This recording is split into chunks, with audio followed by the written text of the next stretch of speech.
Now you've been summoned for a special occasion.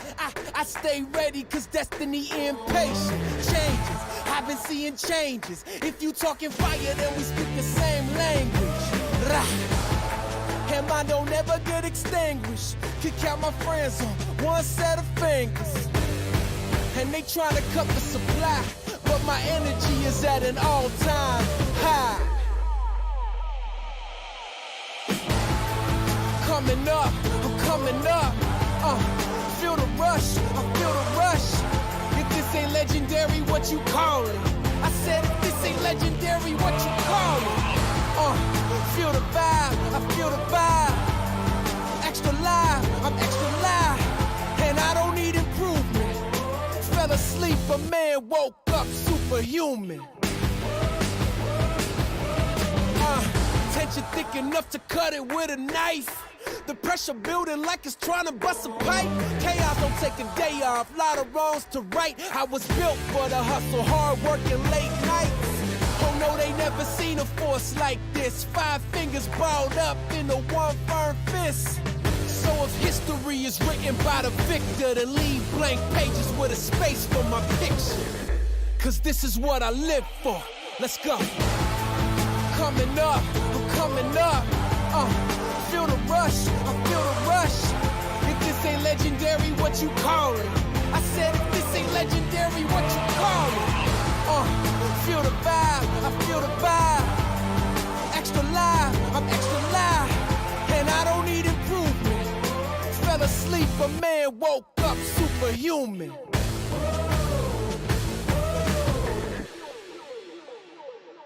Pressure turned me into a giant. A thin line between living and dying. I'm on the edge and I might just dive in.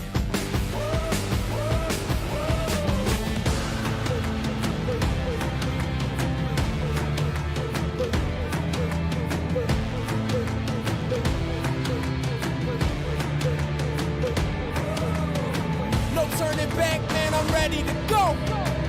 Coming with me or I'm going alone. Changes, man, I'm talking changes. On a crash course, but I ain't afraid of danger. Now let me give you what you came for. Woo!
Hello, everyone, and welcome to EGN, the EGN Winter Invitational Day 2. I'm Aaron Pro Doggy Johnson alongside Joshua Joshi Howard.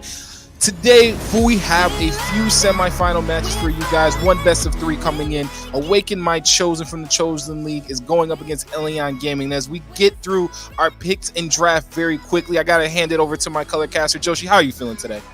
I'm feeling great. I'm excited to get into these games. These guys coming in from Group A, Awaken My Chosen, are actually coming in from the group that I was playing in, narrowly beating us in the last game to qualify for the semifinals. And Egn Gaming coming in from Group B, coming out with a 2-1 record overall. And overall, looking at these two teams, I think we're looking at some exciting gameplay. If you're just joining us right now, both these two teams have already completed a pro draft, so they will be picking not in the order that they want the champions, but they're just going to be picking for themselves. That's why this is going so fast, and we already see some exciting champions coming up from both sides. Yeah, I agree with that right off the bat as we start to see some of the more exciting and really more fun champions start to come in right off the bat. That Zoe pick is something that I love to see. That's going to be Wombat picking that up, so that's going to be exciting to see in the mid lane. But when you start to look at both of these teams, and I mean, you talked about playing against one of them yesterday in day number 1 of the tournament here, but what's it really going to be looking like for both of these sides to get a leg up on one another and really punch their ticket to the final? So far, what we're seeing is a heavy jungle emphasis. We saw this yesterday. Jim Cantor on the Vi is going to be very threatening this entire game. He likes to be very aggressive. He has some very aggressive routes in the jungle to find early ganks. And you have to be wary of that. People like to talk about Xin Zhao as the king of the jungle in many regards, but Vi, not far behind, does a lot of damage. And as long as you're able to go forward on this champion, you're going to be in a fantastic spot, because that's the big thing. You don't really go backwards. Unfortunately, I just bug splat, so I'll be back into the champion select in just a bit. I mean, you can't make that up here at EGN. We try and give it all to you, including bug splash.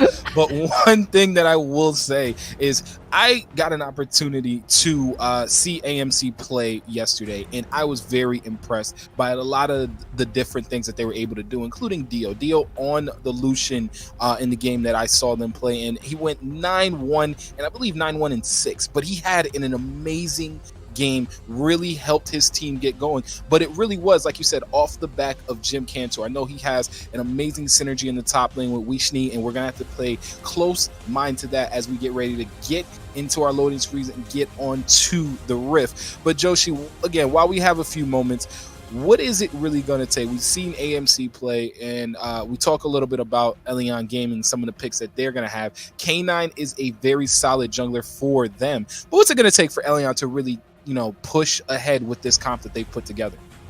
What we're really seeing is both these teams are building a lot of skirmishing power. You see almost every single character really thrives in the 2v2s and the 3v3s early on. But if we have to pick a winner, I'm going to be looking at C9 Sneaky and BZ Steve in the bot lane to find a little bit of an advantage. Jin scales or does really well off of his base damages, whereas Varus is looking to get a little more items under his belt. So if you're able to find a favorable early dragon fight, bring Kayn down, bring the Zoe down, and find a 2v2, 3v3, 4v4 on the bottom half, as long as Jared and Weissney are on the other side of the map, this should go in favor of Egn Gaming. And that's who we're really looking at. C9 Sneaky, just like his namesake, needs to be consistent in lane, build himself a small lead, and then be able to transition into mid game with the power that Jin is known to bring. Yeah, and I've seen Egn Gaming coming in from the Overdrive League. That's the league that I've cast the majority of so far this past season. And Egn really came out, and it has been off the backs of K9, off the backs of solid play from C9 Sneaky. And so, like you said, he is going to have to play up to that name and play in a way that's going to be very consistent for this game and put really his team in a great position to succeed. As I said before, guys, it's going to be a best of 3. So the winner out of this series is going to move on to the EGN Winter Invitational Final. And I mean, anytime you're playing in a high-stakes situation, high-stakes series, it's going to be very, very interesting to watch. But as a player, Joshi, what's it going to take for these 5-10 players to come together and really not get too overwhelmed by the moment they're in? Really, it just comes down to how confident you are in your playstyle, how confident you are in your teammates. When you start playing these high stress situations, it is high stress. You are going to be in a position where you're not quite sure of everything that's going on. Your adrenaline is running, and as long as you're confident that you can do what you're trying to do and your teammates will be able to support you, it's going to help out quite a bit. We saw this yesterday from Weichny and Jim Cantor. They were always moving together. They always had the same idea, and they knew that the other one was going to be able to back them up. I haven't seen as much from Alien Gaming, but from what you say, it sounds like they have that same kind of team synergy, that same kind of understanding that no matter what the call is, everybody's going to be able to pile on and help out the rest of the team. Yeah, and that really has been the case with Elion Gaming. I mean, like I said before, K9 kind of is one of the main leaders on this team that really gets them going the way they need to go. And as far as him being on this Kane pick, that has been one of his signature champions coming out of ODL this year. And I know he's put in a lot of time, and we've seen him have some crazy carry games here on EGN. So with him getting that pick in game number 1, I have to expect that he's going to be trying to do a lot of the same. If you're like me, you don't generally think of Kane as a very strong 5s champion, and this is, to me, a little bit of a test for their opponents. Do Awaken My Chosen think that this Kane is able to pop off? If the answer is yes, well, first off, you should have been banning it. But if you think the answer is no, it's fine to leave it up, because Kane struggles against coordinated teams. He's really looking for all those skirmishes, hitting a lot of those melee champions so that he can get into that Ross form, get all that extra all that extra healing, as well as the knock up on his W. So if you can work to contain that, it's going to be a-okay for the side of Awaken My Chosen. K9 may struggle to get off the ground, but if he does pop off on this champion, if he does get a lot of early damage, find those Dark Harvest stacks, and make himself a threat later on in the game, it's going to be something that you're going to have to look to ban in future games, because fool me once, shame on me, fool me twice, man, it's going to knock you out of the tournament. Yeah, and that is what we're looking at here. 2 games down, and you are going to be out of the EGN Winter Invitational. So I know neither one of these teams wants to be in that situation. So it's going to be very important for both sides to really get off to a clean, early, and successful start here in game number 1. And I mean, anytime you want to get off to a good start in the first game of a 3-game series or of a 5-game series, that's going to be important. But what's it really going to be like, and what's it really going to take for either one of these sides to get off to that clean, fresh start? Well, we already talked about how we're going to be paying a lot of attention to these junglers in this game.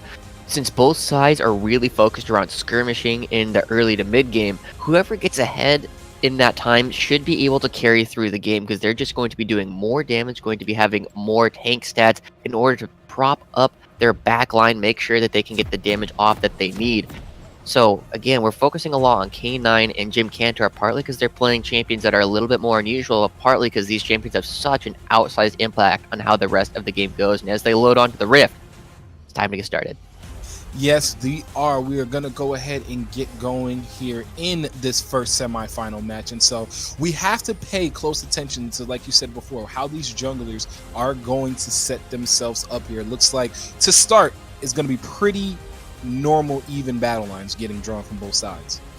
Yeah, and just this is a very minor point that I really like seeing coming out from Alien Gaming. You see that Jim Cantor moving up towards the jungle here is being matched by Wombat. And K9 is instead going to be sitting in the mid lane. Well, this isn't a huge deal. It does give a little bit more uncertainty to your opponents. You give a little bit less information as to where K9 is going to be moving to start. Traditionally, Kane likes to start at his own Raptors, as he's one of the few champions that can do that, get that to respawn faster, and then move on to the red buff after already having level 2. But it's not something that happens all the time. You see plenty of Kanes willing to go for the red buff, and it looks like they might be willing... No, they're just getting some wards down. They're not going for a late invade. That would be very bold when you don't have any information on where the other team is. I agree that something like an early invade, or excuse me, a late invade would have been bold, but you got to start to think about which one of these teams is going to start to pull the trigger on some things they normally wouldn't. Oh, he missed Jerd right there. That's not what you want to do. He's going to go ahead, have the decimating strike set up, but he's going to miss it there on the Weichny. So Weichny didn't need to do much to get the outplay, but more of a misplay there from Jerd. That's a little bit surprising and very unfortunate. That would have been a big chunk for the Scion onto the Aatrox. You see, even there with a half charge, he takes a decent chunk out of Weishni's health bar, but it's not going to be doing a whole lot in the long term. The sustain that's going to be coming out from Aatrox is really going to help out quite a bit against Scion. It's going to take him quite a while to come online. Level 2 comes out in the top lane, in the bottom lane, and now we're going to start looking for these big skirmishes. Dio and Balvark are going to have to be very careful in how they move up, because we're looking at a potential 3v3 as K9 and Jim Cantor are meeting in the jungle. Yes, they are. K9 is going to go ahead and introduce himself over to Jim Cantor. How are you doing, my friend? And they're going to go back to their respective jungles. And just like that, guys, we are going to have a pause. But Joshi, while we got a few moments, when you look at the way that the junglers are starting to meet each other in the around the map in the Rift, what's it really going to be like? I know as a Vi, you're trying to get to that level 6 for K9 on this Kane. You got to be trying to get to that transformation. But where do you think the first kind of gank opportunities are going to be able to come? Well, the real question comes down to where is Jim Cantor willing to expend his flash in order to get a gank to work? Just like Gragas early on in the game, your flash is an incredibly powerful tool on the Vi in order to make sure that you can land that Q. As we take a look around the rest of the map, there's not a whole lot of gank assist actually coming out from the side of Awaken My Chosen, as Malzahar struggles until level 6. Aatrox is going to be pushing Jerd in almost the entire game, and there's not an easy way to find that gank. So Jim Cantor probably going to be looking towards the bot lane. We were talking about C9 Sneaky and BZ Steve looking to have a big impact on the game. If you can turn that around with the Leona and the Vi, lock down a single target and 100-0 them almost instantly, that's where you have to be expecting them to come in. Meanwhile, K9 will be looking around the rest of the map. He wants to be ganking either the top lane or the bottom lane because he wants to get those stacks for Rost. This is not a game where the Phantom Assassin is going to be super useful, so he needs to be hitting melee champions as often as possible. Absolutely. And Joshi, while we are sitting in this pause, let's go through the starting lineups for both sides. For Awaken My Chosen, it's going to be Weishni in the top lane on the Aatrox, Jim Cantor on that Vita we talked about in the jungle, Never Saw on the Malzahar in the mid lane with Dio and Balvark down in the bot lane on the Leona and Varus respectively. And on the other side for Elion Gaming, BZ Steve and C9 Sneaky on down in the bot lane. Sneaky going to be on the Jin, BZ Steve on the Alistar, Wombat on the Zoe in the mid lane with K9 in the jungle on that Kane, and Jerd going to try and hit some of those decimating strikes a little bit better up in the top lane on that Scion. Again, guys, we're in a quick pause here. We're going to bring you back to the action as soon as both teams are good here. But EGN Winter Invitational semifinal first match, and it's going to be hyped once we get back onto the Rift here, because anytime you get into a semifinal situation, Joshi, it's always exciting. Yeah, it's always going to be hype. You're going to see some of the better teams in the tournament really starting to butt heads. And even though it's relatively early on in the game, I do want to go back a little bit to where we saw K9 and Jim Cantor meeting at the Scuttle Crab. We saw Jim Cantor almost instantly back away from the fight. And really what this comes down to, Jim Cantor is one of the best players in the tournament. He's very aware of how his teammates are able to move, and BZ Steve and C9 Snaky had the push going. They had priority. They were going to be able to move first. If K9 and Jim Cantor had committed to that, it would start off as a 1v1, but it would not end as one.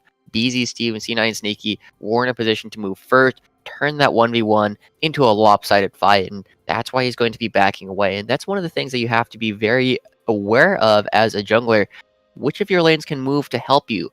The answer is, if they have a push, it's almost always your lanes. But if you guys are getting pushed underneath the turret, you're not able to move very quickly. And even if you are, it's going to be very costly. You need to be able to pick up that kill, because usually at this point in the game, the minions and experience are worth more. Yeah, and I think that goes back to the communication that a lot of these teams are going to have with themselves, especially with their junglers, letting them know, hey, look, I'm going to need help here, or hey, look, can you come here? I can't, we're pushed in. And I think that's going to be key in this game. You don't want to get caught in a situation where you don't communicate with your team, and it ends up costing you your life and even, if anything, the game, because that happens at a crucial moment in the game, and that can really spell demise for either one of these two sides. Yeah, and when both of these junglers are so focused on trying to find an early lead, both the Vi and the Kayn want to start popping off. And if you get behind, it really sets your team up for, a lack of success. You're not going to be doing a whole lot, but it looks like we get a reconnection coming out from the Leona. We should be getting back into it very soon, and that might be why the priority had built up for C9 Sneaky and BZ Steve. He was looking at some high ping and wasn't able to stand as close to the wave as he wanted to, but they might be able to start turning things around, be a little bit more aggressive.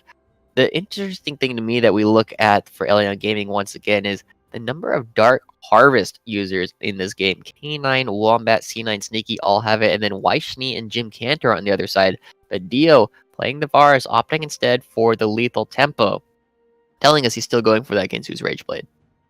I think one of the things that we've seen this played really throughout the tournament. Everyone's going ahead with that Dark Harvest. As just like that, we are going to jump back into things. I believe my color commentator is a prophet, and I am okay with that. So we're going to jump back into things. And right off the bat, looking around the map, we talked about it before, where that first ganking lane and ganking opportunity is going to come from these junglers.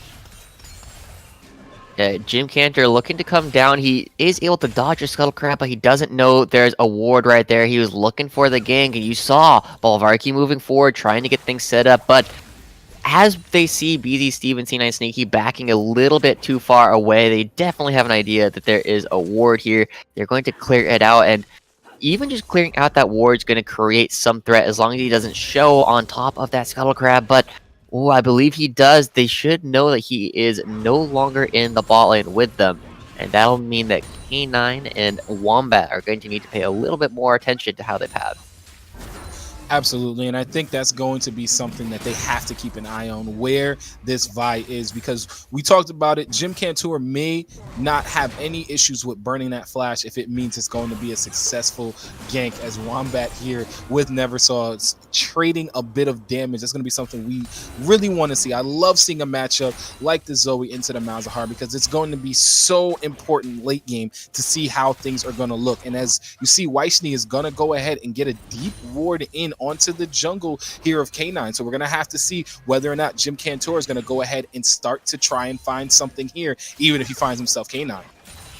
Yeah, we see that because K9 was able to move around a little bit more freely, Jim Cantor spent a little bit more time looking for that gank.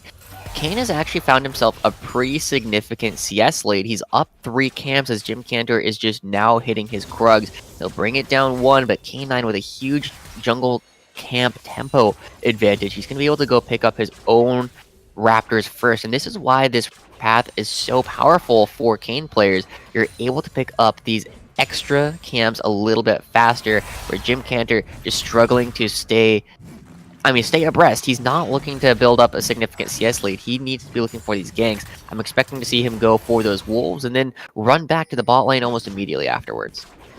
Yeah, and as you can start to see down in this bot lane, I think something is going to start to happen here. K9 is in this bot side himself. I mean, his bot lane is starting to get pushed in a little bit. C9 Sneaky is pretty even in gold, but I think this might be our first opportunity of a gank. And yeah, he's going to start. BZ Steve is going to go and get this flash through. Dio has to flash away himself. BZ Steve flashes after, gets the stun and the ignite onto him. K9's looking for more. It's going to go ahead and get the flash, and that's going to be first blood given over to Elion Gaming. Very, very nice flash coming in as Wombat's looking for Neversaw. He's going to go ahead and drop the ignite on himself. Neversaw's ticking away, ticking down, looking like he may go down, but no, he's going to stay alive. And now Wombat's in a very bad situation. He's going to have to flash away. Jim Cantor and Wishni, they're both here flashing after the Zoe. Zoe's hopping and skipping and trying to get away, but I don't know if they're going to be able to continue. Great TP coming in here as K9 and Jerd both show up. Sleepy Trouble Bow puts Jim Cantor asleep, and Jim Cantor is going to take so much damage. Wombat's going to go ahead and pick that one up, so it's going to be 2 kills now, and they're looking for more. Weichni may be in trouble here, but he is able to get the change to pull Jerd back, and now he's just caught under towered. Oh, and he's sleeping. He is going to go to sleep right there in midair. He's going to have to pop the World Ender, so that's going to be very, very nice for him. Jerd may be in trouble. Wombat here to help. We'll go ahead and get that World Ender pop. Passive pop, I should say. So now, after all of that, Weichni will be able to go back, but that's still 2 kills for Elion Gaming. This is a bit of a disaster coming out for Awaken My Chosen. Jim Cantor falling behind in terms of CS and kill participation means that K9 is going to be skyrocketing in terms of effectiveness very quickly. The only shining spot that we have looking at Awaken My Chosen is that Weishni. Well, we'll go back to that. Oh, BZ Steve is going to go here on the Balavarki. Balavarki's going to get rooted up and stunned up. He's going to have to flash, but a great stun and flash coming in at the same time. But K9's looking for more. Weishni's in the top lane. He doesn't have that world ender. He used it down in the mid lane. I think he's going to be in trouble. Humble Trespass comes in, and Jared's going to go ahead and pick that one up. Right now, it's all Elyon Gaming. I was just saying that this was a bright spot for them, and it looks like K9 is trying to quash that out as quickly as possible. They're able to find kills in every single lane at this point. Wombat going aggressive, just gonna get a Dark Harvest. Ooh, yeah. Does not connect on the Paddle Star, and I believe that had to be dodged there by Neversaw, or he was going to go down. But still, 3 kills in favor for Elyon Gaming. Wombat still looking for more. Ooh, just a bit outside. Gonna go ahead and keep Neversaw alive there, but still, that is a 2.5K gold lead, just under a 2.5K gold lead now for Elyon Gaming. A very nice start for them. They have to be super happy about this. K9 needs to be getting close to one of his transformations at this point relatively early on, considering how much fighting he's been doing. But it's divided between the Shadow Assassin and the Rost, and not a whole lot of damage going on to Jim Cantor. He does have access to the Assault and Battery ultimate now, so he might be able to start turning things around, locking down Wombat, setting it up for a second suppression coming in from Neversaw. But Neversaw is going to get hit with the Sleepy Trouble Bubble. Maybe in trouble here. It looks like, oh, great. Nethergrass may try and stave off his death for a while, but Jim Cantor, he may have overstepped as well. K9 is going to pick up his second kill as one gets traded over, or as one gets picked up there by BZ Steve. This is one of the strategies that we've been seeing have a lot of success throughout this tournament. If you're going up against a team composition with a star player like Jim Cantor in this game, if you put a lot of pressure onto that player, they seriously reduce the amount of effect that they can have on the game. It doesn't matter if they're, 2-3 leagues better than you, if they're in a 1v3. Ooh, Balavarke is in a 1v2 here, and it may be a 1v3 as this shot start to come in there from C9 Sneak. He's looking to hit one, and that is gonna be the money. That right there is gonna hit right now, and that's gonna be another kill, given a World Ender is gonna go ahead and get used. Not popped there by Weishni as the fights continue to come across. Wombat's gonna hit the Sleepy Trouble Bubble onto Jim Cantor, but it's gonna be all right. But Weishni, World Ender has ended. Jerd may be looking for something here, gets the Decimating Strike, and will eat a tower shot. I don't know how long Weishni can stay underneath this tower.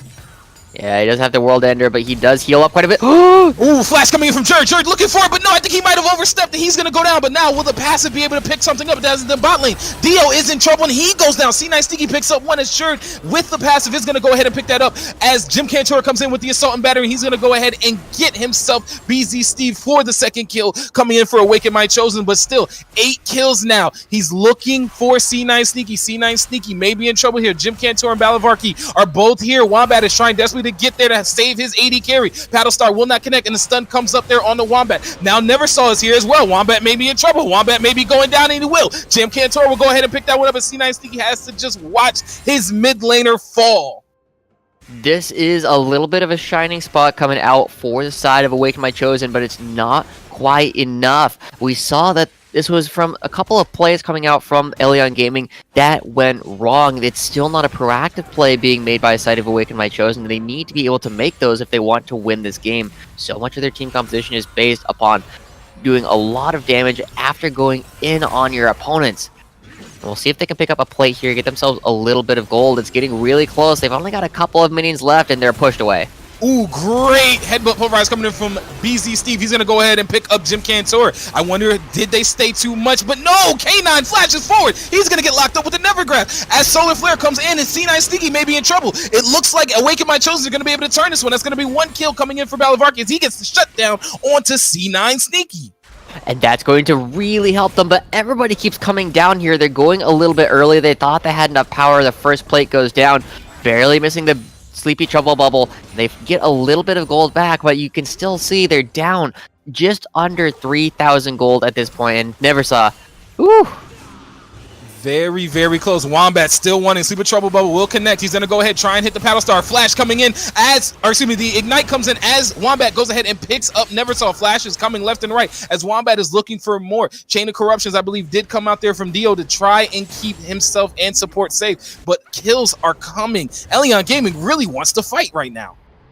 Alien Gaming feel like they're very strong, and while they are strong, they need to consolidate their gold a little bit more. They keep coming back without having spent all of their resources, and they're not quite as strong as they think they are. Luckily, K9 gets his transformation absurdly early on this Kane. He's going to become a significant problem later on that they're going to have to use multiple suppressions on just to prevent him from using the Humble Trespass and healing back up all of the damage that you were doing to him previously. It's going to be very difficult for them to control him, and he's already doing a lot of damage. Well, right now, everything is already set up. We talked about it before. K9 is a beast when he's able to get his hands on this Kane pick. A little bit of a wet noodle fight starting up in the top lane, but I think Weishi might just be saving Jerd and serving him up. Jim Cantor going to go ahead and get spotted on that ward, so not able to get a gank off there. But again, 10 kills right now coming in for Elion Gaming as they continue to push their advantages. And because they see Jim Cantor going up into the top lane, it means that K9 can come down and start hitting this dragon all by himself. Looks like BZ Steve is going to come over the wall to help him out, but...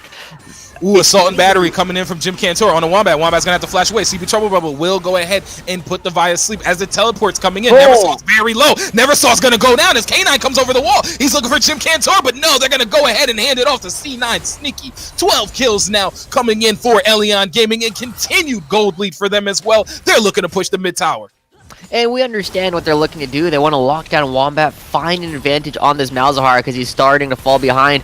But a huge response. All 5 members of Elion Gaming coming into the mid lane. They're going to be picking up this first turret. They're racing against Weishi, but Weishi is not even close. He's got 3 more plates to go through. This is a first turret going down in the mid lane. Wombat is starting to pop off, and they're getting a lot of gold for themselves. They already picked up the Cloud Drake, and now they might be collapsing into the bottom lane. Dio and Belvarki need to be very careful. Yes, they do. They're trying to run for their lives, but they are going to have several members coming in from Elion Gaming. But BZ Steve will go ahead, eat a piercing arrow, but then back off with the rest of his team. But again, Elion Gaming, 14 minutes into this game right now, holding a pretty strong 5K gold lead. Yeah, we have to talk about how big this is. Everybody's going to be hitting that power spike so much earlier. I already see the Storm Razor and boots completed onto C9 Sneaky. Wombat has the Luan's Echo. K9 is well on his way to finishing the Black Cleaver as well. The only person who might be a little bit behind will be, again, Jerd is only slightly ahead of his lane opponent. If you take a look at the gold, he's only 400 gold up, and going for a Sunfire Cape, not actually the best item that you want on the side at this point. You are going up against a character that has so much regeneration coming out from his passive on his E that he's going to be healing up a ton. You want to be getting a Thornmail, so it's not quite the most effective lead that he's built for himself. Well, right now, if you are the side of Awaken My Chosen, it has not gone the way that you thought this first semifinal match would go, as it looks like they may try and find something here on the Jerd. Jim Cantor is up in the top lane, but also are 2 other members coming in for Elion Gaming, so they may be looking to help out this Scion. I believe Weishi and Jim Cantor may try something here. Weishi is looking for Jerd, as the both mid laner and jungler, or so mid laner and support are going to find themselves a mid laner here. Neversaw is going to, oh my god, that is just too much damage coming in from Wombat. That's going to be his 3rd kill of the game right there. And this is really looking difficult for Neversaw. He's doing his best to keep himself relevant, and Weishi going aggressive. This might be the wrong time. Look at everybody in the river. Yes, that is more than your teammates have right there. Super Trouble Bubble gonna go ahead and lock up Weishi as the World Ender comes in. K9's diving under towers. Assault and Battery comes in from Jim Cantor. K9 may have overstepped, but Wombat is gonna be on a killing spree, and that's gonna be 2 kills coming in for the Zoe. Huge play coming out of this mid laner right now. 5-1-3 on the map right now. Elion Gaming continuing to play well. Awaken My Chosen get a little bit of gold back. They do take down the bot lane turret, and they need to find something in the cross map because they're giving up so much in the top half. C9 Sneaky needs to be careful. This is an opportunity for them to look for a dive. Absolutely. Balavarki does have that ultimate available, so C9 Sneaky is just going to try and clear off the way. It's very nicely done there with that deadly flourish, and K9 injured will go ahead and start up the Rift Herald. So this is going to be another advantage coming in for them with with Dragon coming up in about 90 seconds. They may look to press their advantage even more while also knocking down another tower. Yeah, with two outer turrets already down in the top lane and the mid lane, this is a big opportunity for them to bring all of their resources to the bottom half of the map. Vaishni still has his teleport available, so he can join on the bottom half, whereas Jerd is not having his teleport available right now. He's just going to have to run up to the top lane and then use his ultimate if he wants to move around the map quickly. But bringing down the Rift Herald to the bottom half of the map means that you can break things open very quickly, pick up this Mountain Drake for yourself, and then be able to burst through all these turrets relatively quickly because they have such a devastating siege. If you get hit by anything, you're going to have that brought into the Sleepy Trouble Bubble and the root from the Jhin. Oh, K9 right here. He may have found something he did not want. Wombat over the edge. The C9 Sneaky picks up Dio. That's going to be a big kill right there. K9 trying desperately to get away as the curtain gets called. Never saw. Is going to have to flash away, but he's so low. Balkavar may be the sacrificial support as Jerd comes in with the huge unstoppable onslaught. Picks up one. Tries to find Jim Cantor. Does get the slow, but no, he's going to go ahead and back off of this one. And I had to imagine Rift Herald is going to be the move as Elion Gaming continues to push down the mid lane. Vaishni is not able to have any impact in this top lane at all. You saw that Jerd was able to move down across the map while Vaishni was hitting his own Krugs. They're going to get a second charge. This might be an inhibitor turret at only 18 minutes. While K9, not even with the team, he just wants this red buff. The Rift Herald will hit the inhibitor. Won't get a whole lot more off of that, but it is some significant damage, and they might look for more. Yes, they will. World Ender coming in there from Vaishni, but I think that was just a ploy to try and salvage what is left of his base. Awaken My Chosen does have their base cracked here. They were able to hold off and keep their inhibitor, but as Elion Gaming works their way down for this Drake, a turret has already fallen in favor of them as well. So it is all Elion Gaming. It's going to be very difficult at this point for the side of Awaken My Chosen to do anything about this. About this game state. They're down 9,000 gold at 18 minutes. They don't have anyone who is significantly ahead in order to really build the rest of their team composition around. You're going to have to look at them just trying to go all out for a couple of kills whenever they find what they think is a pick. They need to commit to it in order to get little bits of gold back for their team, because otherwise they're going to slowly bleed out as the rest of Elion Gaming moves forward and takes down the rest of the objectives. They've found multiple turrets in the mid lane. They found the bot lane outer. They found the dragon. And at this point, there's almost nothing left on the map for the side of Awake My Chosen to even get for income. All their jungle is gone. And that's going to be very difficult. The one, I guess, silver lining coming in for Awaken My Chosen right now may be getting back into this through the bounty system, the new bounty system that's going on. 450 gold there on the C9 Sneaky. Wombat with a huge amount of gold. Sleepy Trouble Bubble here will connect on the Balavarki. Balavarki is going to get rooted up by the Deadly Flourish as BZ Steven K9 may have found himself Vaishni. Vaishni's going to get stunned up. He's trying to get away from this. World Ender is still on cooldown as BZ Steve will go overhead and pick one up. Never saw a ducking and dodging trying to get out of this, but no, he's going to go ahead and get locked up, dominating his Wombat as Balavarki, Dio, and Jim Cantor desperately trying to run out of their base, but I don't know how much longer they can hold on, Joshi. This one is looking pretty over. They lost the mid laner. They lost the top laner. Dio still has his ultimate, but that's really all they have. Jim Cantor might be able to lock someone up, but with a first Nexus turret already gone, they're using so much Dio. Damage was ridiculous. Wombat on the Dio, and looks like the final fight may come here. K9's going to go ahead and pick one up. C9 Sneaky is going to go ahead and pick up another. Wombat is godlike as the respawn starts to come in. That's going to be a double kill coming in now for C9 Sneaky as the second Nexus tower does fall. World Ender trying to salvage this game right now, coming in from Vaishni, but I don't know if he's going to be able to hold on. I do not think he will, as Elion Gaming is on to the Nexus, and they're going to go ahead and take this first game in the best of 3 here in the EGN Winter Invitational semifinal. And that was a really fast game. Under 21 minutes, the Nexus taken by Elion Gaming. We were talking about the cane a little bit earlier. If you're able to keep it restrained, it's going to be very difficult to play this champion, but it was able to find so many advantages because Dio Belvarki were not able to maintain priority early on in the game. We saw Jim Cantor had to give up a lot of priority. K9 was looking for his own farm. Jim Cantor was looking for the ganks, and unfortunately, doesn't work out. Just look at the difference between the two junglers. 3-1-7 with 155 CS to 2-6-0 with only 89. Jim Cantor, one of the best players in the tournament, getting seriously out-jungled this game.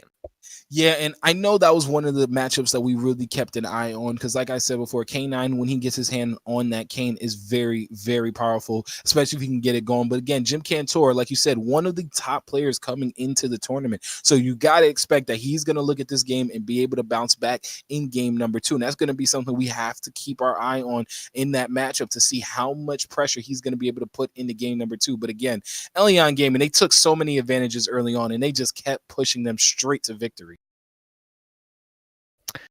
We'll see how they're able to bring it back once again. They do have a full best of 3, and it's only 1-0, but at this point, Awaken My Chosens don't have another chance. They're going to have to win both of the next couple of games in order to keep themselves in the tournament. Absolutely. And guys, we are going to go ahead and take a quick break before we come back with more EGN Winter Invitational semifinal action here. We're going to game number 2, Elyon Gaming with a 1-0 lead up on Awaken My Chosen. Sit tight and we'll be back right after this.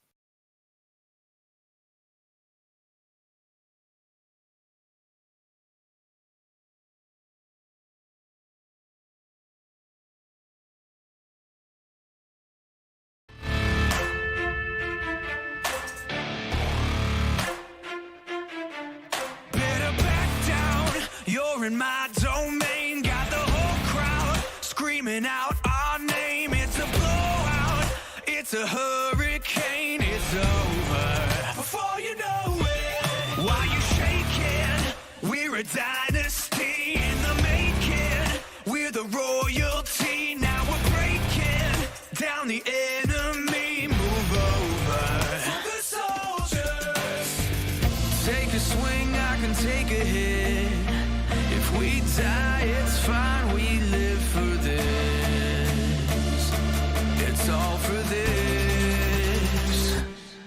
We're gonna stand on top with our hands in the sky. Gonna raise our cup to the stadium lights. For the glory, for the glory. We celebrate with the city tonight. Hear the hometown cheer, it's the ultimate high. For the glory, we do it for the glory.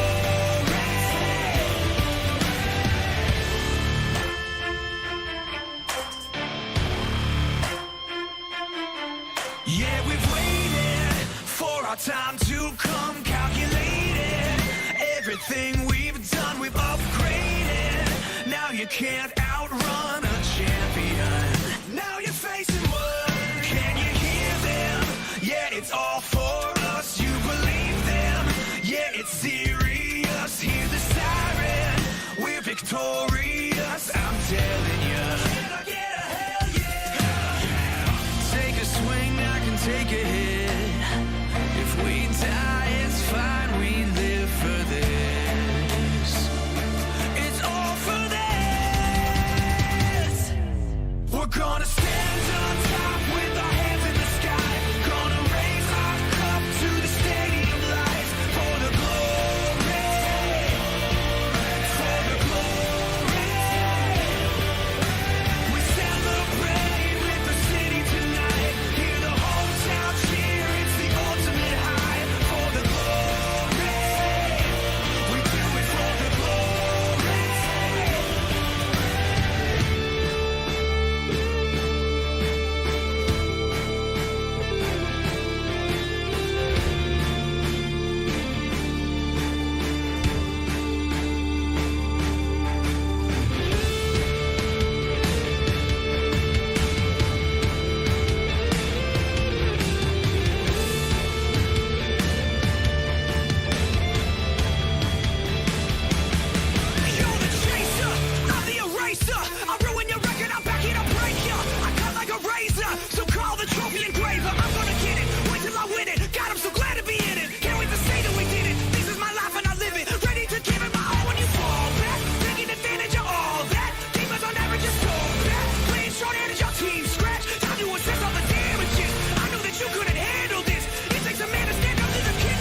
Welcome to the world, no heroes and villains. Welcome to the war, we've only begun. So pick up your weapon and face it.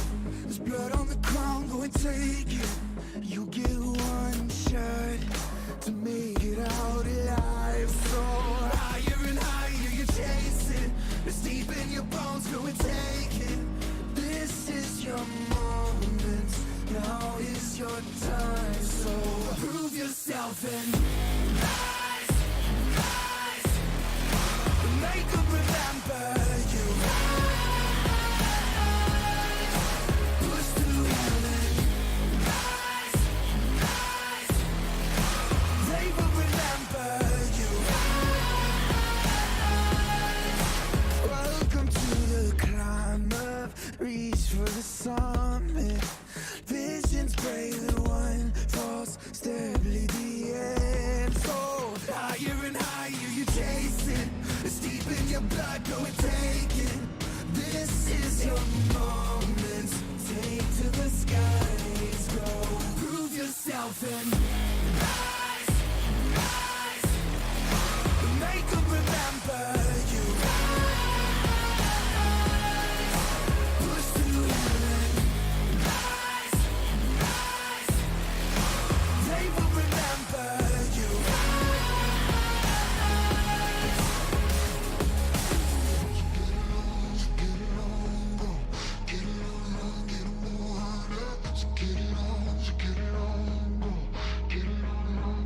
It is you fight among the dead beneath the dirt.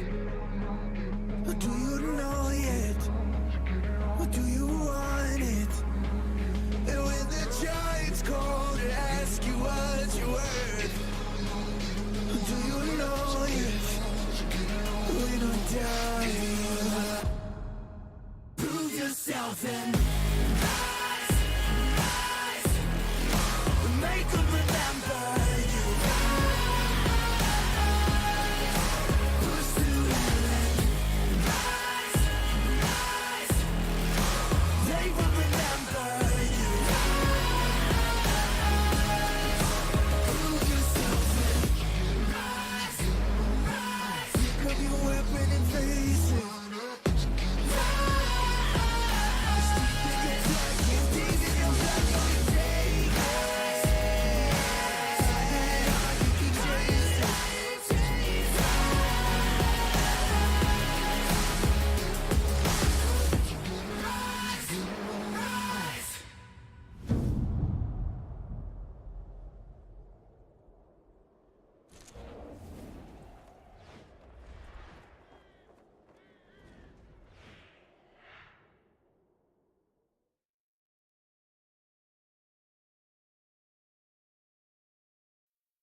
know the breakout.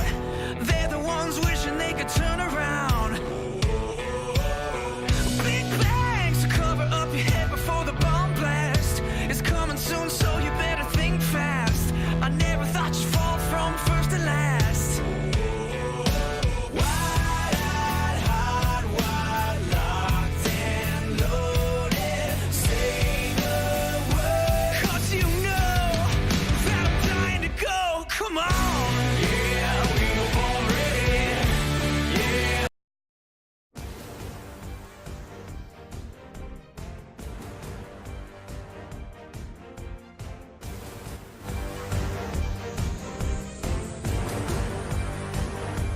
And welcome back to EGN, the EGN Winter Invitational semifinal game number 2 between Elion Gaming and Awaken My Chosen. I'm Aaron Pro Doggy Johnson alongside Joshua Joshi Howard. And Joshi, we had a very, very one-sided game number 1 with Elion taking that. But what's it really going to take for AMC to jump back on the right path and get game number 2 here?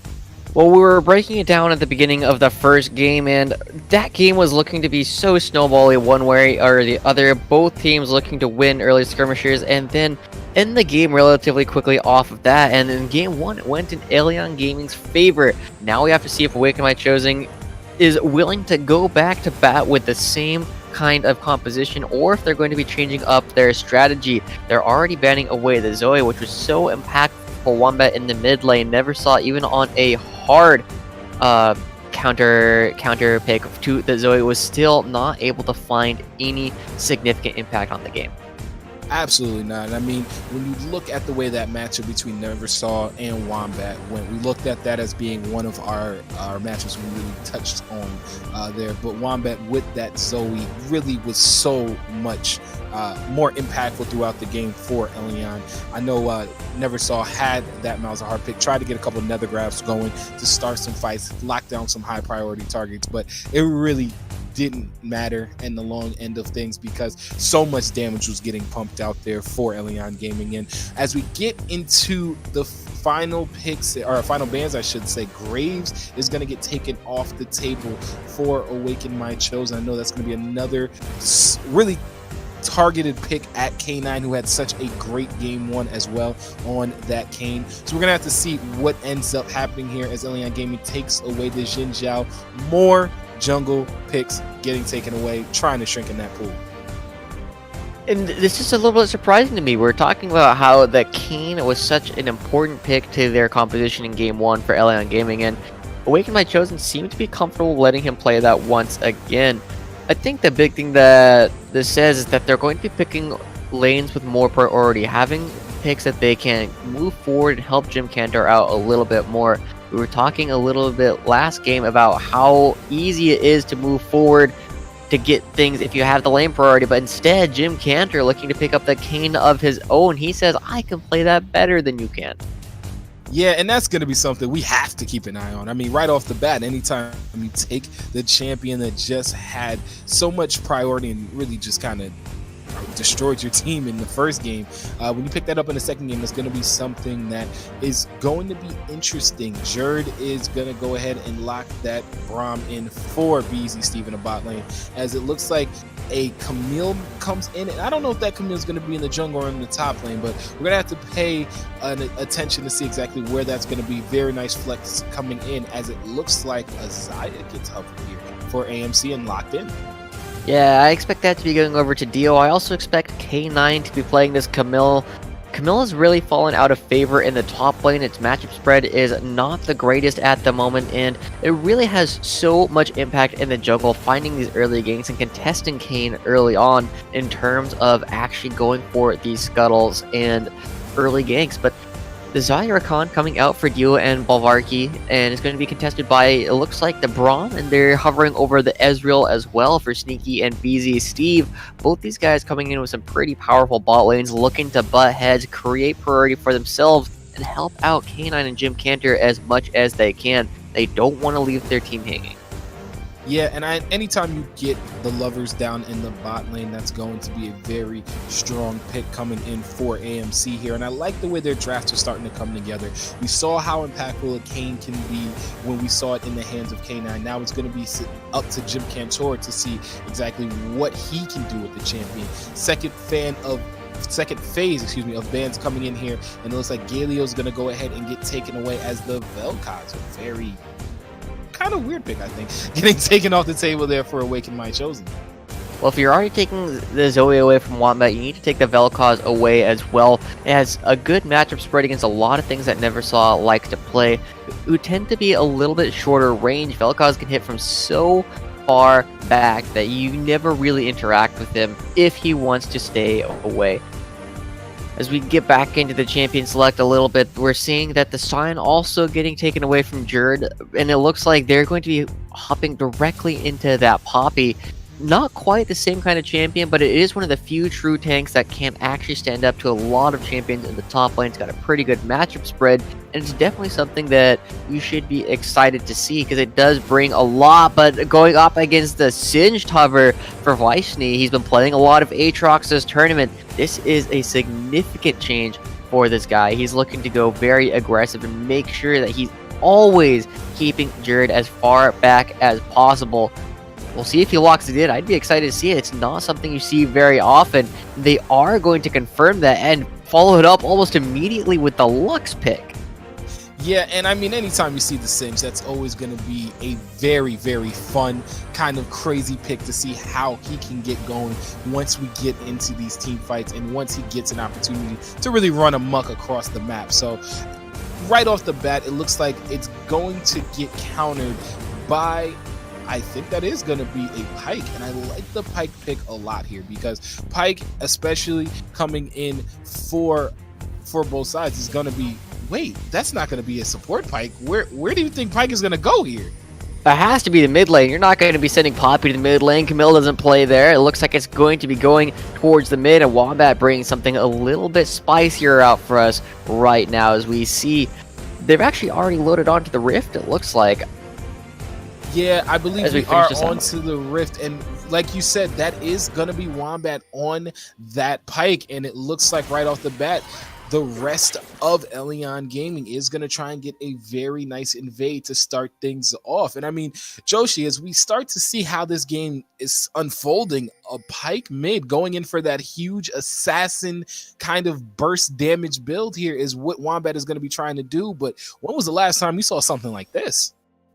Basically, when Pyke was released, it's not a champion you see picked very often in anything other than the support role. Some Koreans have been playing it in the top lane, but not so much in the mid lane, and they're walking into a trap. Very close. That is going to be two roots coming in there. Jerd may be in trouble here, says Wombat is as well. Neversaw is going to go ahead and pick that up. First blood. Wombat running for his life, but it's definitely going to be a matter of time until these cooldowns start to come up. He is going to go ahead and flash away to keep himself alive. And just like that, AMC gets an amazing start.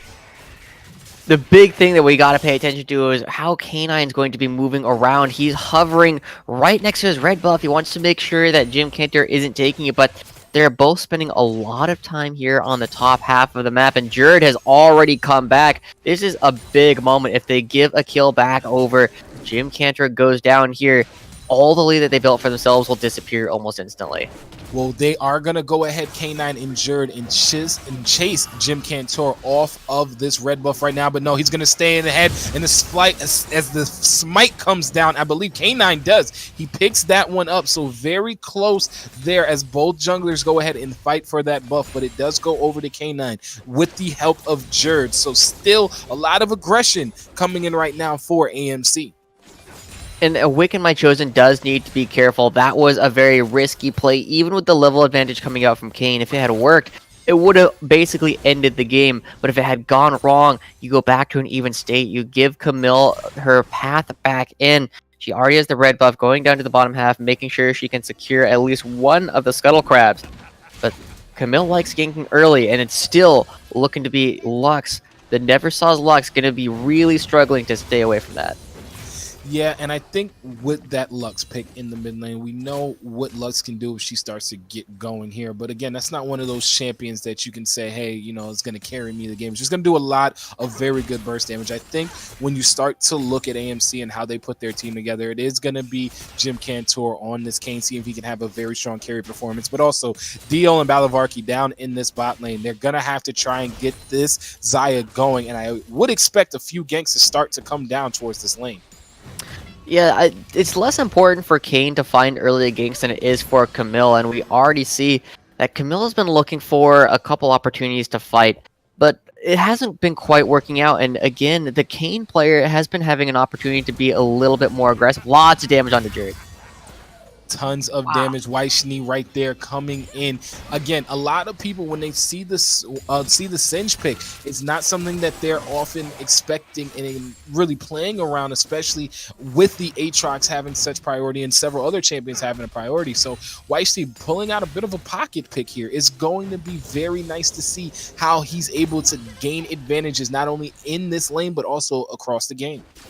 He's already used his teleport to get back to lane, make sure that he gets that Kraken Potion and the Dark Seal so that he can play a little bit more aggressive. And you see he's just burning through his mana super quickly, even with the Dark Seal making his potions even more effective. He's going to have to move around. He's looking for Jared, not quite able to find it.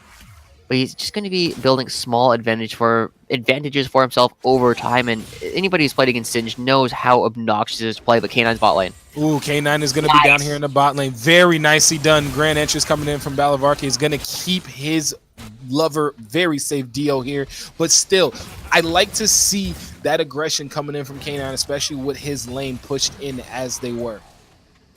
Definitely, K9 looking to find a little bit more aggression, but again, this Kane is so far ahead in terms of farm. He's cleared out his entire own side of the jungle, and now he's back into K9's side. He's got the timer, he's trying to take things away to make sure that this Camille, who needs to find ganks to stay relevant, never is able to find an advantage anyway by taking away everything from his opponent's side. He's already onto his opponent's Krugs. Let's see if they can respond to this, because Jared has a moment that he might be able to move over. But Jared here is very low. Jim Cantor is going to go ahead and get some burst damage there onto the Poppy Flash coming forward. But no, Jim Cantor is going to go ahead and pick that one up. Weichny is here as well as they try and run down K9. They are just pushing K9 out of his jungle, and that's definitely going to feel bad as Jim Cantor picks up the second kill coming in for AMC. And he takes away Jared's flash, and we saw that he's going for an extended trade with K9. There's no chance that they actually pick up that kill unless K9 agrees to fight in the 1v2. But getting those extra orbs, getting towards the Roth transformation a little bit faster, is all he's looking to do. He's found himself a kill, he's doubled his opponent's CS, and he's taking away everything from K9, and he's skyrocketing in terms of gold. He's already up 800 gold at only 6 minutes. 2 longswords might not sound like much, but when that's your entire damage budget, it's going to be a big impact. And K9's already bot lane again. Yeah, K9, again, we talked about it, looking for these opportunities to get some type of pressure, some type of gold income from these fights. He hasn't been able to do much in his own jungle thanks to Jim Cantor and how much pressure he's been applying here in his jungle. So we have to keep an eye on what it's really going to take for K9 to get going in this game. Jared right now already down 2 kills, and Elion's going to be looking for something to be a priority here. It looks like Jim Cantor is going to be up here in the top lane again. Jared is trying to run away. Flash coming in from Weichny. Weichny will go ahead and knock him back as the keeper's verdict will knock one away, but Jim Cantor is still here. He will take a tower shot, and Jared will stay alive. Very nicely done there by the Poppy. Yeah. Flash committed by Weichny, not going to result in much of anything. They get a lot of orbs from Jim Cantor to get that early transformation, but now they're just going to have to push things in. They have to know that K9's on the other side of the map. Jim Cantor wants to make sure that Weichny has his back as he starts to move in, take away this red buff. But I want to take a look at the mid lane a little bit right now as we see Wombat just going for these very quick dash in and poke. Not doing a whole lot of damage, but taking almost none in return, and anything that he's taking is almost immediately turned right back into his own health pool, getting that Undertaker's Blessing. There he goes. Ooh, goes ahead, will flash on to Neversaw, and that is not a support, that is a mid laner, and he will go ahead and pick that up with Death from Below. K9 is here down in the bot lane. Battle of Arcade and Dio are going to go ahead and flash away. Excuse me, Dio flashes away. Battle of Arcade still has his available if he wants to go ahead for a turn. It looks like they will not, but that is going to put Elyon Gaming on the map with their first kill. And really interesting movement around the map coming out from K9. We see that he's 3 levels down as compared to Jim Cantor. He doesn't have access to the ultimate. In fact, he's far away from it. He hasn't had control of his own side of the jungle. He's still down double CS as he nears the 30 mark. This is looking really bad for the side of Elyon Gaming. This Kayn is being very impactful in the other direction. And Weichny, yes, he's stunned underneath the turret, but as long as he doesn't have that poison running, he's not going to be taking any power shots. The only place that we're really seeing any advantage coming out is Wombat over Neversaw. Those shields are not going to do you any good. You have to use them so early against a Pyke just to make sure that he doesn't have to execute, because the execute doesn't care about your shields. It does not care about your shields at all, Joshi. And I think Wombat right here with a little bit of this cheeky pick, if he can start to get more advantages, even more than he already has, with that first kill picked up. But if he could get some roams coming in, he did go ahead and pick up the Boots of Mobility. So we might have to look to see how much roaming he's going to try and get in. Maybe help out his bot lane and get some advantages in the side of Elyon's favor. It's going to be difficult. He's facing a significant wave clear deficit as compared to Neversaw on the Lux. Neversaw is always looking to get things pushed in, and Wombat will need to get that cleared out, get it pushing in his favor if he ever wants to get a successful roam, or he's going to be losing a lot of CS and experience every single time he tries to move to a side lane. But this kind of aggression is what you're looking for. Oh, he is going to jump in there onto Neversaw. He is going to get rooted up, and it looks like Jim Cantor is here. Now Wombat may be in a bit of a trouble as Weichny looks like he's working down. Final Spark will come in, putting tons of damage in onto Wombat as Jim Cantor will take that with the Humble Trespass, and that's going to be a 3rd kill coming in for Awaken My Chosens. And just like characters like Zed, which have these long cooldown, high impact dashes, once they use them, it's a big opportunity for you to go aggressive. Jim Cantor saw the Phantom Undertow coming out from Wombat and knew that it was opportunity to go in. He waits for his ultimate, making sure that Neversaw doesn't get the execute. If he K9 here will find Battle of Arcade, goes in with the ultimate. Battle of Arcade tries to get the charm in, but he is going to somehow, someway dash back over to Dio. True Shot Barrage goes wide and it does not connect. And so after all of that, K9 may be in trouble here. Feathers will fly as it looks like Dio's going to go ahead and try and pick something up. Weichny looks like he's in trouble here, but Jerd's going to go ahead and clear out the minions. But that has to not feel great for K9. So much invested into that gank just to come away with nothing. And he loses just a little bit more. He's not able to get any aggressive plays to work in his favor. He's still down double CS, and he's still down 3 levels. Jim Cantor is level 9. And it looks like they're trying to find Dio here. Wombat is going to come in with the Phantom Undertow. He is going to go ahead and find Dio with the Death from Below. That's going to be his 2nd kill of the game. Very nicely done there on the roam. And with a lot of resources, though, and now knowing where Wombat is on the cross map, here comes Jim Cantor. Jim Cantor is looking for Jerd. Jerd, can he go ahead in a beautiful, beautiful keeper's verdict there, but it doesn't matter. The poison is going to lock him up there. Wombat here looking for Neversaw, trying to fight away, and there comes K9. K9 will go over the wall with a hook shot. A flash coming in there from Neversaw will keep him safe, but I think that might be the top tower. So much damage is going to come in right now. They don't have a wave, so it might not be, but here again, so much fighting going on, Joshi.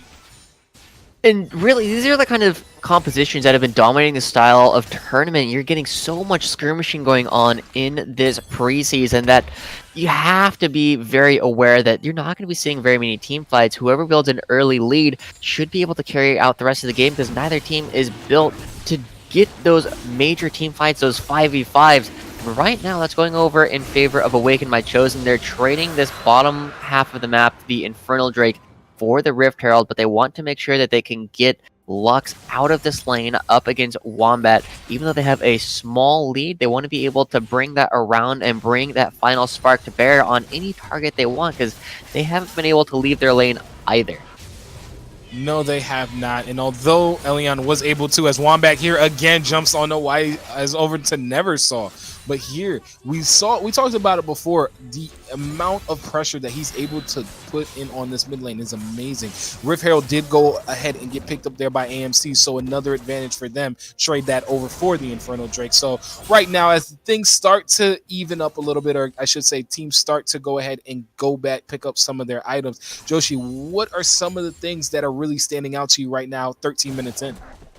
The big things we got to pay attention to are Weichny and Jim Cantor. They've got some big leads for themselves.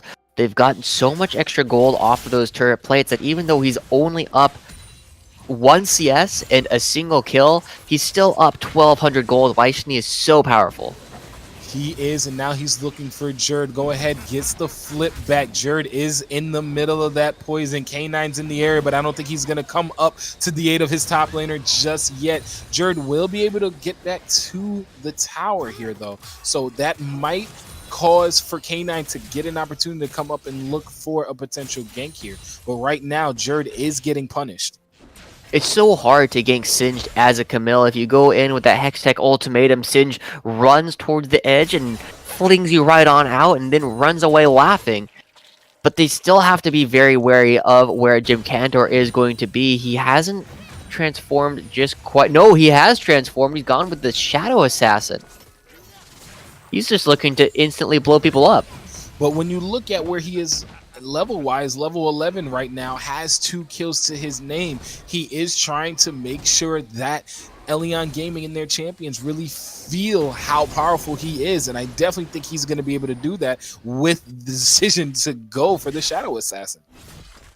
Yeah, he just needs to find some damage onto individual members, but it does have a narrower win condition up against these kind of characters. He's just trying to blow people up, get control of the vision, and then force them to face check into him where he can get a guaranteed W onto multiple members. He's already got the red buff, and now he's going to be looking for some ganks. He's up 40 CS still. Poor K9 still 3 levels down. 0, 0, and 0. He's doing his best, but he's just struggling to stay abreast of this Kayn. And now that he's paying attention to the bottom lane, I want to see how quickly C9 Sneaky disappears.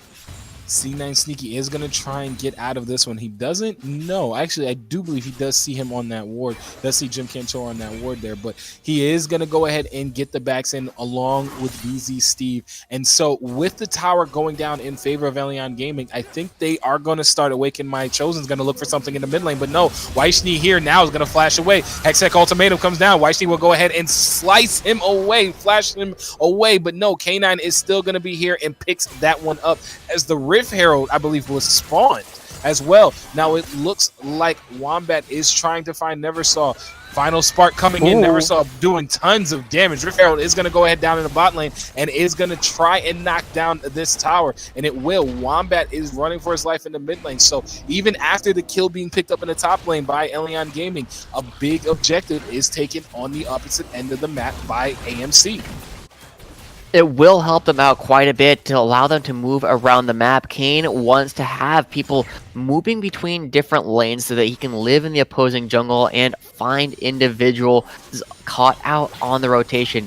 Now they're moving everybody into the mid lane, and the response is a little bit delayed. The turret already goes down before Sneaky and BZ Steve can get anywhere close to the mid lane. And with only 40 seconds before the dragon, that's a lot of gold that just went into the pockets of Awaken My Chosen. They're going to be able to go ahead, back away, buy themselves some items, and then be right back out on the map, ready to take down this next objective. One thing that I think is also very important to mention is in that top lane, little Jerd is 0-3 and having a tough go of things. He is still pretty decently farmed up compared to Weichny, who has that slight CS advantage right here. But like you said, Dragon's going to be up. It is a win Drake going to be up in about 10 seconds. So we'll have to see which team will go ahead and try and fight for that objective. And you have to think about who this really benefits for the side of the teams. Awaken My Chosen with that Singed, with the Kayn, really wants to be very aggressive, very fast moving so that they can stay on top of their opponents for as long as possible. Jim, he was thinking about going down for Jerd, but he's realizes, nah, we just want to pick up this objective. Multiple people are already seeing top lane, and we can trade this and then send Weichny right on back. But they do need to send someone, because there's already people starting to bring damage to bear on this top lane turret. Very close there. Jerd was able to go ahead and get out, but like you said, now 3 members are here for Elyon Gaming trying to go ahead and trade an objective. It looks like AMC are going to go ahead and push into the mid lane right now. I don't know how much defense Wombat and Jerd can do. They do not have very good wave clear. Keeper's Verdict is going to go ahead and get channeled and is going to knock away the minions along with the True Shot Barrage from C9 Sneaky, and I think that may buy the members of Elyon Gaming just enough time. Root coming in on the 2 as, oh my goodness, Wombat is absolutely demolished there. Final Spark coming in there from Neversaw, but even at the trade of his death, the tower still stands. But how long will it stand overall? We see that just a couple of times now, the side of Elyon Gaming is a little bit slower to these rotations than Awaken My Chosen, and now down a member, Wyshni's going in. Wyshni is going to go in. He's looking for C9 Sneaky. C9 Sneaky is going to go ahead and flash away, get fling back. Final Spark will not connect, but Wyshni's Poison will. That's going to be another kill. 2 kills now coming in for the top laner from AMC. Balavarki may be trying to find BZ Steve here, but no, he's just going to clear out some vision as the rest of his teammates continue the push in the mid lane. Yeah, Dio needs to be a little bit careful. Wombat is back available, but they want to pick up this turret, the Demolish proc.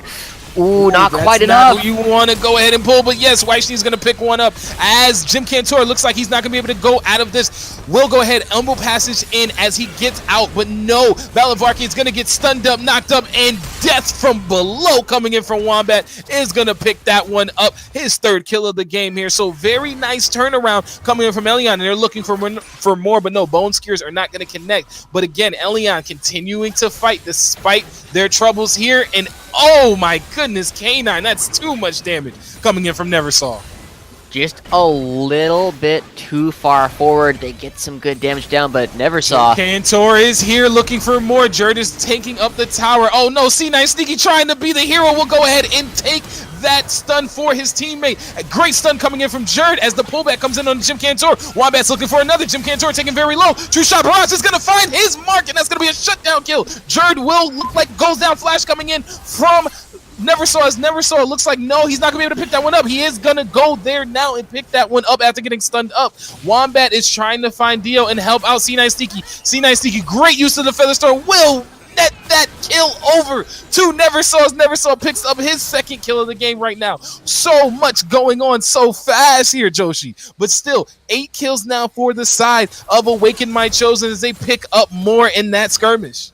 And these are the kind of fights that we have to be expecting from these kind of games. They take forever and they're super spread out. People coming in, people leaving, people dying, and then coming back towards the end of the fight. It ends up going ever so slightly in favor of Awaken My Chosen. They find a couple of extra kills, and they do have waves that are building up for them to farm and push back in the other direction. You see Wyshni moving down, grabs a couple of extra minions on his way out. And with that, with all those minions getting sacrificed to their opponent's side of the map, they're not going to be getting a whole lot of extra gold on the backside. But the gold overall has still evened out. It's only about 1,500 in favor of Awaken My Chosen. They do want to be able to carry through this game because they can't afford to lose another one. Otherwise, they're going to be knocked out of the Egn Winter Invitational. Yeah, and right now they're playing like they don't want to get knocked out right now. Huge performance coming in from Jim Cantor in this game. We talked about it before. K9 had his way of things in game number 1, but it looks like Jim Cantor has been able to bounce back here in game number 2, 2-1-5 right now on this champion, but Neversaw had a really rough go of things early on, as it looks like here they may find Wombat. No, Wombat's going to be able to dash out of trouble there. But again, we talked about it before. Neversaw had a rough go of things in game number 1. Bounce back and having a strong performance here in game number 2.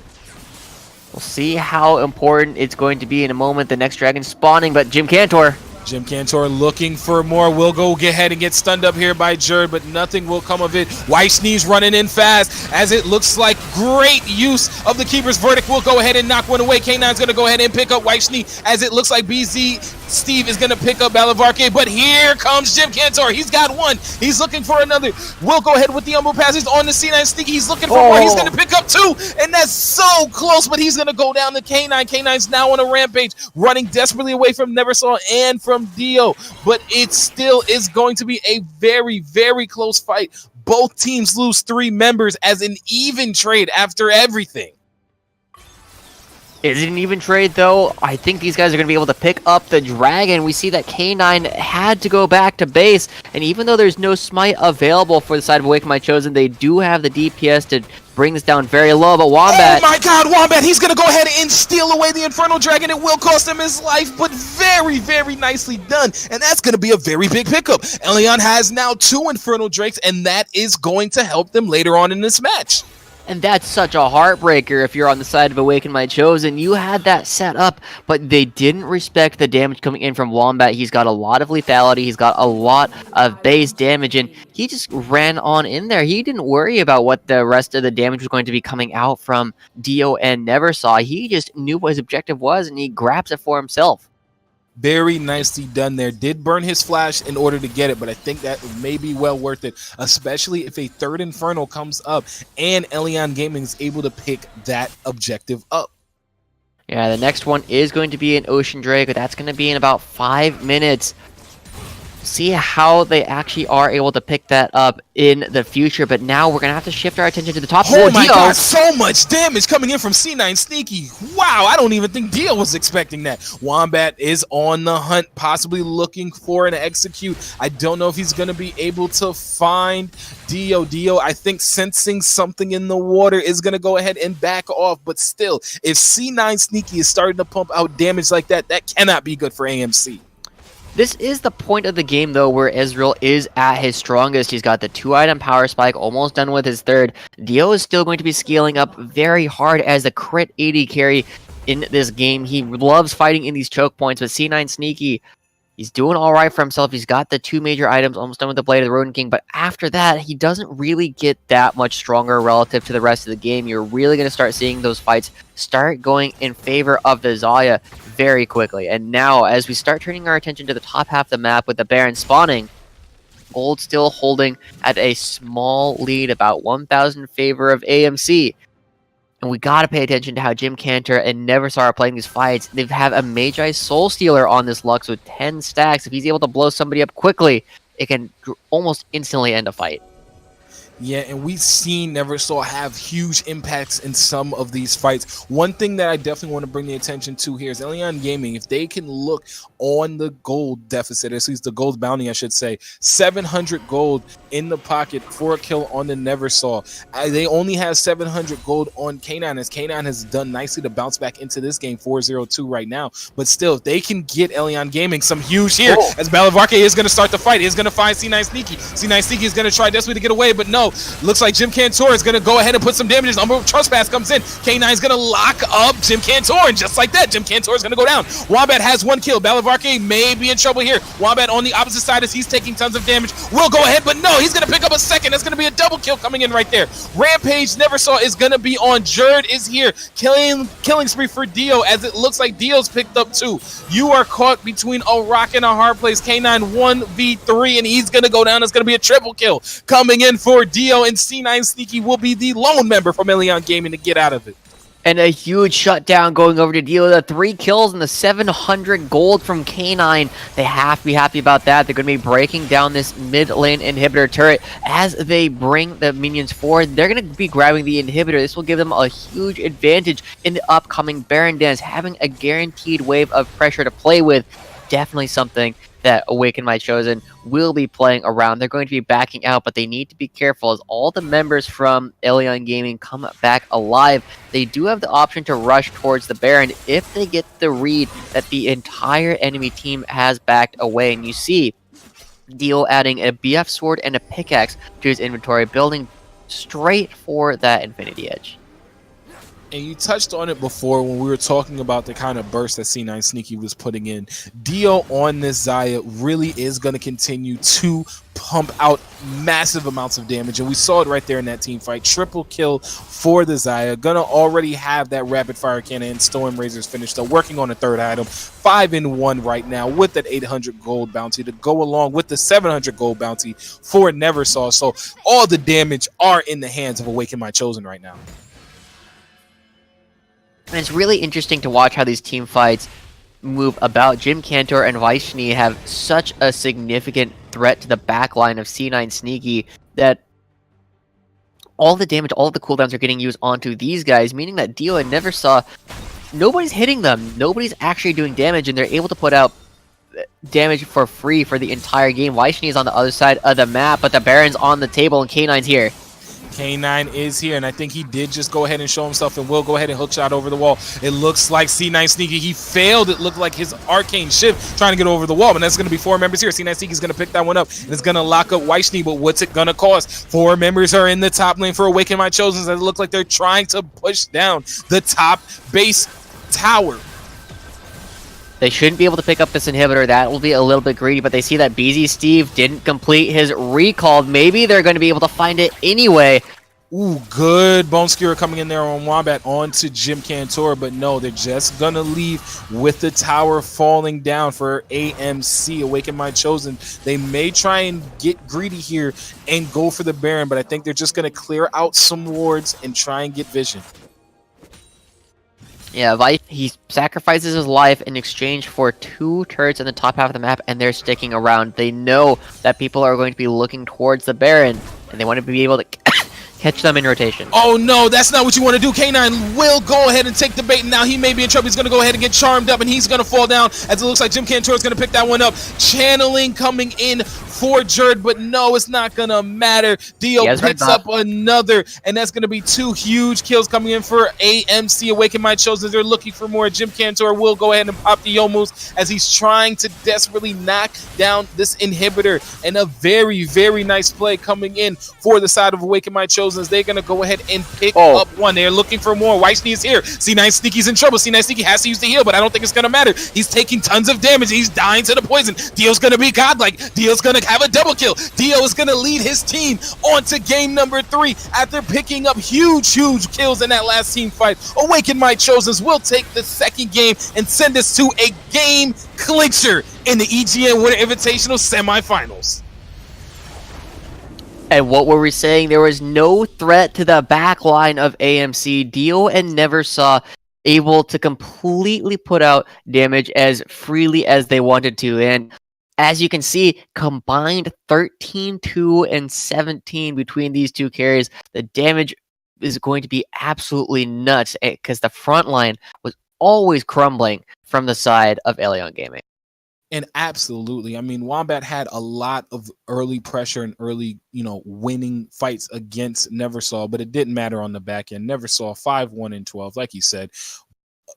Match that with Dio in the intensity that Dio had in the game, putting out so much damage. It really was a rough slow go of things for Elyon Gaming. But Joshi, I think we are going to go ahead and toss it to one final break. This is for all the marbles, everyone. EGN semifinals, Awaken My Chosen, 1 win under their belt. Elyon Gaming, 1 win under their belt. The winner of game number 3 will go ahead and move on to the EGN Winter Invitational Finals. Sit tight as we have game 3 coming for you right after this.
Legends never die when the world is calling you. Can you hear them screaming out your name? Legends never die, they become a part of you. Every time you bleed for reaching greatness, relentless, you survive. They never lose hope when everything's cold and the fighting's near.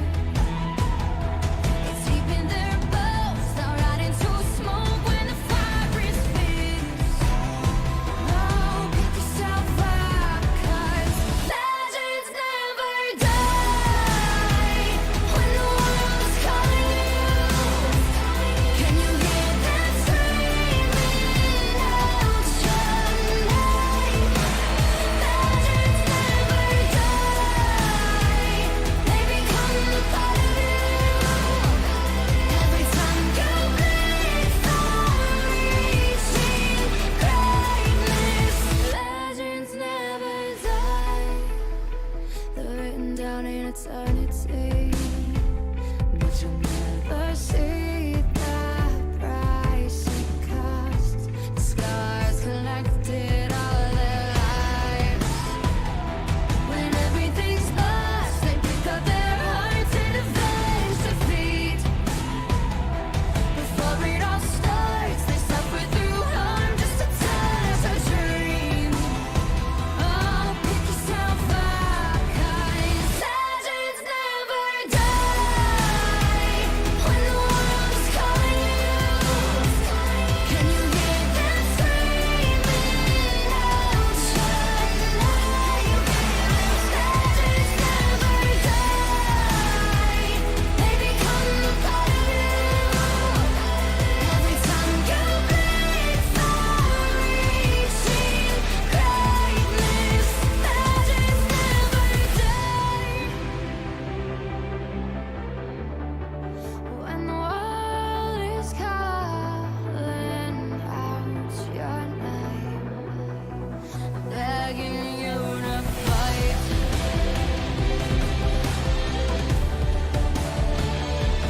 Pick yourself up once more. Pick yourself up, 'cause legends never die. When the world is calling you, can you hear them screaming out? Legends never die. They become a part of you. Every time you breathe, far reaching greatness. Legends never die.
And welcome back to EGN Winter Invitational. I'm Aaron Pro Doggy Johnson alongside Joshua Joshi Howard. And Joshi, we have come to the final matchup here for this semifinal matchup between Awaken My Chosens and Elion Gaming. Very, very tightly contested series. Who do you think is going to come out on top here in game number 3? Well, if you're gonna force me to make a prediction, Pro Doggy, I'm going to be looking at Awaken My Chosen to really come out on top this time. They really came back into form in the second game, and their macro game is a little bit cleaner, so they do have a little bit more of a fallback plan if the early skirmishing doesn't happen to go their way. But as we get into the picks and bans, I have to imagine we're going to be seeing a lot of adaptation coming out from through this series. Zoe's still getting banned out again. Actually, no, Elion Gaming banning that out. It was Wombat who played that in the first game to great effect, whereas the Graves getting taken away from K9 on Elion Gaming. Yeah, and we saw that Graves pick come in game number 2, I believe, and that was something that they wanted to make sure K9 does not get his hands on during this entire series. So they're going to go ahead and take that away. Lucian will be the counter ban coming in from Elion Gaming. But when we looked at that last matchup, the big ban, or at least the big champion, I'm waiting to see if he's going to get through. And as I said, he goes ahead and gets banned out. Kane has had huge impact in both these games, and it looks like AMC is going to go ahead and take that away. It's been interesting to watch how the Kane like to play the game. Kane has been farming out quite a bit throughout both of these games while their opponents have been looking for the ganks, and with a couple of the farming junglers that you tend to see already taken off the table with both the Kane and the Graves, I'm curious to see what we're going to be seeing next as a... Alright, Zinzao is the answer, the champion that's going to be taken off the table. Another jungler that can choose to farm a little bit more, but is generally more effective when they're looking for the early ganks. And as that is taken away off the table, we're going to see some brand new junglers coming out for both sides. And it looks like the Zoe was actually banned by Awaken My Chosen. It was a Kali ban at the very beginning, and Karthus looking to get locked in for Elion. And we've seen Karthus get played a lot throughout this tournament. We've seen him in the mid lane, seen him down in the bot lane a lot. But when you look at a champion like Karthus, he's one of those fresh to the meta we haven't seen in a little while, as opposed to as the meta goes, I should say. So when you get a Karthus pick coming in here for Elion Gaming, and it looks like that Lucian will get picked up by Awaken My Chosen, along with, yes, another Rakan game coming in for Battle of Arcade. But we look at that Karthus pick, that's going to be something we have to keep an eye on. Yeah, and it's really interesting as a first pick because it's hard to know where this Karthus is going to go. Is it going to go into the bot lane? Is it going to go into the mid lane? Excuse me, it might even be going into the top lane or the jungle. A lot of people like to play it just about anywhere simply because of how powerful Dark Harvest is as a keystone on this patch. You get so many free stacks because after you die, so many people are going to be low, so many people are going to die, and you're going to get at least 2 or 3 stacks almost every single time you see a full-on team fight. But as they lock in the Jhin, we start to get a little bit of a better idea. At least it's probably not going into the bot lane. I mean, crazier things have happened, Joshua. We might even see a Karthus jungle for K9. I don't expect it, but who knows? As it looks like Neversaw, who had an incredible game number 2 on that Lux, is going to get his hands on that champion once again here in the final deciding game. The Dio and Neversaw already have a little bit of backline threat being presented by Elion Gaming. They do have the Karthus, and the Requiem doesn't care where you're standing on the map, it's still going to be hitting you. So I'd like to see Awaken My Chosen continue to pick a threatening front line, something similar to the Kayn and the Singed that they picked last game, even if not specifically those characters, things that present enough threat that Dio and Neversaw are able to put out damage relatively freely from the mid part of the fight. They don't need to be all the way back. They can move forward and choose their targets. I like the this last ban that's coming in here that we've seen from Elion Gaming, getting that Singed away from Weichny. Weichny, I guess, played that very, very well. At least Elion Gaming is thinking so, and they do not want to have to deal with that champion coming into game number 3 here. Poppy will be taken away here from Awaken My Chosen. I'm a little surprised by that. Jerd didn't have a world beater kind of game on that Poppy in game number 2, but still, AMC elects to take that away, and we're going to have to see which champion they are picking up here for their next pick here. So a lot is being done in this pick and ban phase that talks to that adjustment phases that you were talking about before, Joshi, and it looks like Zach is being hovered, and I believe is going to get locked in. Yeah, definitely an interesting style of champion, not something you see very often these days, as the aggression from junglers is really the name of the game, the ability to duel your opponent. And as we say, it looks like they're going to be picking up Jarvan for K9. Now, Jarvan is a very popular champion still, despite the fact that this champion puts up relatively poor numbers across the board. He has some very obvious go buttons, he has a very useful ultimate, And as long as you're building towards the warrior and building extra damage, you're going to have plenty of opportunity to create backline threat and make both Neversaw and Dio very sad. Yeah, and that Cho'Gath looks like it will be the last pickup coming in for Elion Gaming. So at least they have a built-in smite coming in for Jerd in that top lane. And I think that's going to be something we have to play close attention mind. But it is going to get counterpicked here by the Fiora for Weishni. So a very high-skill champion coming in here for Weishni. And I cannot wait to see how that matchup's going to come out. It's going to be very interesting to see as they are starting to load onto the Rift. We're going to be getting ready to watch these two teams go head-to-head for the last time today. Winner moves on to the finals, and the loser will have an opportunity to play for the third place glory, get at least a little bit more pride for themselves as they all start running on, fanning out once again. Nobody looking to go aggressive at level 1 today.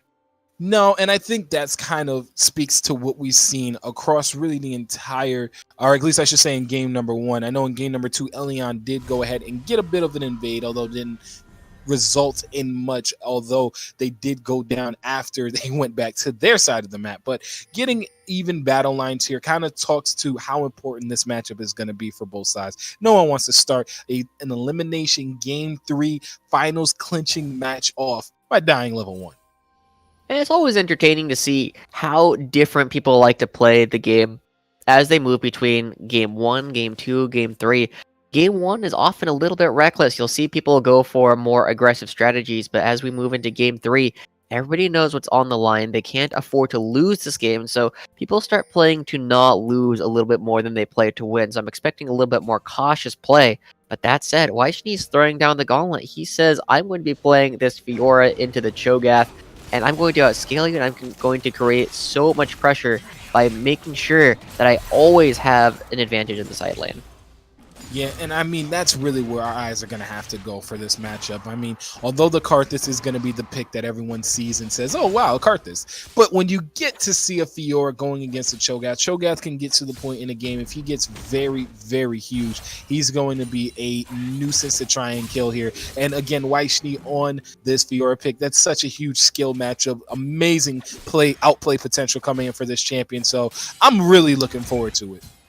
Yeah, we're seeing that Jerd opting to go with the Rupture at level 1 in order to just be able to get a little bit of impact from range. Normally you tend to see Cho'Gath going for that E at the first level, get some auto attack pressure down, but look at how much damage he's taking every single time Weishni wants to go forward with the lunge. Yeah, and it looks like Jerd is really tempting Weishni here.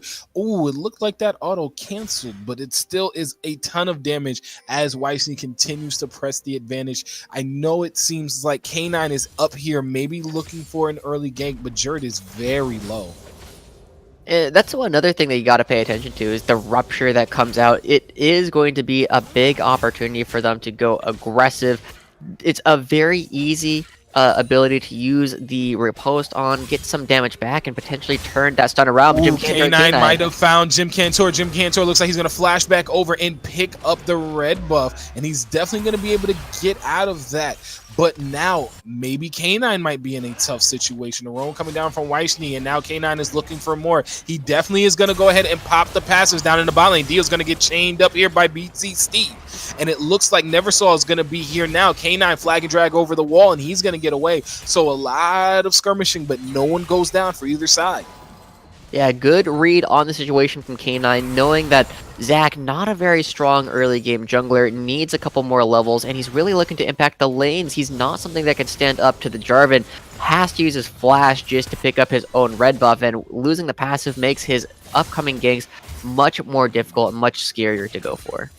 Yeah, and I think, like you said before, K9 trying to put the pressure in on the Jim Cantor, that is going to be something we have to play close attention to. But again, where is that first gank going to come from? I start to look across the map and you see how much pushed in it looks like this bottom lane is going to be, and the first gank is going to come in the top lane. Jim Cantor is here on the Jerd. Weishni is here as well. He's going to go ahead and get stunned up, and he's going to go down. Weishni picks up the first kill here in game number 3.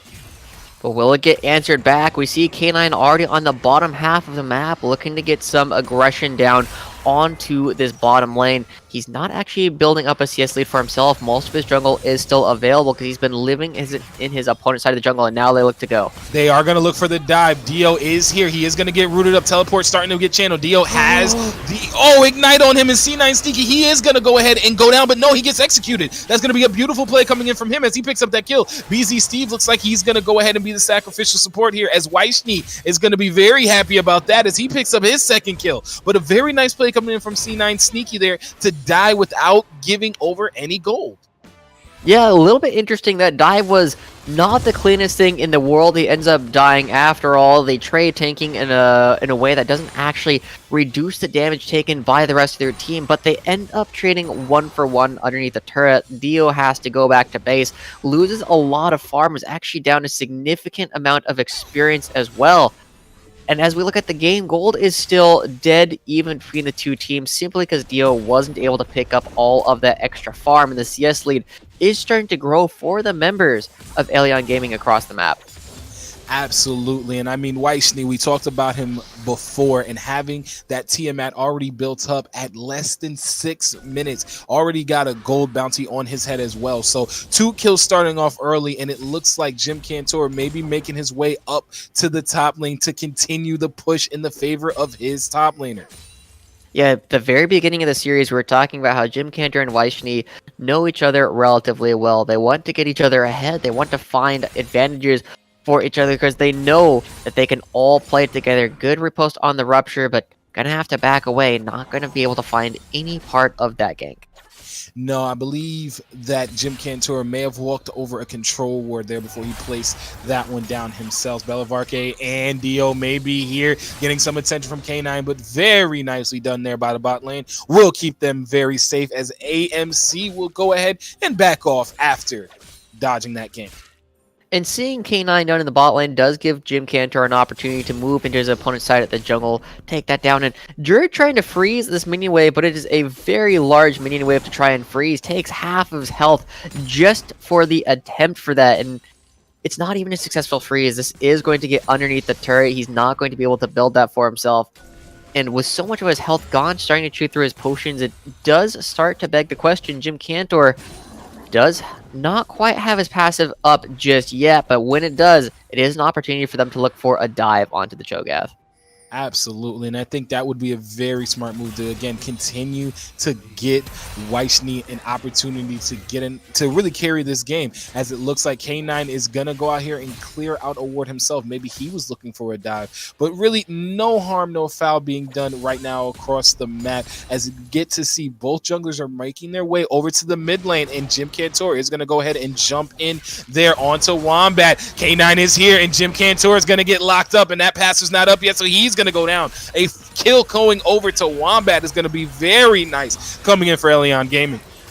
Yeah, we talked about this game one, but we'll talk about it Densentis later. is going to hit onto Belavarke. Belavarke, he's hemmed up, and he's going to go down. C9 Sneaky's going to pick that one up. Requiem comes down just for good measure, but Weichny is up here with Jerd. He does have the ultimate available. He's not going to go ahead and drop that grand challenge just yet, but BZ Steve and C9 Sneaky are continuing to put a lot of pressure down on this bot lane. And we talked about how difficult it was for Jim Cantor to play in the first game because his lanes didn't have any priority. They were always pushed in underneath their own turret, and we're seeing that come out once again. Sneaky and Steve continue to have Dio and Belavarke underneath the turret. They're not able to get anything done, and Neversaw, trying to dodge away from all these Skittles from Wombat, is struggling so hard. He's not able to maintain CS parity, and he's getting pushed back over and over. Elastic Slingshot will come in from Jim Cantor as they go in and lock down BZ Steve. BZ Steve will go ahead and flash away and get the heal coming from C9 Sneaky. The calling is going to get channeled. C9 Sneaky trying to block it so he and his support can go out. Dio go ahead and flash forward. Is going to go ahead and pick that one up. K9 tries to get there, but is just a bit too late. Grand Challenge was used down in the top lane, or up in the top lane, I should say, but Jerd is going to be okay. Weichny still pressuring, but even after all of that, a big kill picked up here for Awaken My Chosens. And they're not really actually converting that into a whole lot.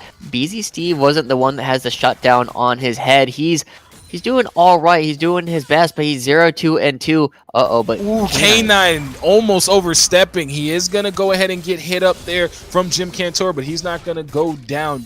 very, very close there. But again, like you were saying, Joshi, the bounty's not on BZ Steve. No, you're looking at C9 Sneaky. He's the one. He's already got the BF cert. He's got the 2 kills under his belt. 550 gold if you are able to pick that guy up. And we saw that they were able to finally pick up the Thresh, but they used a lot of resources to pick that up. They used the flash coming out from Dio and his heal to go aggressive. Just a poor man's Ghost, get a little bit of extra movement speed, and he's still behind in items. Ooh, going aggressive. Very aggressive coming in here. Weichny trying to get the outplay. Flash going under the tower. Flash coming in from both sides, but no! Weichny is going to go ahead and pick that one up, and he is on a killing spree. And that last little burn from the Corrupting Potion going to be enough to take down the Cho'Gath.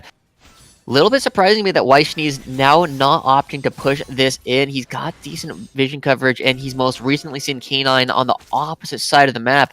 Not quite getting as much gold as you might expect, but still very happy with that outcome, taking away his opponent's flash and just inviting Jim Cantor to come back up to the top lane very soon to continue trying to bury this Cho'Gath. And right now, it has been a bit of a tough series for Jerd. Had a very rough go of things in that last game on the Poppy. It seems to continue here in game number 3. 0-2 right now, 12 CS down on Weichny, who is right now on a killing spree. So again, if he can start getting to go for this side of Awaken My Chosen, it's going to be very difficult for Elion Gaming as the game goes on. Definitely will. There will always be threat from the Fiora coming out against the Cho'Gath simply because of all the percent max health true damage. Elastic Slingshot channeled it, looking to go on to Jerd, but not quite landing. They're going to be able to back on out of there. But K9, again, on the opposite side of the map, basically vertically jungling this entire game. Yeah, we're trying to maybe set something up down here in the bot lane. Maybe BZ Steve could have gone ahead and thrown that lantern over, but nothing is going to come of that for right now. As we look in the mid lane, it's really been a nice gold advantage built up here for Wombat. CS advantage is going to be in his favor, about 30 CS up, and that is really, really a nice advantage for him.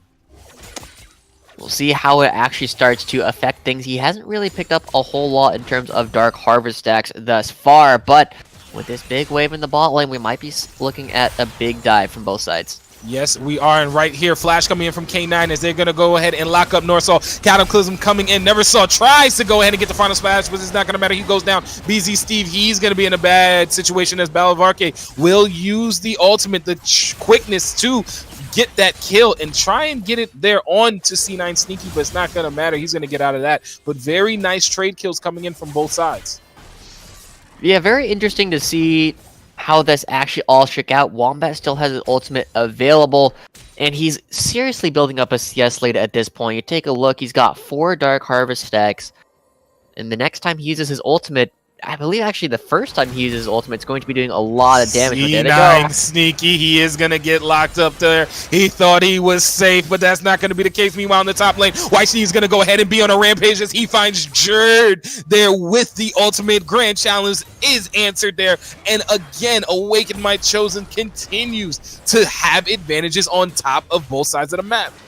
They're going to be picking up multiple plates as well. That's going to be some good gold across the rest of the team, but 2 plates in, that big shutdown is going to be all that they pick up, and now Dio is the one with the bounty on his head. He turns things around, still down 40 CS, and oh, kill those minions. Make sure the wave hits the turret. It's definitely going to help out quite a bit. It doesn't matter each individual time, but just like working out, you know, if you do 100 push-ups in a day, it's not going to matter. If you do 10 push-ups every day for the next year, that's when you're going to get a little bit, and those 2 minions do add up if you're able to push it in every single time. We still see a dragon on the field. Nobody's been playing for it. The Ocean Drake is there, and it doesn't look like Elion Gaming cares about this at all. They're swapping Jerd out of the 1v1 against Weichny, but this might be just as bad. He's going up against the completed Blade of the Ruin King on Dio, and they want to pick up the Rift Herald. Who cares about this Ocean Drake? They say that Awaken My Chosen can have it. Yeah, and they are going to go ahead and give that up. But I think something to pay close mind to is going to be Jared down in this bot lane. Now he's in a 2v1 situation. He has no teleport. Teleport will be up in a few moments, but he doesn't have a flash. That's still a few moments down as well. So if he gets himself caught into a bad situation here, Dio and Balavarke can definitely capitalize from that as they punch out a ton of damage right now onto Jared. Yeah, just look how quickly they go, and they might be able to find in the top lane. And I think they might. BZ Steve does drop the box, but I think it was all for naught. Weichny and Jim Cantor fake like they're going to go ahead and start something up, but it looks like the Herald is going to go ahead and get dropped here by K9. Never saw and Wombat continue to duke it out down in the or over in the mid lane. But Dio right now, he and Balavarke are putting in so much damage down in the bottom lane as Weichny is looking for C9 Sneaky. He's trying to find C9 Sneaky, but oh my goodness, that's going to be a Requiem triple kill. What is that? Wombat right there. He's going to go ahead and turn that fight completely around. K9 is going to pick up Jim Cantor, and it has gone horribly wrong right now for Awaken My Chosens. It was looking pretty okay for AMC. They were able to get the bot lane. They find the kill onto Jared, but he's able to stay alive for long enough that Balavarke ends up going down as well to the Requiem. And look at that. Wombat, he has to have presence of mind because his ultimate's already almost off cooldown again. He just used it, and look at that damage. They get a charge on the first, second, and third turrets all the way across the map, and this game, it looks even from kills. It's 8-8, but the 2 extra turrets and the fact that they've got a Karthus who is now 5-0-1 is really super impactful upon this game. It's going to be so difficult to dive on top of that Lich and bring him down. Absolutely. He was also Wombat able to pick up that first tower in the mid lane. So that's going to be 3 towers now for Elion Gaming. Hit that R button, Joshi. That's how all your problems are going to be solved. If you're Elion Gaming, they're going to go ahead and start up the Ocean Drake. And the ultimate's back up already. Wombat can do that again with the fighting across the map. He's able to push out Neversaw all by himself, and oh, they're starting to move down. Weichny. They are going to go ahead. Weichny trying to jump in on the C9 Sneaky. Very nice riposte there. Is going to go ahead and try and get the stun up, but no. That's going to be 3 members are here for Elion Gaming as Weichny goes down, and that's going to be huge shutdown gold going over to K9. The rest of the members of Awaken My Chosens are here. Jim Cantor goes in, and it looks like K9 is over here fighting Balavarke. Teleport is going to come in as Jim Cantor is going to get stunned up. Shutdown kill coming in now for Neversaw as he takes out Wombat, but here comes the Requiem. K9 picks up a killing spree as another kill comes in. Ooh, BZ Steve very narrowly is not going to get hit by that rupture coming in from Jared as Jared picks up Dio, and now Neversaw's in trouble and he's going to go down, and that's going to be the ace for Elion Gaming. And that's a second fight in a row that's completely destroyed by Elion. They're moving forward. They're going to be picking up 2 more turrets and a bunch more kills. This is looking pretty destruction right now. They're able to pick up not only the Rift Herald, but they sacrificed an opportunity for the Ocean Drake, but they end up picking it up anyway. And now with so much map control, they can eat their opponent's jungle, take away all of this extra income, and the big lead coming out on the side of Awaken My Chosen. We're still looking at Weichny in the top lane, but it's not that big of a difference anymore. He's only up 500 gold, and as he builds towards a Trinity Force, it's not going to be... I mean, it's going to take a long time for him to really come online and start pushing Jared around again. And although Wombat did go down in that last fight, so that's going to be his 1,000 gold bounty going over to Awaken My Chosen. That team fight still so far in the favor of Elion Gaming. I don't even know if it matters. The gold lead now is a little less than 5k gold in favor of Elion as they are going to start to really press their advantages across the map. But at 18 minutes, that 5,000 gold is starting to result in a lot of item breakpoints. League of Legends is a big game where every single time you complete a major item, it's so much more impactful than having all of the components. And you see, as the Ludens and the Morellonomicon are completed for Wombat, you take a look over at Neversaw, and he's got a Ludens and a book of his own, but it's an amplifying tome. It doesn't do nearly as much. There's no grievous wounds. There's only about 20 AP on that, as compared to the 80 coming out on the Morellonomicon. Yeah, and I mean, we talked about Wombat and the damage that he can have and the impact he can have in this fight. Like we said, he died in that last fight, but he still was able to put out so much damage through his passive and also get his Requiem off as well. And I know that ultimate is going to continue to cause issues for Awaken My Chosens. Now they're starting to move in. Jim Cantor's still looking to make plays, but it's looking to be more and more difficult to dive onto this enemy team. One thing now that is very, very important for us to watch is look at the map control right now that Elyon Gaming has around the Baron pit. Baron's going to be spawning in about 30 seconds, but so much map control. I know that Jim Cantor was able to go ahead and clear out one of those wards, but it's still so much vision for Elyon. Yeah, Elyon getting complete control of this top half of the map for the Baron means that they're going to be in a fantastic spot when it spawns very soon. And while they don't have a traditional AD carry that does a lot of damage to this objective, they do have a card that is 5, 1, and 4, does a lot of damage on his own. And of course, they have that feast on Jerd to bring out that second smite, get a couple of extra stacks for himself. As they start to dance around this, they just need to make sure that Sneaky and Wombat don't step too far forward and get in range for Jim Cantor to engage upon them, because that's really their only major loss condition, but they have to be careful right now. And Jim, he's in range.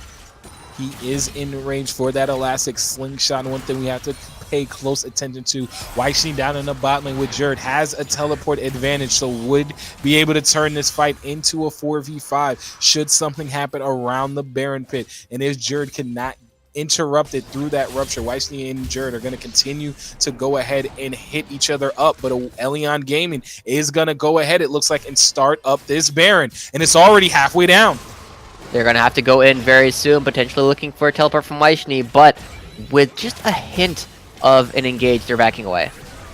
Ooh, so many huge skills dodge there coming in for Awaken My Chosen, but it looks like Balavarke may have been caught out here. He takes a ton of damage, but is able to jump away to safety.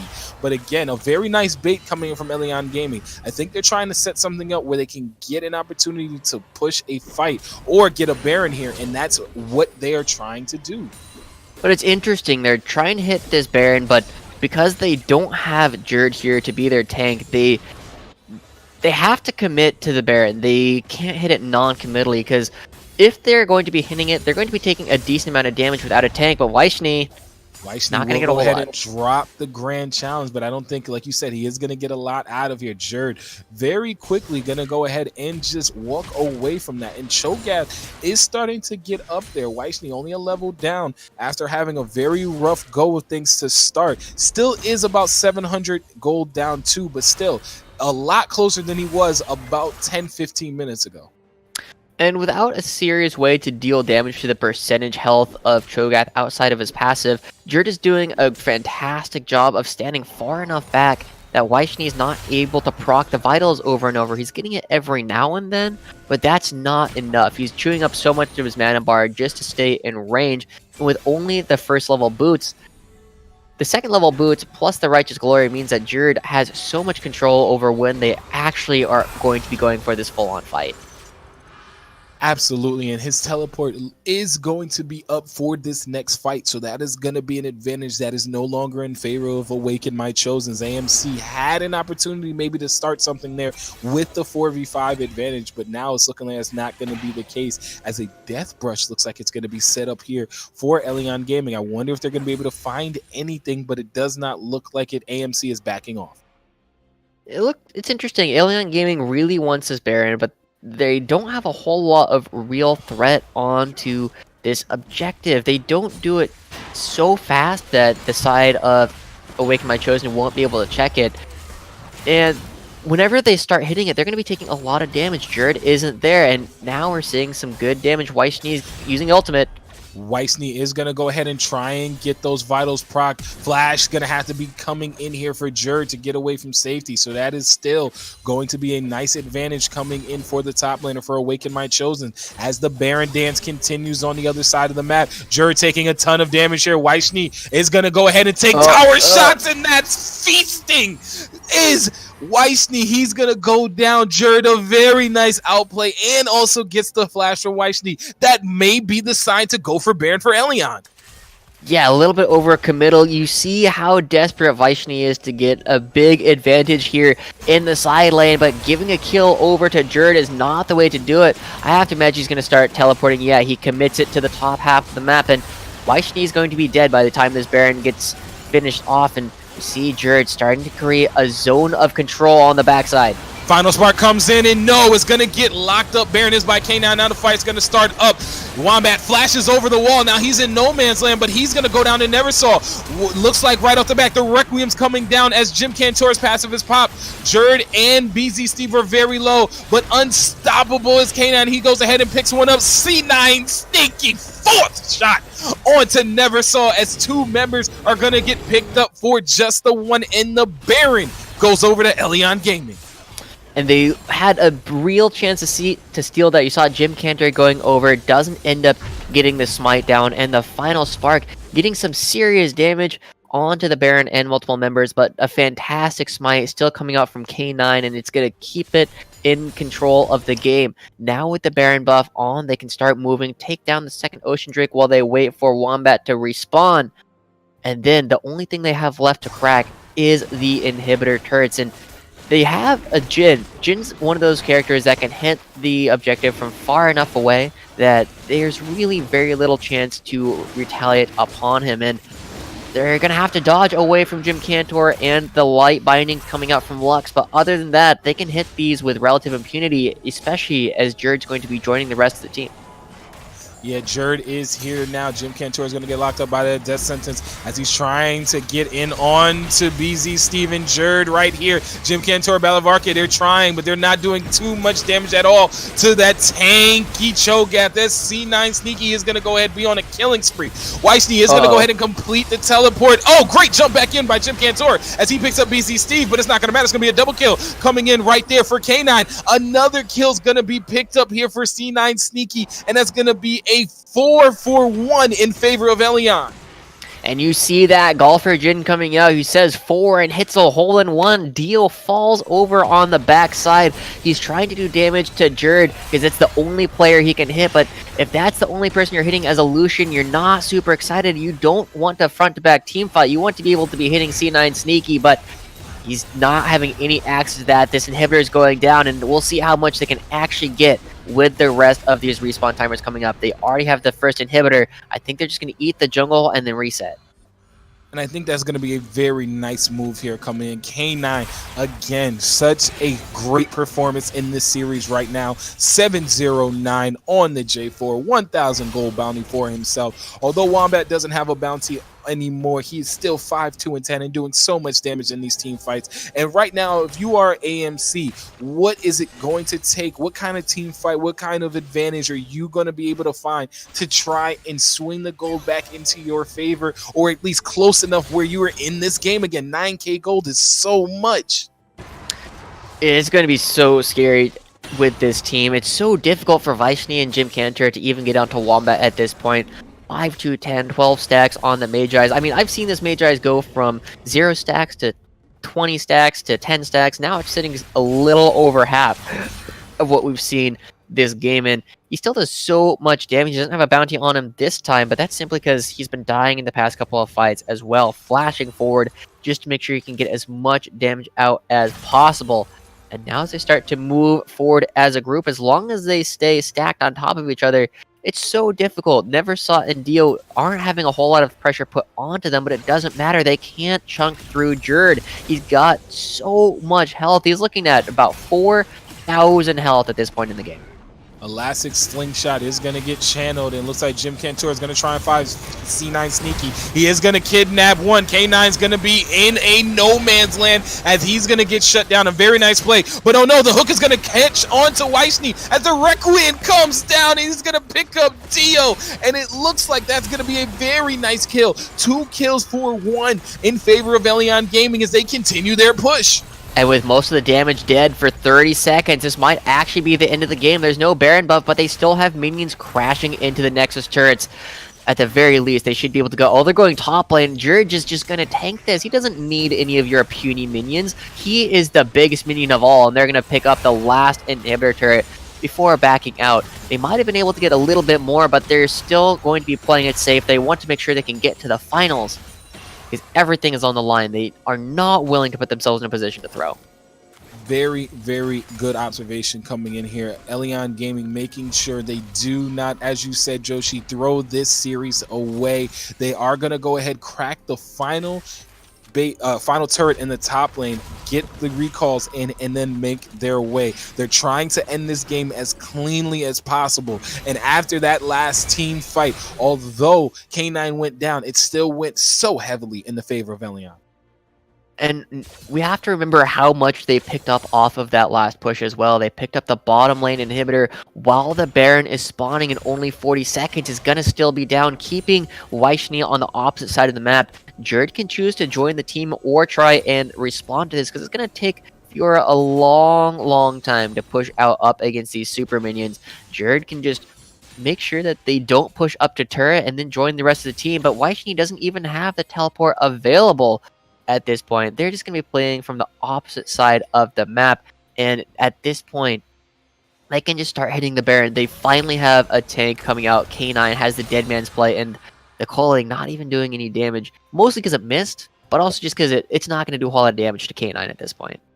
And again, another example of Elion trying to play this game as safely as possible. They're waiting for the Baron to spawn. It just came up a few moments ago, and now they're going to either set something up or they're going to go ahead and just take it away. Although down in the jungle, down by the Dragon Pit, it looks like C9 Sneaky is going to go ahead along with Jerd and pick up another Drake. There's going to be a third Drake for them, and now Baron is the lone objective on the table. It's interesting to me that they're prioritizing so much of this almost extra objectives to pick up. They're going to go get the red buff. They're going to get Jerd pushing forward. There's definitely an opportunity where Vyshny can't contest at all. If he wants to block the super minions, it means he can't come over it, but they're just looking for that's gonna be a pick right there. Battle of Arcade, very nicely done. Gonna go ahead and get the knockup and get away to safety. Very close there, but I think with him having to back and multiple members here for Elion Gaming, it is gonna be the start for Baron, and I don't think there's much that Awaken My Chosen can do. They still have Neversaw on the Lux. He still has the final spark to look for his steal, and Jim Cantor is in the area with his smite. There is an opportunity for them to look for something. Here comes Jim Cantor. No, Baron's going to go ahead and get taken there by K9, but Jim Cantor is going to take several members back, trying to get a Kid Knight. As the curtain is called, Neversaw is trying to get away from this as Wombat is chasing him down. C9 Sneaky's going to be unstoppable. Picking that up as here comes the Requiem. How much damage is going to do? Oh my gosh, Joshi, that is too much damage. Dio lives literally with a sliver of health as he's going to be able to back after all of that, but the Baron does go over to Elion Gaming. And huge props to K9 for securing the Baron multiple times. He's got a smite to deal with. He's got the final spark, but he's still securing it for his team. And now with 5 members in the enemy base, that's the third inhibitor going down. They still have the Baron buff. This should be the end of the game. Absolutely, you would have to think so, Joshi. And right off of winning game number 1, dropping game number 2, Elion Gaming coming in from the overdrive leave is looking to punch their ticket, but Wombat's going to be taken very low after a great engage coming in there. Neversaw's going to pick Wombat up. BG Steve is here as well, but no, Jerd is going to be on a rampage. K9 is looking for more. He's going to go ahead and jump on a Jim Cantor as the double kill comes in for Neversaw. The fights are still coming in, but there are so many minions into this base. K9 looking for more as Wyshny is here, but the Nexus is going to be exposed, and I believe off of the back of a huge performance coming in from their mid laner Wombat and from their AD carry C9 Sneaky, it looks like Elion Gaming will punch their ticket and go to the finals of the EGN Winter Invitational. They just played so cleanly throughout this entire series. K9 with multiple huge smite secures, and towards the very end, they're able to just outfight their opponents over and over and over again. This Karthus, there was no answer to from the side of AMC, and it's all that they need. A Wombat 6-3-14 at the end of the game. He was doing so much damage, and he had such an impact on the game, allowing C9 Sneaky to get the damage that he needs to find over and over and over again. And congratulations to Elion Gaming. They are going to be moving towards the finals to play for the grand title of the EGN Winter Invitational. Absolutely. And I mean, right off that, Elyon Gaming came into this matchup and it was going to be difficult for them, but on the backs of a great performance from K9. And again, like you said, Wombat, C9 Sneaky, it really was a full team effort coming in from Elyon Gaming. But Joshi, I am going to have to ask your opinion here. Who do you believe after this huge, hotly contested best of 3 series, who do you pick as an MVP? That's a tough question because they played so much as a team throughout this entire series, but the big person that I want to be pointing to is going to be C9 Sneaky on the side of Elyon Gaming. He was able to control the bottom lane so heavily with BZ Steve that Dio and Balvarki never really had the same kind of impact on the game, and even in the game that they lost, C9 Sneaky was still putting out as much damage as possible. He was always a relevant player in every single game, and that's really the hallmark of a strong player. No matter what the rest of the situation is, they are still the one that you look to make the plays, to be smart, and to have as much power and control over the game as possible. And just like that, Elyon Gaming is going to go ahead and punch their ticket to the EGN Winter Invitational Final. Sit very tight, everyone out there, as we are awaiting the finish of the other semifinal match between 187 and POG, as they are currently in a best of 3 themselves, game number 3. So the winner of that series will go to the finals to face off against Elyon Gaming. Awaken My Chosen, they are not done either. They're going to go ahead and play in the third place match for the EGN Winter Invitational. But for right now, that is all we have for you guys. Sit tight. That final match will be coming your way very shortly after the conclusion of the other semifinal match. But for right now, I'm Aaron Pro Doggy Johnson alongside Joshua Joshi Howard. Thank you guys so much for watching, and sit tight because we have so much more to come to you from EGN. We'll see how important it's going to be in a moment. The next dragon spawning, but Jim Cantor looking for more. Will go ahead and get stunned up here by Jerd, but nothing will come of it. Weichsnee's running in fast as it looks like great use of the Keeper's Verdict. Will go ahead and knock one away. K9's going to go ahead and pick up Weichsnee as it looks like BZ Steve is going to pick up Balavarke, but here comes Jim Cantor. He's got one. He's looking for another. Will go ahead with the Umble Passage on the C9 Sneaky. He's looking for more. He's going to pick up 2, and that's so close, but he's going to go down to K9. K9's now on a rampage, running C9 Sneaky. C9 Sneaky is going to try desperately to get away, but no. Looks like Jim Cantor is going to go ahead and put some damage. Umber Trespass comes in. K9 is going to lock up Jim Cantor, and just like that, Jim Cantor is going to go down. Wombat has 1 kill. Balavarke may be in trouble here. Wombat on the opposite side as he's taking tons of damage. Will go ahead, but no, he's going to pick up a second. That's going to be a double kill coming in right there. Rampage Never Saw is going to be on. Jerd is here. Killing spree for Dio, as it looks like Dio's picked up 2. You are caught between a rock and a hard place. K9 1v3, and he's going to go down. It's going to be a trip. Does drop the box, but I think it was all for naught. Weichsnee and Jim Cantor fake like they're gonna go ahead and start something up, but it looks like the Herald is gonna go ahead and get dropped here by K9. Never Saw and Wombat continue to duke it out down in the over in the mid lane, but Dio right now, he and Balavarke are putting in so much damage down in the bottom lane as Weichsnee is looking for C9 Sneaky. He's trying to find C9 Sneaky, but oh my goodness, that's gonna be a Requiem triple kill. What is that? Wombat right there. He's gonna go ahead and turn that fight completely around. K9 gonna go ahead and try and get the stun up, but no, that's going to be 3 members are here for Elyon Gaming as Weichsnee goes down, and that's going to be huge shutdown gold going over to K9. The rest of the members of Awaken My Chosen are here. Jim Cantor goes in, and it looks like K9 is over here fighting Balavarke. Teleport is going to come in as Jim Cantor is going to get stunned up. Shutdown kill coming in now for Never Saw as he takes out Wombat, but here comes the Requiem. K9 picks up a killing spree as another kill comes in. Ooh, BZ Steve very narrowly is not going to get hit by that rupture coming in from Jerd, and Jerd picks up Dio, and now Never Saw's in trouble, and he's going to go down, and that's going to be... Especially as Jerd's going to be joining the rest of the team. Yeah, Jerd is here now. Jim Cantor is going to get locked up by the death sentence as he's trying to get in on to BZ Steven. Jerd right here. Jim Cantor, Balavarke, they're trying, but they're not doing too much damage at all to that tanky Cho'Gath. That C9 Sneaky is going to go ahead and be on a killing spree. Weishney is going to go ahead and complete the teleport. Oh, great jump back in by Jim Cantor as he picks up BZ Steve, but it's not going to matter. It's going to be a double kill coming in right there for K9. Another kill's going to be picked up here for C9 Sneaky, and that's going to be a 4-for-1 in favor of Elion. And you Game number 2, Elion Gaming coming in from the overdrive leave is looking to punch their ticket, but Wombat's going to be taken very low after a great engage coming in there. Neversoul's going to pick Wombat up. BG Steve is here as well, but no, Jerd is going to be on a rampage. K9 is looking for more. He's going to go ahead and jump on a Jim Cantor as the double kill comes in for Neversoul. The fights are still coming in, but there are so many minions into this base. K9 looking for more as Weishney is here, but the Nexus is going to be exposed, and I believe off of the back of a huge performance coming in from their mid laner Wombat and from their AD carry C9 Sneaky, it looks like Elion Gaming will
coming for a special occasion.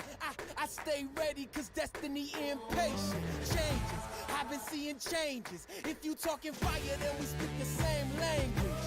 Rah. And mine don't ever get extinguished. Could count my friends on one set of fingers.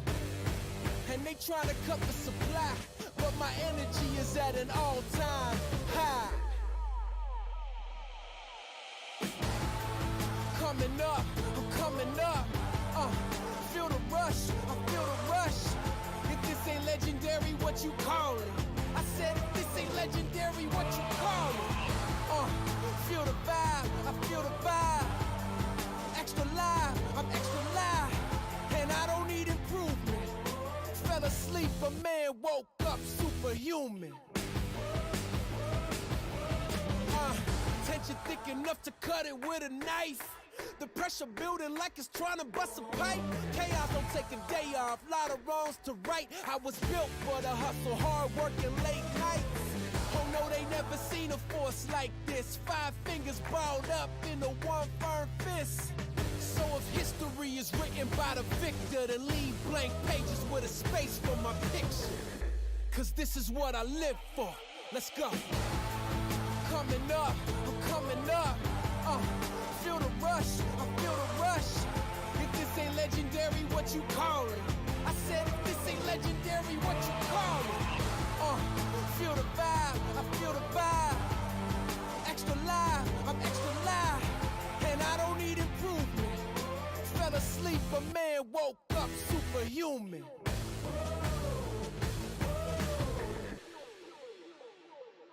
Pressure turned me into a giant. A thin line between living and dying. I'm on the edge and I might just dive in.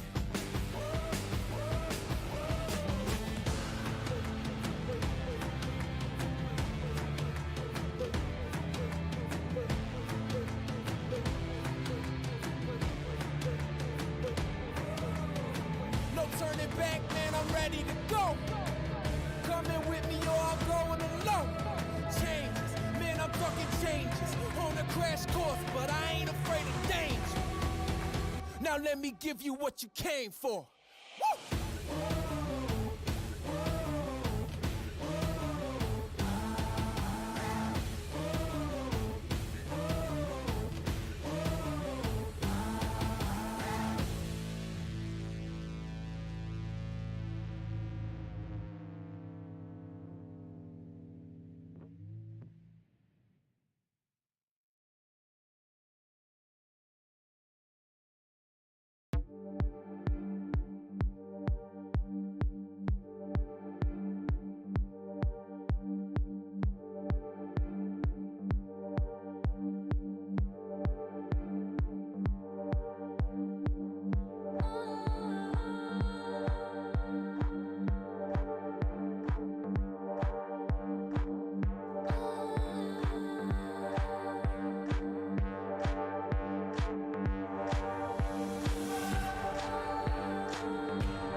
So hold our heads up high and beat the drum to what we love. Risk the fall, or we have felt it all come crashing down from far above. stars are rising, countless worlds colliding. Only one will take it all. Can we bring to fall the giants? Can we make the final call? We are the ones to ignite the darkened skies. The champions of the world that we defy. So right of the few who rise up high, and we all fight at the last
There's a fire that burns inside. It's an instinct that never lies. The target's tattooed between our eyes.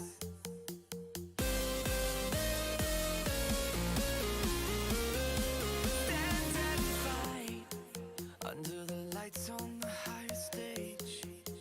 A part of your life they can't take away. Just like the blood running through your veins.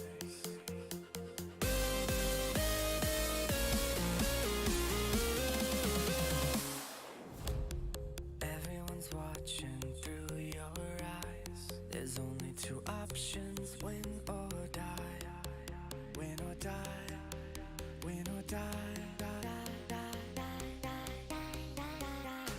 It went from a spark to an open flame.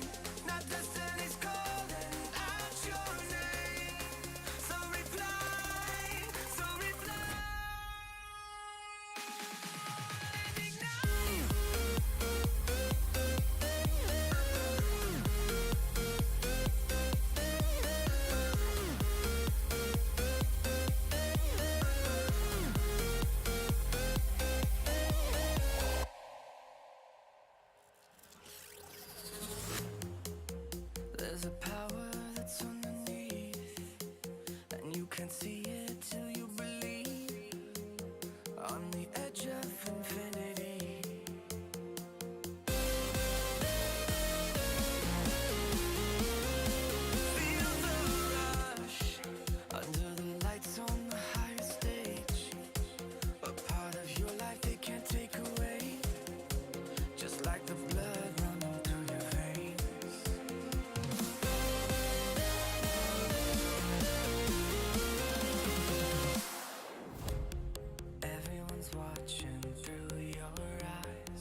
Drop a rock into the water, watch it ripple. Tides turn quick, just keep your head on a swivel. Competition getting stiff, I'm here to make you wiggle.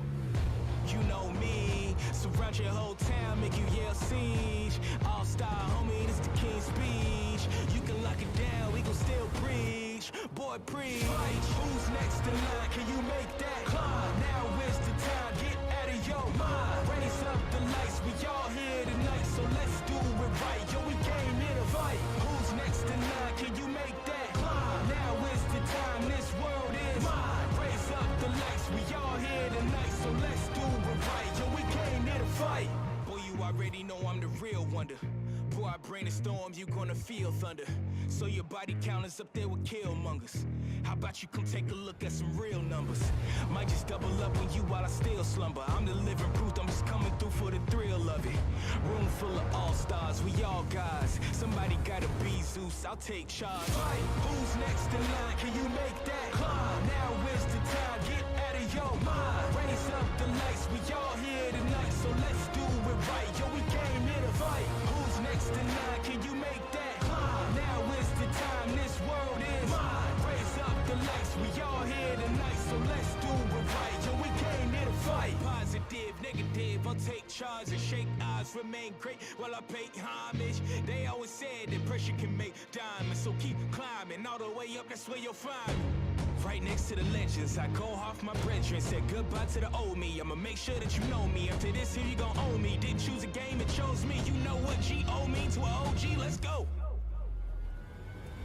Fight, who's next in line? Can you make that climb? Now is the time, get out of your mind. Raise up the lights, we all here tonight, so let's do it right. Yo, we came here to fight. Who's next in line? Can you make that climb? Now is the time, this world is mine. Raise up the lights, we all here tonight, so let's do it right. Yo, we came here to fight. Who's next in line? Can you make that climb? Now is the time, get out of your mind. Raise up the lights, we all here tonight, so let's do it right. Yo, we came here to fight. Who's next in line? Can you make that climb? Now is the time, this world is mine. Raise up the lights, we all here tonight, so let's do it right. Yo, we came here to fight. Yep, get your back off the wall. Come on, yep, come one, yep, come all. Get up, yep, get your back off the wall. Come on, yep, come one, yep, come all.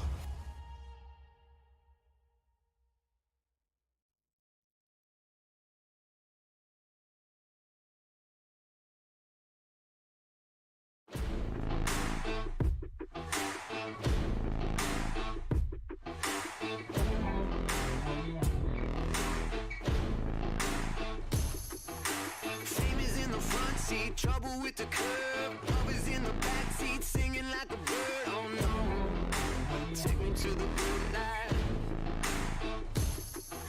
Stranger on the mountain, hanging on your words. Walking in a nightmare, everything is blurred. Oh no, take me to the good times. Don't forget what you told me. I'm a wolf in sheep's clothing. Watching, waiting, my prey is praying. There's no escaping. My blood's pumping. I go 100. The hunter, the hunted.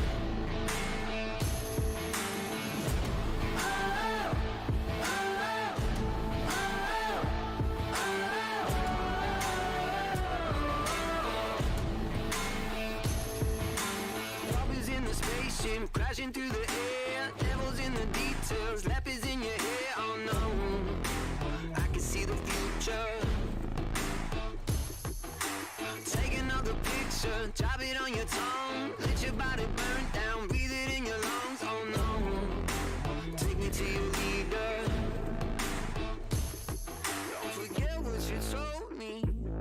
I'm a wolf in sheep's clothing. Watching, waiting, my prey is praying. There's no escaping. My blood's pumping. I go 100. The hunter, the hunted.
place I found peace in the dark of night. Tabletops counting hours in the early hours. Stone cold inside. Banging drop stanzas, never needing answers. We wander all alone, but we can't find the street lights go.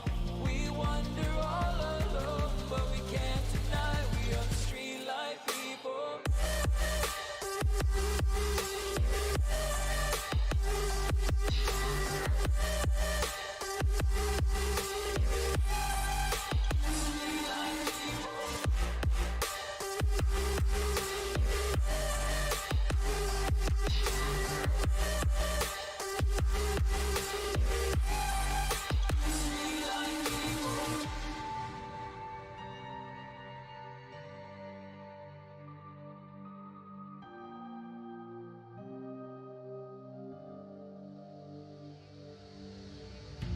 Pills, thrills, chasing whatever kills. For so long, I forgot how it feels in the dark of night. Tabletops counting hours in the early hours. Stone cold inside. Banging drop stanzas, never needing answers. We wander all alone, but we can't find the street lights go. We wander all alone, but we can't deny we are the street light people.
Only darkness inside of me.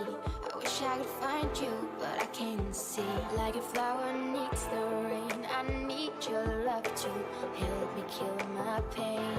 I wanna find you, I wanna know who you are. Cause I'm alone tonight and I need someone to care about me now. We go round, we go round, we go round, we go round, we go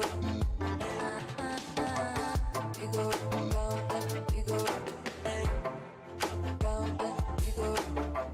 we go round, we go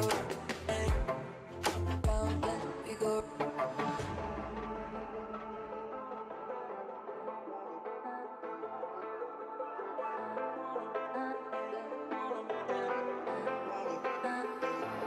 Only dark, dark, darkness, dark. Like a flower need, flower, flower need, flower. I wanna find you, I wanna know who you are. Cause I'm alone tonight and I need someone to care about me now. We go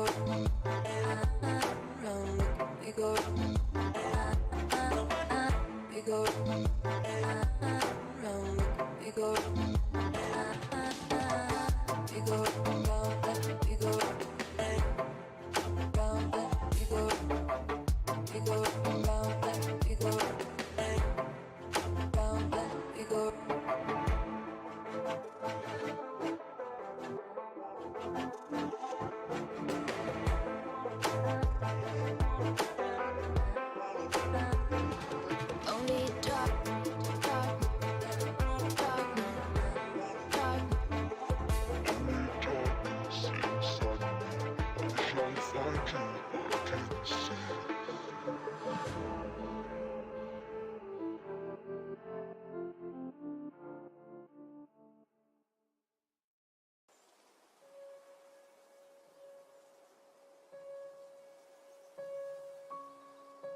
Yeah.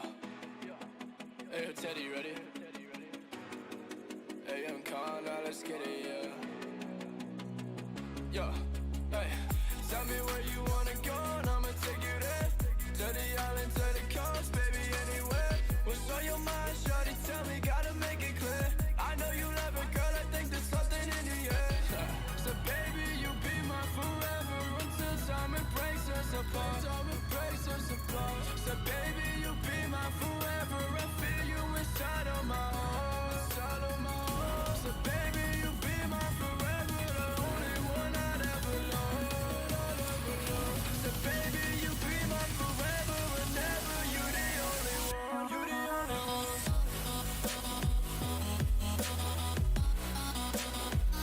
You the only one.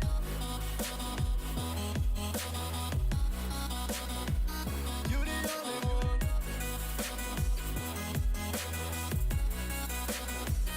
You the only one.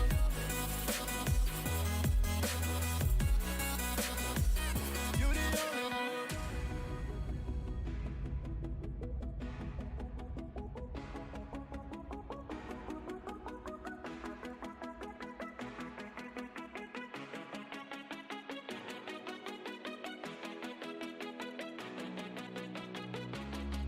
Hey, been thinking about you lately. I think about you daily. Let's make a movie, just you and me, and you gotta save me. Love when you call me baby. You got me going crazy. We drop the top, gon' take a ride in that new Mercedes. Shawty like I'm a star. Know we better go wild. Don't get it right, gotta get away. She don't wanna hold me down. Nobody out there doing better. Now she gonna be my forever. The love of my life, I know I knew she know me from the moment I met her. So baby, you be my forever until time it breaks us apart. Time it breaks us apart. So baby, you be my forever. I feel you inside of my heart.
that, and I don't know what to expect. You say it's alright, I don't feel you.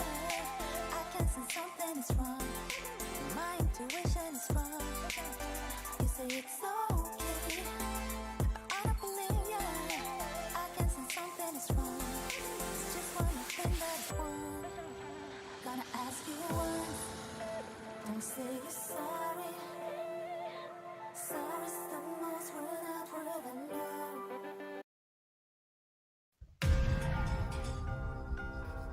Ladies and gentlemen, it's been 2 days of devastation and annihilation as 16 teams came onto the Rift to establish their brand supremacy. But now, only 2 teams stand before you. And it is my pleasure to welcome you to the Everlife Gaming Network's Winter Invitational Finals. Introducing your team, starting on the blue side representing Overdrive League, it is Allion Gaming. And their opponents, representing Chosen Esports, it is Team 187. I'm your cast of the day, Eric Desirux Batran, followed by my co-caster, Andrew. For the love of God, please just call me Andrew Brennan. And Andrew, it's finally time to close out this tournament. This is true. We have seen a lovely few games streamed on this platform for the past 2 days. Plenty of best of ones yesterday. We went through the group stage, and we went ahead and did our 2 semifinals. And right now, we have the born fruits of those semifinals. We have Allion Gaming versus Team 187, Chosen Esports versus Overdrive League. And I have to say, I'm actually really excited for this matchup. If for nothing else, both of these teams, as far as our personal EGN power rankings, which, by the way, we're not in this tournament, which we should be. Both of these teams were definitely actually been on our lower ends of the power ranks. If I remember correctly, I believe Team 187 was ranked 15, and Allion Game, I believe, was ranked 11 or 12. So we actually are really seeing not only the benefits of these leagues, but just how good these teams can be, even though we, in my opinion, underestimated them just a little bit. Just a little bit. Just a little bit. They didn't even make top 5, but here they are now in the top 2. These teams should feel proud of themselves either way, but to bring a little bit of the narrative of what was going on this day, it was 2 Chosen teams, a Risen team, and an Overdrive League team. Chosen looking to try and do that numbers game. Unfortunately, it's not going to be just a Chosen finals. We're not doing old school worlds with just 2 KR teams.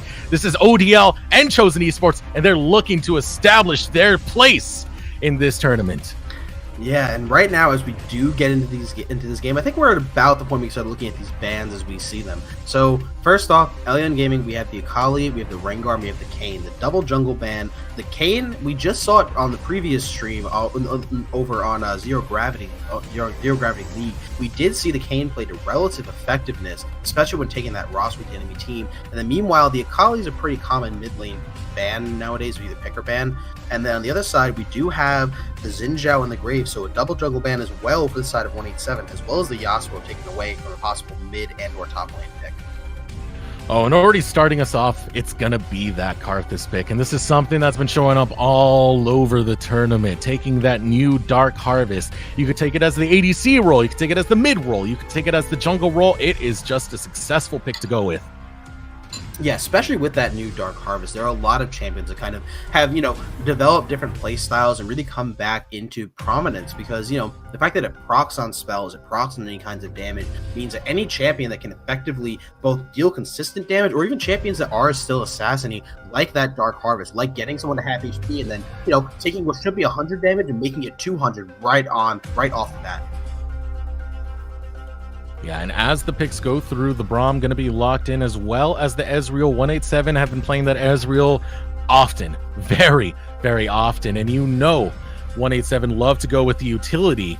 Ezreal brings just that. Braum brings the tankiness. I wouldn't be too surprised to see a Zillion coming up soon, as that's a pick that 187 absolutely loves, Fonzo especially.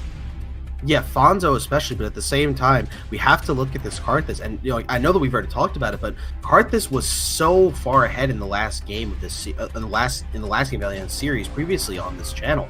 We had seen him pop off and really be the one to do the damage and kind of leave his team in such an advantageous position. And then to top that off with a Lucian and a Alistar, it's a really, really strong bottom lane. The easy headbutt pulverize, really easy for Lucian to get off a ton of damage with that piercing light and with that double auto attack from his passive.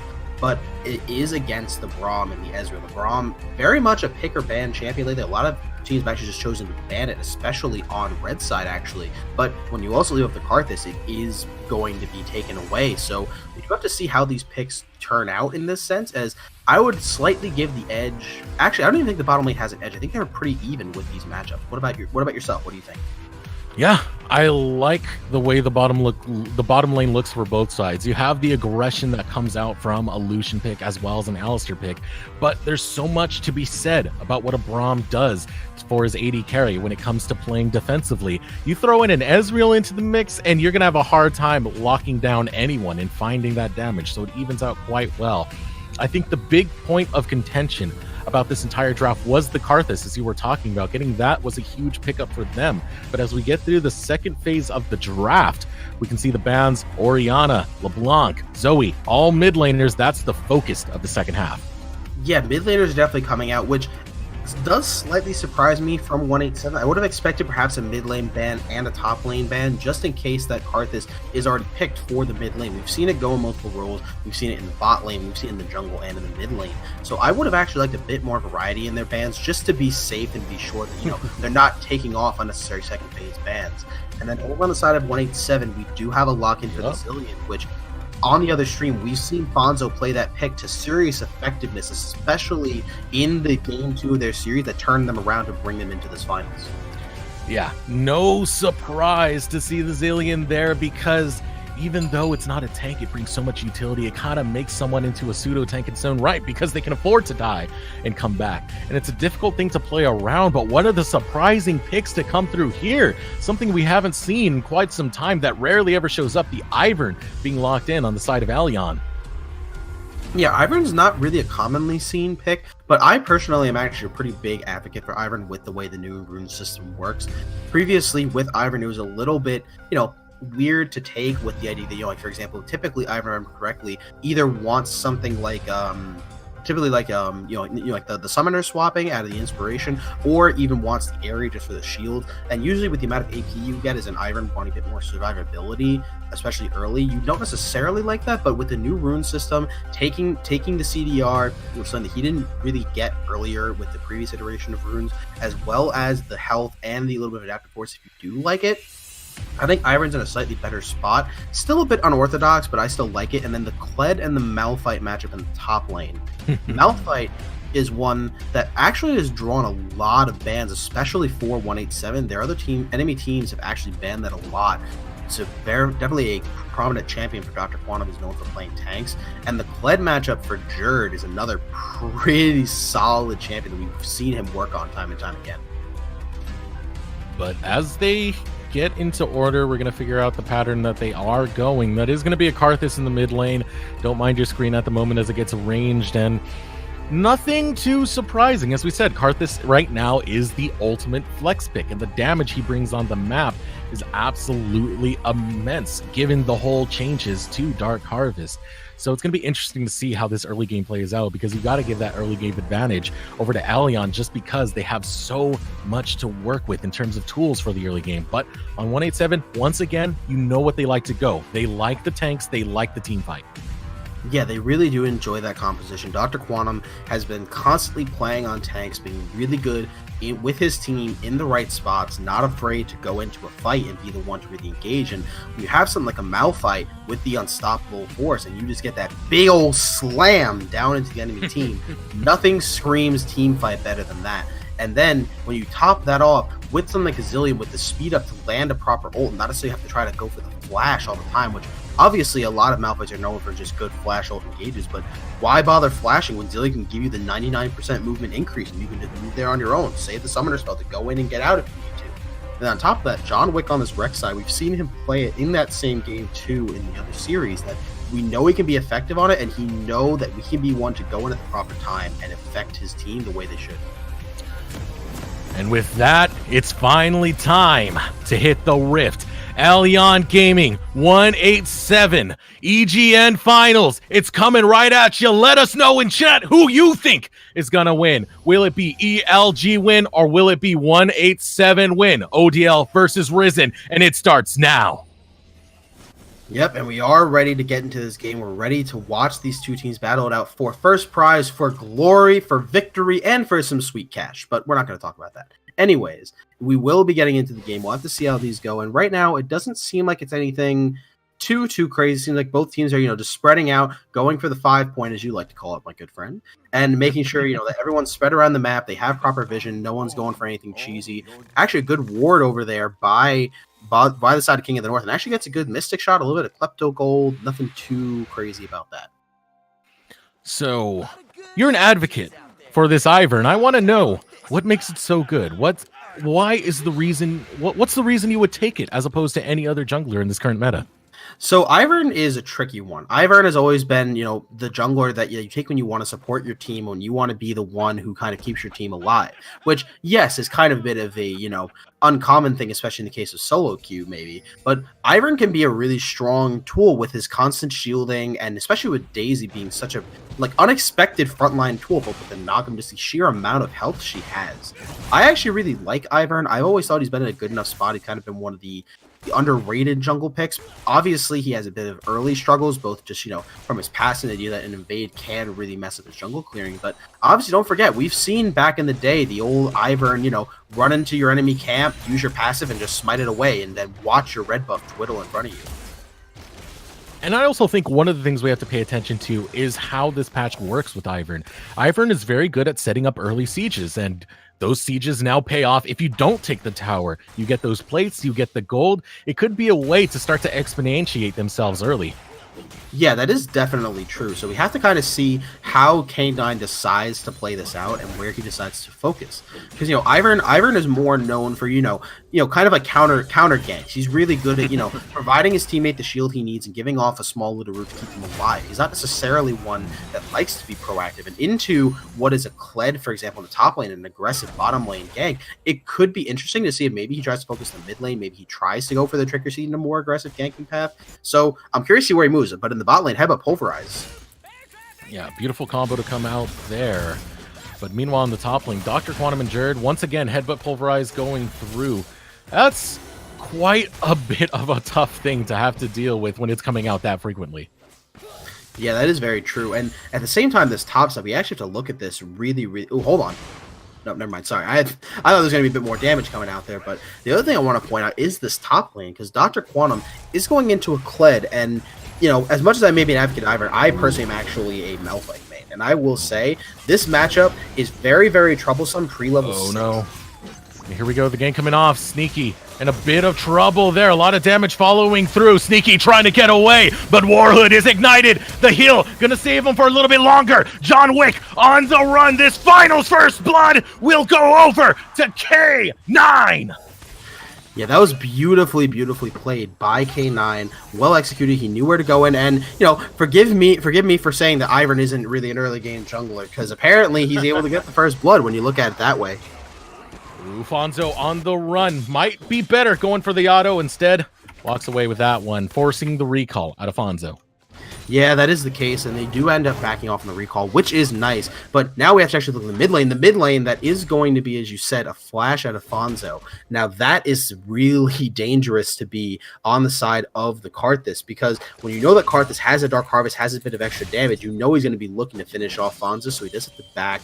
Probably will just use that teleport to come back in the lane a little bit faster. Yeah, and as this continues to go on a little bit more, these teams are in a spot where they really have to consider how they're going to play this early game as another combo goes out. They're going on the chase of Steve. Steve, not able to get the kill. The flash coming out of King of the North. Oh, yeah, but hold on. Warhood's really low. Sneaky might... Ooh! Takes a tower shot.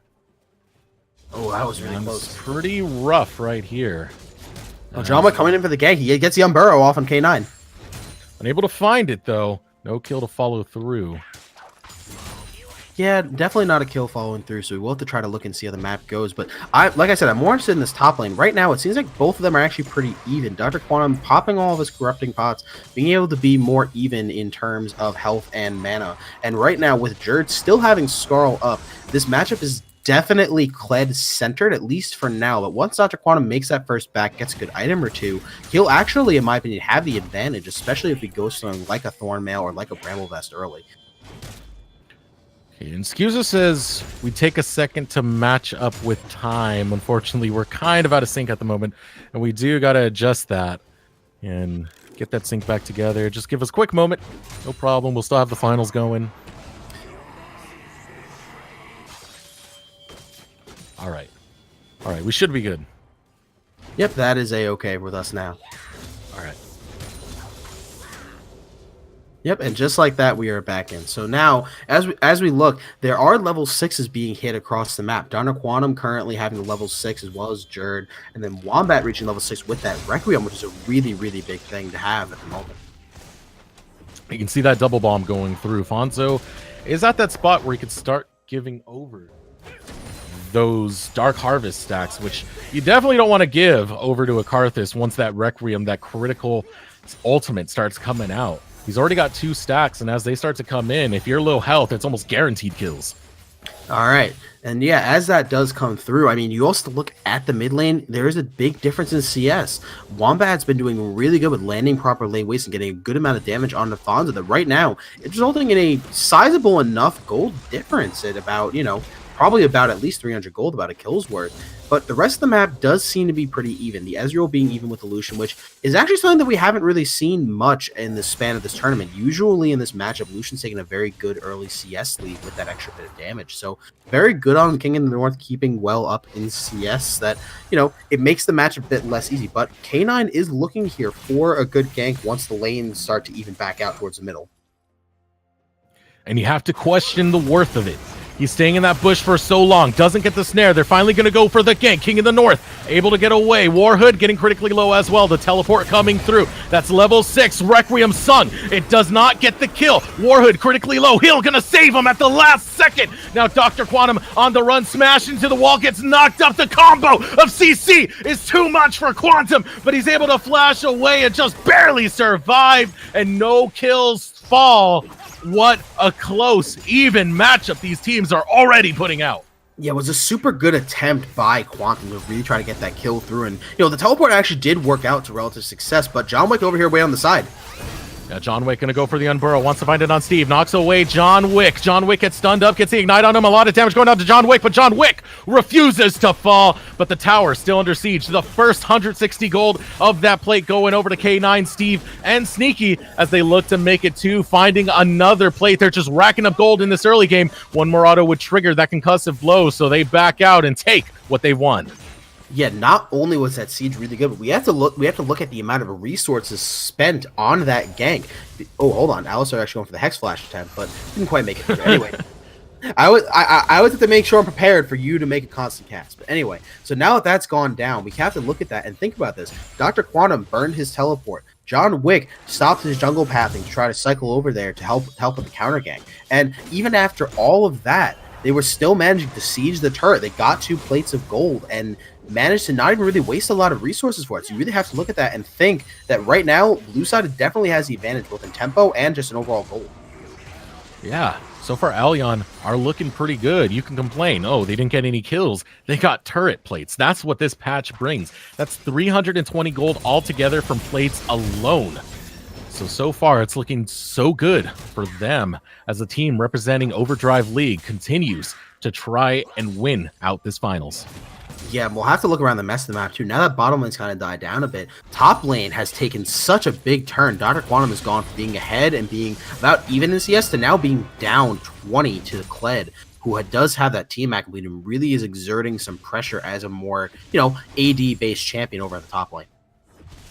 Yeah, he's got to be a bit careful, though. As you can see, John Wick is on the outskirts. Out goes the ultimate, and Dr. Quantum is going to make this all so easy for John Wick to get that assist. And that was a beautifully executed play by Dr. Quantum. He waited for John Wick to be close. He knew that the Kled was going to try to stay by a turret because, the best way for Kled to try to regenerate his courage is by hitting turrets. You get about 5 per tower shot, or turret auto attack on the tower. So I think he was going to hope to maybe get 1 or 2 off, because he knew that Dr. Quantum wasn't heavy. But as soon as Dr. Quantum lands that ultimate, when he is not mounted, doesn't have a lot of time to fight back, it really does mean that he's at risk, and it leads to an easy kill.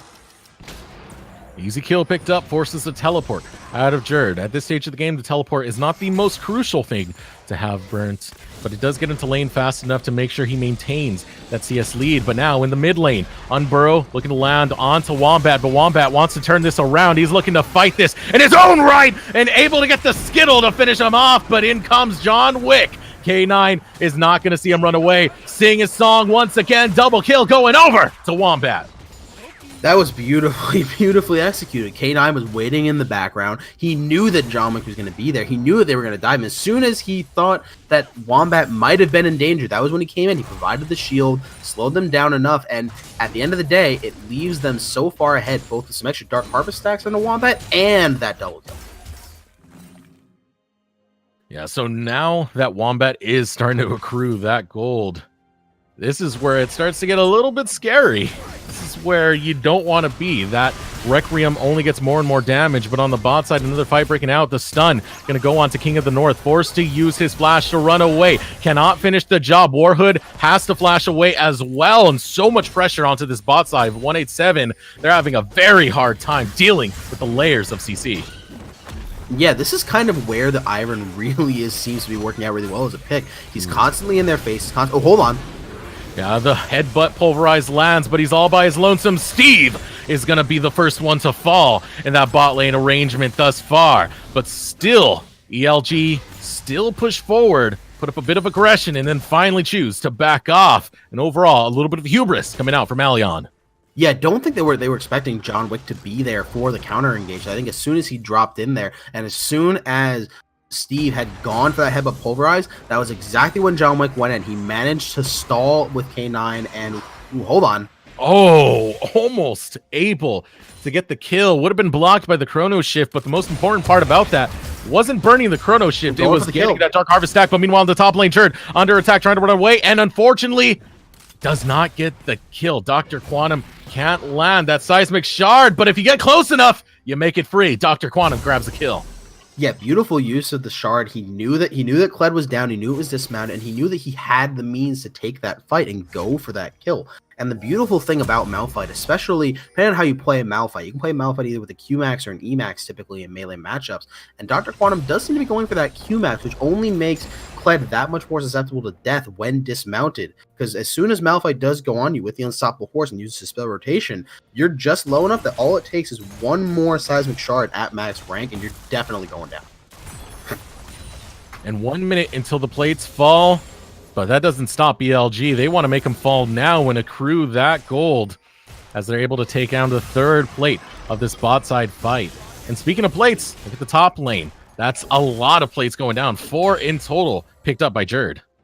Yeah, Jerd, even though he may technically be losing in terms of kills and he might have died twice, either to Dr. Quantum or to Dr. Quantum with the help of John Wick, he has been making that up in the turret plate gold. So if you do really think about it, if it kills about 300 gold and you get around 640 off 4 turret plates, he's actually pretty even in gold, and that doesn't even count the 15 to 10 CS lead he still has on Dr. Quantum. So Jerd has been actually playing this lane really well. He's been applying his pressure properly, and even though he may go down, Malphite's not exactly the best turret pusher right now. So he is able to kind of, keep his own turret equally healthy as turret plating does start to go down now as we reach 14 minutes. Yeah, only 5 seconds till it goes down, and you can see right there, ELG, they want to take as many plates as they can before it falls, and down go the turret plates. They're going to find the first brick, and that's a lot of gold going over to the side of ELG. They've been generating it quite early, and they keep putting on the pressure. But speaking of pressure on the bot side, Jerd almost falling off of Scarl. Dr. Quantum getting the better hand of that. Double bomb in the mid lane onto Wombat. Wombat returning damage once again, looking to fight with Fonzo and duke it out as much as possible to accumulate those Dark Harvest stacks.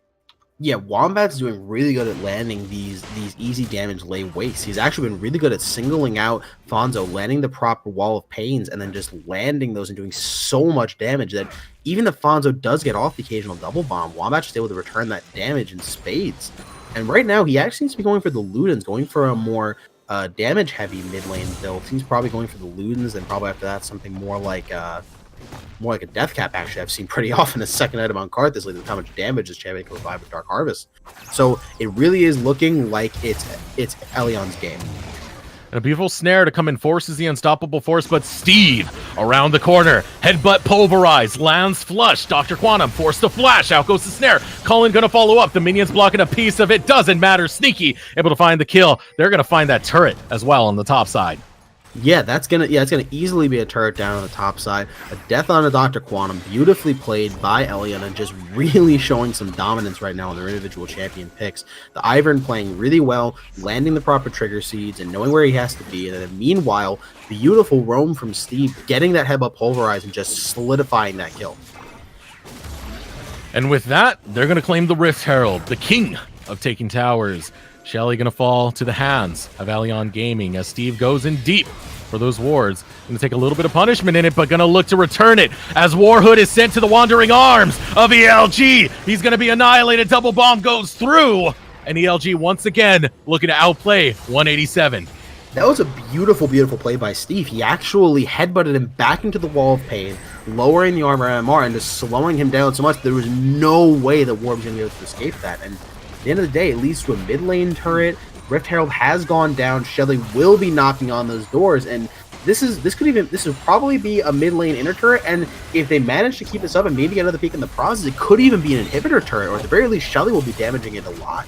Oh, now it's not just Shelly, it's Daisy as well. They're just looking to ream through these towers. And one more push. Will Shelly get the charge? Lands it onto the tower. Pushed away is Dr. Quantum, and that was a brilliant push. You can see that tempo. It's ever so fast from ELG. Yeah, Elion Gaming has absolutely no problem pushing the tempo in this game, especially when you have something in your pocket like the Karthus that no matter what, no matter how far you get in the game, he's going to be doing a massive amount of damage, and they're not afraid to just let him be Karthus and get his damage off. They will gladly move around the map and just, wait until later in the game when he's just that much more powerful. But right now, getting these turrets, I believe they have 4 turrets to 0 right now. This is a really, really excellent start from Elion, and you have to think that 187 right now, they need to kind of reset their mental. They've been really good kind of when behind. When they get put behind, they don't necessarily freak out. They don't go for overactive plays. They're not the kind of team that gets rattled when they're behind. But what they need to start doing now is focusing one of these lanes. These outer turrets don't have plating anymore, and they have a bit they can work with. They need to focus one of these lanes and at least get a single turret for themselves, trying to open up the map a bit more.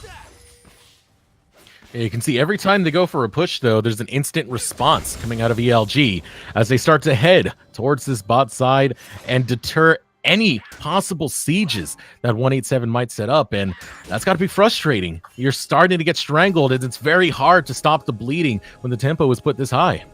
Well, it's definitely a struggle, that's for sure. But what they need to do is that they need to actually utilize Dr. Quantum right now. Dr. Quantum's teleport is available, which means that he can kind of go into a side lane like he is now.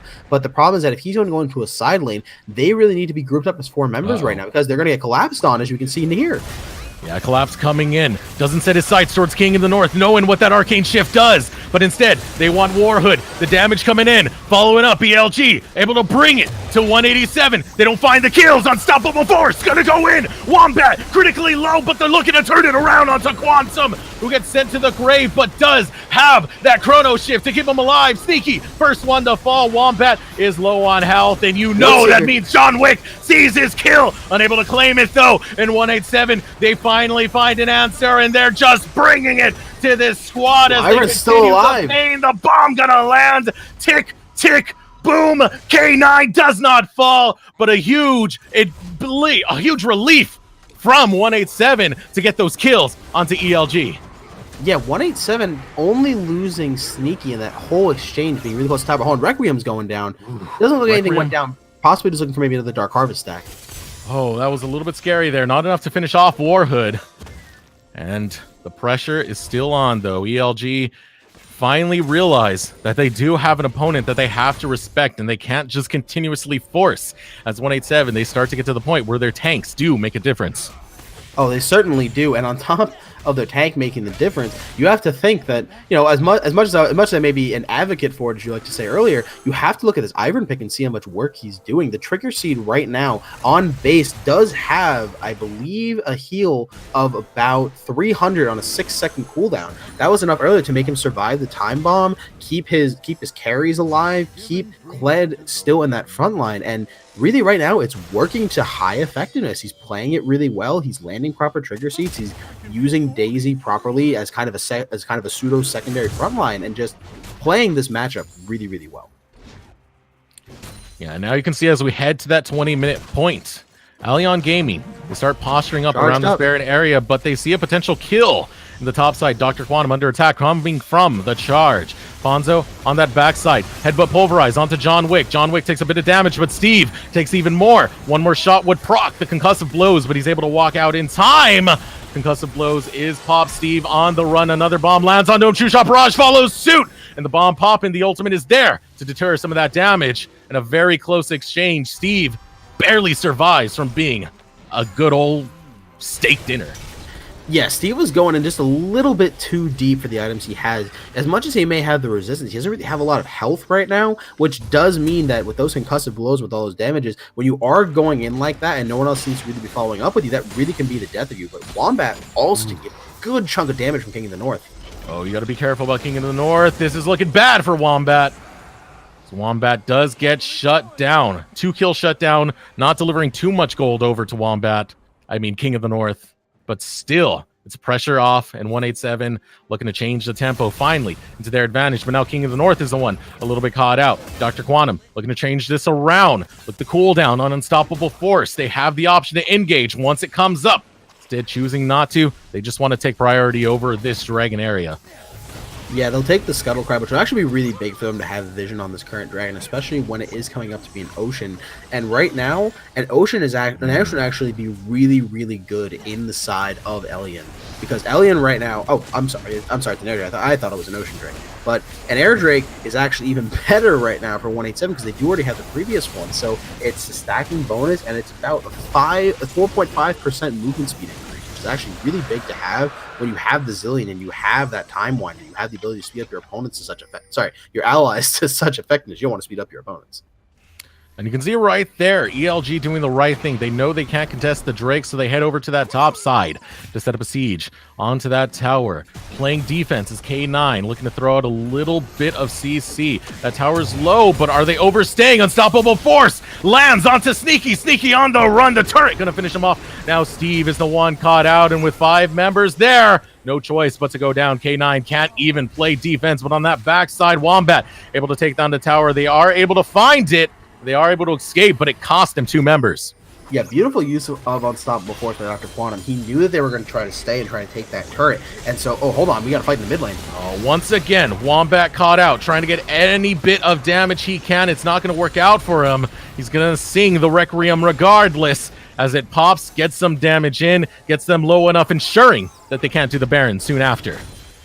Yes, that is definitely true. I think that's the main point of the Requiem, but it's like we said before, and like I was talking about before, 187 is a team that does really well at not overextending themselves. They know when they're behind. They know their position in the game. And they're not a team that's going to think, if we're this far behind, we have to make a miracle play. They're doing really good at playing to their comp, playing to its strength, and making sure that they don't get overeager right now. And so far, it's bearing fruit. But at home, we haven't engaged. Yeah, once again, Headbutt Pulverize goes in. Critically low is Dr. Quantum. A slither of health remains. He's able to survive for quite some time before finally going down at the hands of K9. But now John Wick is the one critically low, able to burrow out. King of the North taking a lot of damage, going over the wall, but so follows Sneaky. And Sneaky wants to claim that kill, but Chrono Shift able to lay that double bomb. Gonna follow suit. They don't fall victim to it. But look at King of the North. He's doing as much as he can to try and survive. Sadly enough, it won't be the case as the double kill goes over to Sneaky. And that might mean Barian for Allion Gaming. Yeah, that was unfortunately a really, really good play by Allion. They knew where they were supposed to be on the map, and they had an idea that as soon as they had seen Dr. Quantum that low and that close to them, they had to dive on him. A proper trigger seed landed by K9 does mean that they can go onto him and engage that, and this will be a Baron right now on the side of Allion Gaming. With Baron going down, the power play begins. The teleport gonna follow through. This is a little bit scary as the unstoppable force goes through, but is it really worth it at this case? A 1-for-1 going. And the kill, meanwhile, falls into the hands of Sneaky. Yeah, I have to say, that was a bit of a questionable play. I think I can understand what he was going for. Maybe thinking he had gone in there and gotten more than one target. But even when they did take the Baron, you have to remember that with things like an Ivern and with a Lucian with a completed Bork and with a Karthus that's going to stay back, like, there were plenty of targets there that could, tank and mitigate damage. That there was no need for them to really take a lot of damage, and that just means that Dr. Quantum, he may get the Alistar. He may have kind of stayed low in that engage, but that was not going to be nearly enough, and he kind of just burns a teleport just for the sake of the kill, which I have to say is a very, very big oversight. Yeah, so now the ball is in ELG's court. They got Baron. The push is soon to come. It was a relatively early Baron, given the time it spawned. About 20 minutes is the spawn time. 24 minutes, they're able to take it down. What do they do on the map with this Baron? There's only one inner tower left. Do they look to just stall out the game a little bit, or do they look to try and make some action happen at a tower?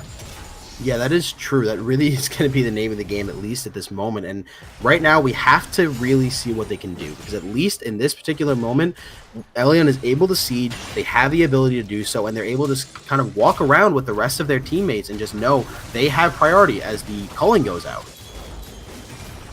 You can see they are going to set up for an inhibitor tower. Meanwhile, Jerd on that bot side going for the inner bot tower. A lot of pressure with those bushes. It's very hard to see where the attack is coming from. Steve going to be that frontline tank, going to be that bully who stops any engagements that might come out from 187 as Jerd able to claim that tower on the bot side inner. And now they're continuing this Baron power play, trying to find whatever they can to stranglehold 187.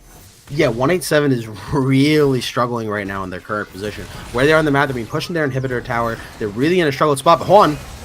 Yeah, getting caught out is John Wick. John Wick on the run, able to use the burrow to get away, but here comes the headbutt pulverized onto Dr. Quantum. Dr. Quantum takes a lot of damage, but is it going to be able to survive? Meanwhile, the stun is ready for Steve. Steve able to get the stun onto Warhood. Double bomb lands, but it's only onto Daisy. Now with the inhibitor exposed, ELG are going to look to get those super minions rolling, but the double bomb finds the AD carry and the mid laner. Unfortunately, no follow-up from the unstoppable force. Way too risky. Meanwhile, bot side, Jerd gonna use that charge to get out of dodge. Under attack is that inhibitor. The inhibitor taking a lot of damage. Double bomb gonna go out. It's not gonna land where they need it to. Wombat on the run. John Wick looking to get the unburrow onto Wombat. Finds just that. John Wick under a lot of attack. Wombat wants to die in the middle of everything so he can continue the damage that he finds. Requiem gonna be sung, and it kills Dr. Quantum.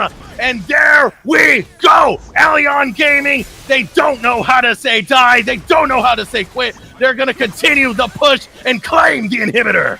Yeah, and I'm not gonna lie, they might even push for an inhibitor tower. Sorry, for a Nexus turret at this point. They have the means, they have four armors, and they know that the main tanks and engages of 187 are down. But they don't care at this point. King in the north, they look to take him down, not going to find it. Low health bars are starting to come in. Elyon Gaming got to be careful with the way they play this one. Able to claim one Nexus tower. Jerd wants to get out of there as well as his squad as they start to retreat, but goodness that they collect a lot of gold. Oh, they certainly did, especially with that inhibitor picked up and those 2 kills on Dr. Quantum and John Wick, and that was an excellent play. And after such a chaotic fight, you really do have to say that Elyon right now are showing that they can definitely thrive in these chaotic environments when fights are going all around the map. And right now, they're really just showing how well they can play these fights. And 187 are kind of on the bit of the back foot. They need to get a bit more used to it. They need to kind of collect themselves. They can't be caught out in such a way and kind of start flailing around in the process. So still Elyon Gaming continuing to claim objective after objective. Now they want to claim bodies. Out goes the unstoppable force, lands onto 2. Wombat and Sneaky need to get out of there. Too much damage going on to them. Here comes John Wick looking to follow suit. True Shot Barrage goes through. Quantum, the first one to fall. John Wick going to follow suit as well, but the Chrono Shift able to keep him alive a little bit longer. Steve is running critically low, going to fall to King of the North, but the fight still continues. The ultimate going to go out. Wombat will fall as well, but the Requiem going to be sung. Fonzo no longer has the Chrono Shift. Now Jerd on the hunt, wants to find King of the North. Arcane Shift keeps him alive, and a 2-for-2 exchange. 187 still have some fight left in them. That was a very, very good fight on the side of 187.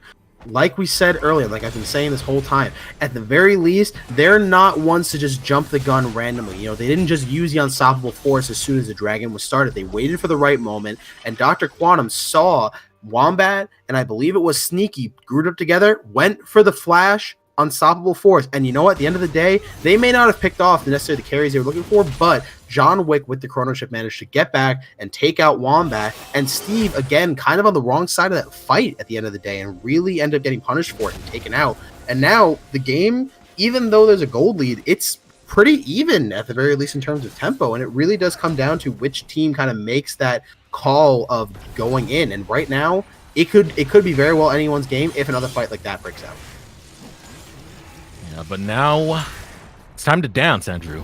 It's time for the Baron dance. Everyone's favorite tune. Post 20 minutes. It can happen at any time. And now we are here. It's one of the tools that closes out a game in style. The only question is, can they actually find the opportunity to claim Baron? Yeah, the opportunity definitely could go down, but the one thing at the very least to 187's testament is that, you know, as much as they have the means to take the Elder Drake, you know, the jungler, perhaps, I guess, in terms of Ivern, is more about survivability. The problem in the retrospect, though, is that they do have the Karthus. The layaways constantly getting that extra damage off being on a single target really does mean that they're in danger, but the Trigger Seed landing. Yeah, Engage gonna go on to John Wick. Concussive blows. One more auto. Gonna get the stun. A lot of damage on to Jerd, who gets double bombed. He's caught up. He's locked up. He's able to find his way finally out the redemption. Gonna get a little bit of healing onto Jerd. And 5v5, both teams still stand strong, but priority ELG are still looking Baron side. Yeah, definitely a good engage idea by Jerd. Definitely, you know, I would say eager, but definitely not bad. But the thing we all have to remember when we look at this is that, oh, hold on. Oh, and they're looking to finish off Jerd on Barrow. Gonna do the job there. Quantum picking up that kill. But now they know he has no more cooldowns to work with. Double bomb goes out. Quantum on the run. They're going to be all right thus far, and they set their sights on a tower. 187 doing a lot of damage to it. You can't disrespect Steve, though. Standing on that flank. Headbutt Pulverize can do a lot of work in a team fight. K9 looking to find any picks he can. Instead, 187, they're going to concede, give up that push, but get priority on the vision on Baron. Yeah, they will have that vision priority, and, you know, just at the end of the day, it's just there's so much going on. And I want to go back to that fight earlier when Dr. Quantum had gone in, and you know, when Jerd had come in. We have to remember that right now, Fonzo, even though he may have this chrono break, and even though, you know, for example, he may not have a damaging ultimate, quote unquote, as like, for example, Karthus Requiem, that is still on a really low cooldown. I believe it's about 33 to 35 seconds on that chrono shift, which means that you can take skirmish, like you can let John Wick maybe get a bit of focus on and burn a few key abilities, because as long as you have that chrono shift, you can easily fight again in another 30 seconds, and you have all of your key summoner spells available, while on the other side, you might lose a player, like how they just lost Jerd in that follow-up engage. See right there, K9 trying to set a trap. There's my ward. I hope you sweep it. Throw out a little bit of snare, be a pest. They don't want to give up Baron priority. That's why they're constantly keeping people there, even if they're not looking for a fight. The fact that there's the presence of a member there is just too much of an unknown for someone to push forward. So that's why ELG constantly keep their positioning. Yeah, both of these teams have really good uses of Baron. Hold on, double bomb landing. Yeah, double bomb lands. It's not looking too good for Sneaky, who takes a huge chunk of health, but Charge is going to follow suit. This is very dangerous because your AD carry lost a lot of health, but still, the AD carry king in the north will be the first one to fall. A critical pick follows through, and now double bombs landing, but it's not looking too good here because the Requiem follows suit. Down goes Warhood. The Hourglass able to protect Fonzo and ELG. They have all their members up, but the bot lane of 187 is down as the inhibitor gets destroyed once again. ELG prime position to look for another Baron. Yeah, unfortunately, Fonzo had not had the chance to use the chrono shift onto King of the North before he went down, and that really led to a giant change of pace in that fight. Without him able to be there and provide consistent damage with the Mystic Shot, Steve managed to go back in for a beautiful headbutt pulverize. Didn't even use his ultimate, I believe, and across that whole fight, they just managed to come out 2-0, get the inhibitor, and now they're definitely going to be able to position for Baron. Yeah, the recalls, respawns are starting to come through. King of the North back up. Warhood just spawning And given that they have just amassed a little bit of gold from that last exchange, they're going to be pretty happy trying to find a moment to recall and be able to use that gold to get some purchases in. As you see, the Guardian Angel picked up by Jerd, as well as the Knight's Vow picked up by K9.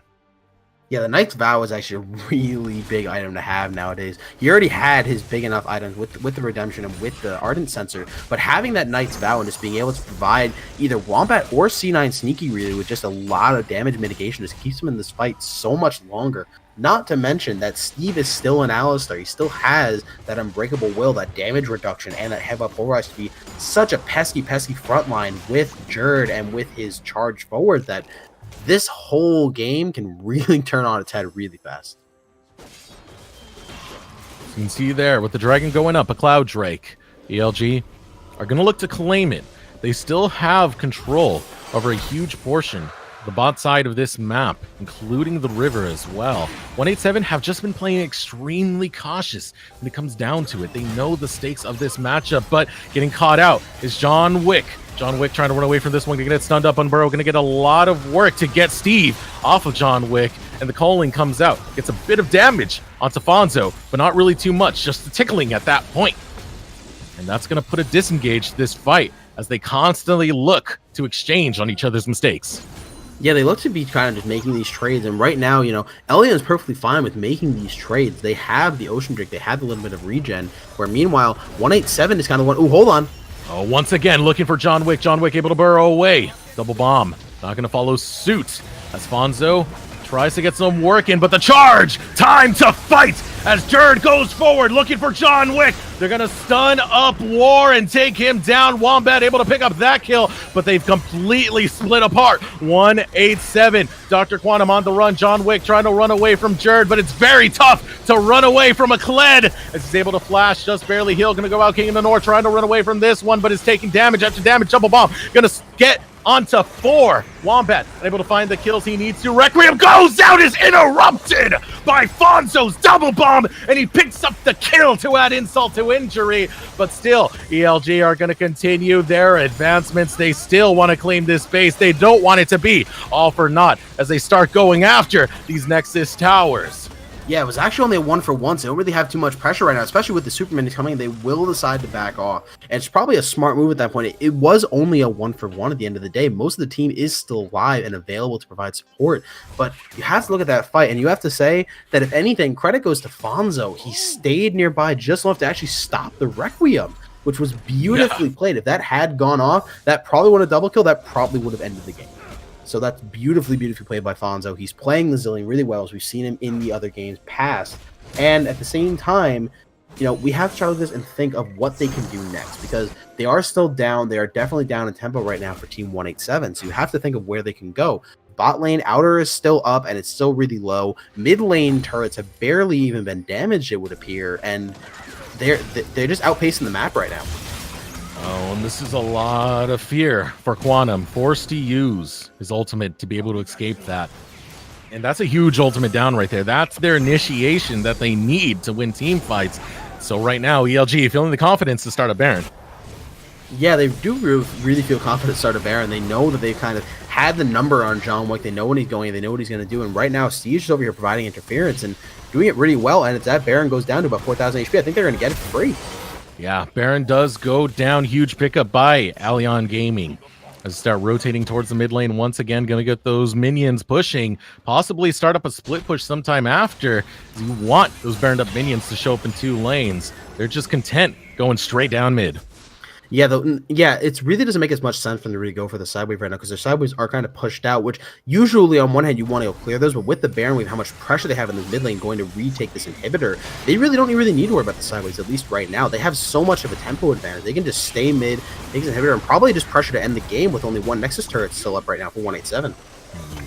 And that's what they're looking to do. That last Nexus tower in goes Steve, trying to find whatever picks he can with the CC, but Unstoppable Force lands onto 3. Glacial Fisher gonna follow up, but John Wick will be the first one to fall. As the fight continues, Steve is gonna go in with the headbutt pulverized as well as a charge coming in from Jerd, but here comes the Requiem. Will it be enough to take down Fonzo? It is, but the Chrono Shift gonna do its work. The Nexus is now exposed, critically low. Game number 1 going to Allion Gaming in the EGN Winter Invitational Finals. Yeah, you have to look at this game and you have to think that Elion just played the map really well. They had so much of a tower advantage. They knew where they should have pushed. They knew where they should have ganked and where they should have roamed. And I have to give a lot of credit to K9. He played Ivern exactly the way Ivern's supposed to be played. He ganked properly. He was there for the countering ganks. He kept his team alive. And at the end of the day, it nets them the first win in this best of 3 for the EGN finals. Yeah, I mean, it's not meta until it is. That's the preseason. At this point, everything is free game. Let's see if it works. And boy, did that Ivern work. He was definitely the MVP of that matchup, because if you look at this game as a whole, the lead really started with how much pressure Ivern put on every single one of those towers, collecting plate after plate. Oh, yeah, certainly. No, he did exactly what his job is. Your job as an Ivern is not to be the flashy jungler that goes in for first blood and gets the kill, even though I actually believe he did. Your job as an Ivern is to support your team and be the one to say, hey, you can go for those crazy engages. It is the solo queue champions. You say, if you're going to be the solo queue AD carry, it's going to flash in. Don't worry, I'll keep you alive, so at least we trade kills and we don't go 0 for 1. But at the end of the day, he played it to extreme effectiveness. He played it properly and just managed to support his team to victory, and it's an easy 0-1 right now. Yeah, which means match point in favor of Allion Gaming. ODL. At this point, you have to wonder, do they feel confident right now, or will hubris be the thing to bite them on the backside? As 187, they really have to respond, and they have to respond quick. And we're going to see what the response is as we head into game number 2 of the EGN Winter Invitational Finals right after this break. Stay tuned.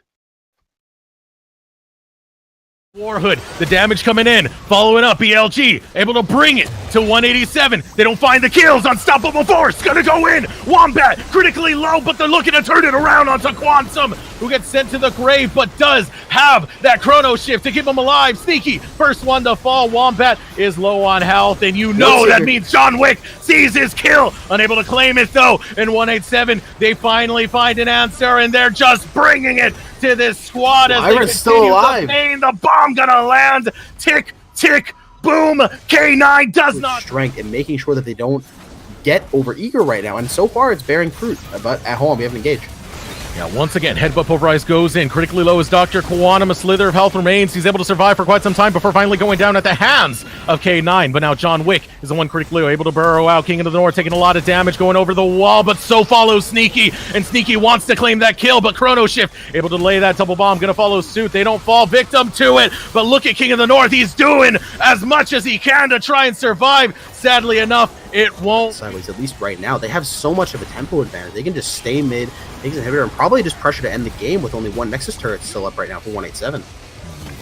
And that's what they're looking to do. That last Nexus tower in goes Steve, trying to find whatever picks he can with the CC, but Unstoppable Force lands onto 3. Glacial Fisher gonna follow up, but John Wick will be the first one to fall. As the fight continues, Steve is gonna go in with the Headbutt Pulverize as well as a charge coming in from Churd, but here comes the Requiem. Will it be enough to take down Fonzo? It is, but the Chrono Shift gonna do its work. The Nexus is now exposed, critically low. Game number 1 going to Allion Gaming in the EGN.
Something that saves me all the time.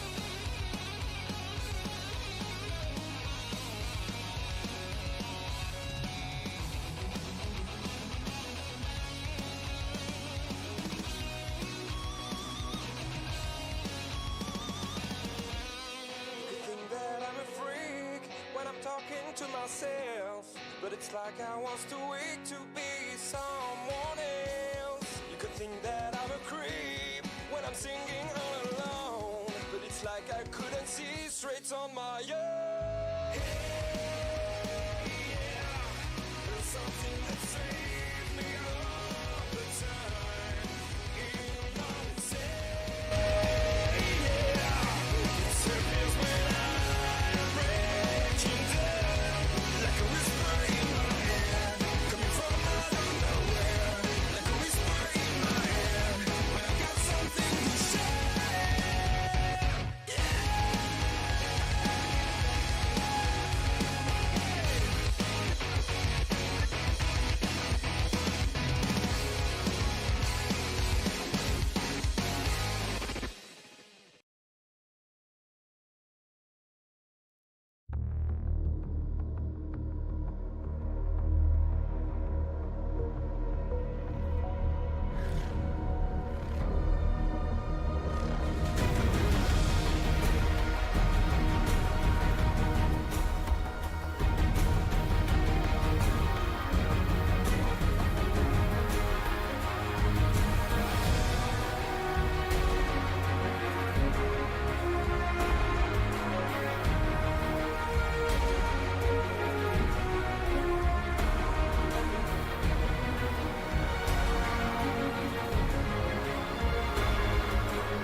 Welcome to the world, no heroes and villains. Welcome to the war, we've only begun. So pick up your weapon and face it.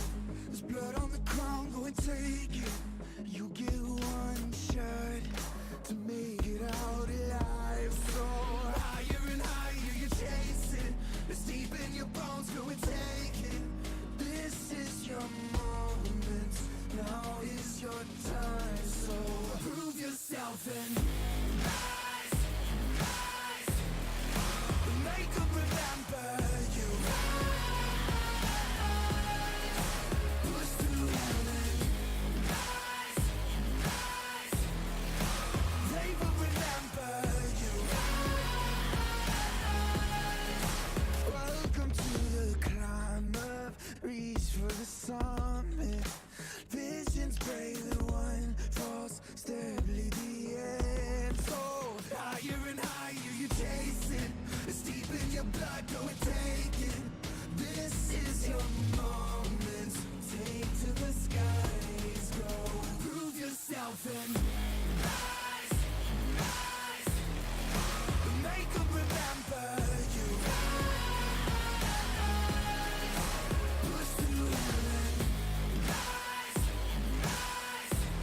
does beneath the dirt? Or do you know yet? Or do you want it? And when the giants call to ask you what you're worth, do you know yet? Win or die. Prove yourself and rise, rise. Make them remember you. Rise, push through and rise, rise.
And ladies and gentlemen, welcome back.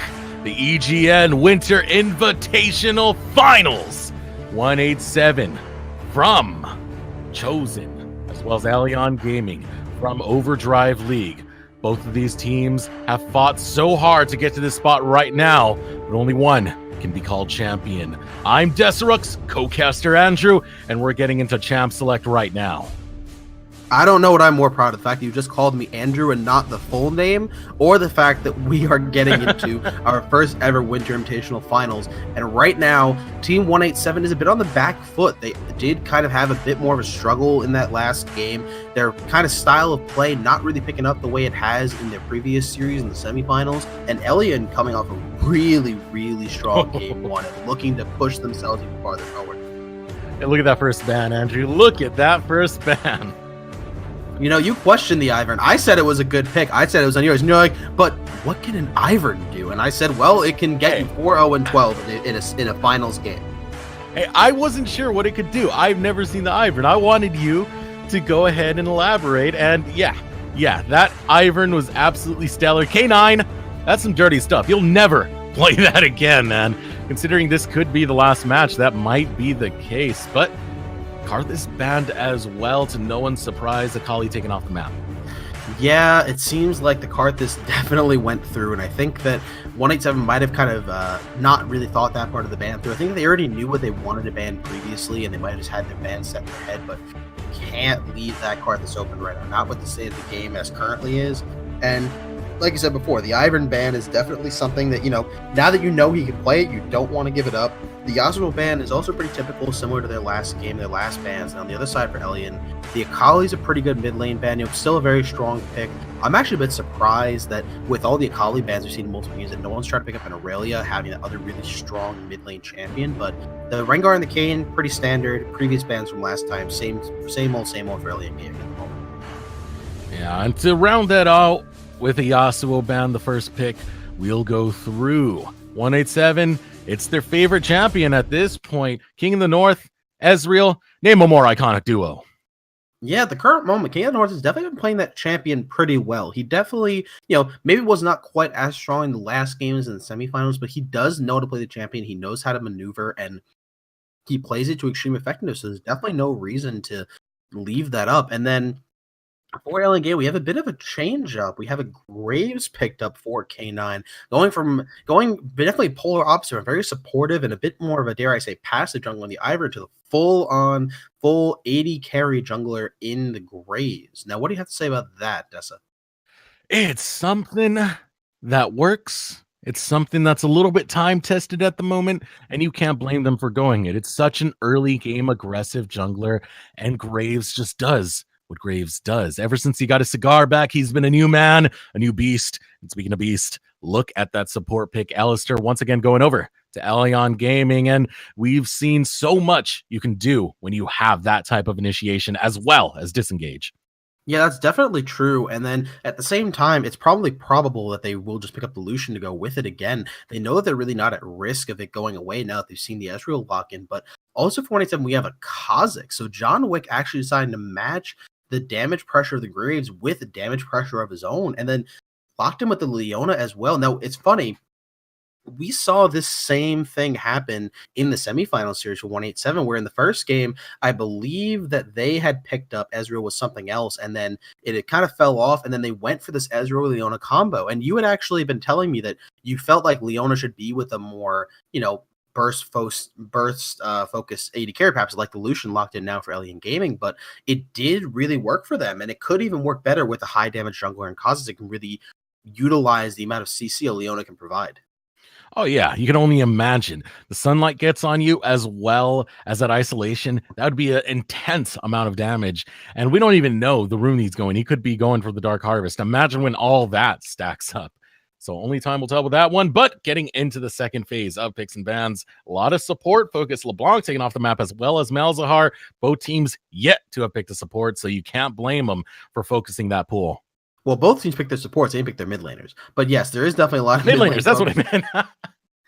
It's all right. It's been a very long day. We've seen plenty of high pressure matches. I think we're all kind of crashing a little bit, but we have just enough in us to finish up this finals. I don't know if you agree with me on that, but you are right about the mid lane focus. So they do take away the Zillion for the side of from 187 for the side of 18 from Elyon Gaming on the side of 187. My apologies, okay, I'm not the only one right now. You are correct. But the Zillion takeaway is actually really big right now, especially considering that, Fonzo has used that to extreme effectiveness as a pick, and going away with the Malzahar as well, another common pick for him. It's really big to pinch his pool a little bit and make him kind of get a little bit shakier. And the Lissandra pickup, we completely forgot about this champ. This champ has been going through pick and ban consistently all day, and to see that picked up this late in the draft, I'm actually very surprised 187 let that go through. Yeah, Lissandra, in this current patch is pretty monumental. The changes, lower mana cost to compensate for that change in passive, as well as that White Walker passive that now comes in that sends anyone she kills into that zombie form. It's absolutely stellar. But getting a look at those next two picks, Orianna and Malphite, these are champs that 187 love. When Fonzo isn't playing Zillion, it's the Orianna. You got the ball delivery system waiting to happen. Yeah, I definitely do like the Malphite pickup. I really do think it's going to be strong in their hands. And then Alien Gaming, when you look at the composition, if Lissandra's in the mid lane, or there could be a Vel'Koz lock-in, and it could be a Vel'Koz mid lane with a Lissandra top.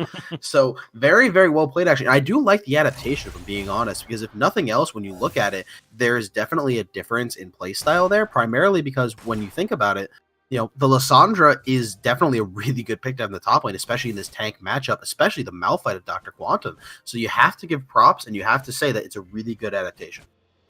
Yeah, so here we go. We're going to hit the Rift. It's possibly for the last time. So, Andrew, I think we need to do these teams a favor and properly introduce them. On the blue side, representing their squad from Chosen, it's Team 187. In the top lane, Dr. Quantum. In the jungle, John Wick. Mid lane, Fonzo, ADC King in the north, as well as support, Warhood. And over here on the red side, we do have, representing Overdrive League, Elyon Gaming. We have Jerd in the top lane on the Lissandra, K9 in the jungle, Wombat putting in this Vel'Koz work with their bot lane and duo support of C9 Sneaky, who's taking a break from the Cloud9 organization, and BZ Steve on this Alistar that he's put in so much work on in this series. Taking a break from Team Liquid, possibly. Got to get those pockets back filled up so he can buy a couple more contracts, Oh, that is certainly the case. Sigi is definitely a well-coveted carry, but let's talk about this game right now. Let's not focus on all that LCS stuff. We're talking about some good old amateur league right here. Yeah. Why watch the LCS when you can watch EGN? The action is right here, right now. Once again, this is the finals. Match point for Allion Gaming. 187. They need to tie it up if they want to continue existence in this tournament. So this match, high stakes as it gets, really a lot of pressure for 187. Yeah, and right now we can see how kind of the lanes seem to be matching up. At least at the current moment, Alien Gaming does have the better end of things. You know, the Lysandra to Malphite matchup is definitely well suited for Lysandra. She has the range, she has the magic damage to kind of push down the Malphite. And the other side, the Vel'Koz taking the Dark Harvest, which I have to admit is definitely an interesting one to see. We'll actually do a lot of work on this Orion, especially in this early phase when he does have those abilities and that passive. But over here on the top side, we actually have Jur doing a lot of damage to Dr. Quantum. Yeah, and he's really just trying to work this one out, using that Aftershock as successfully as he can, as he's able to burn the flash of Quantum this early. And that's a pretty good momentum shift already for Alien Gaming. Yeah, it's a really good way to start out that matchup. You know, Malphite's already definitely at a disadvantage right now, but over here in the mid lane, actually, we have a gank going on to Wombat. Yeah, game follows through. Wombat taking a lot of damage. He's going to be all right, though.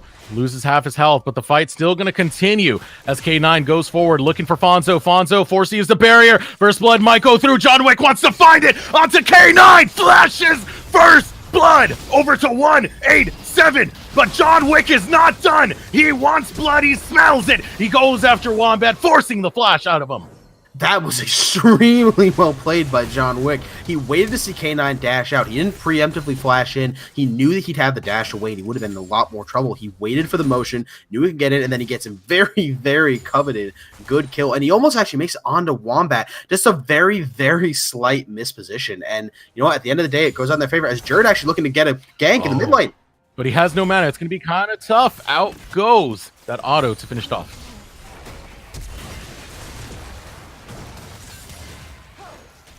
Yeah, keep going.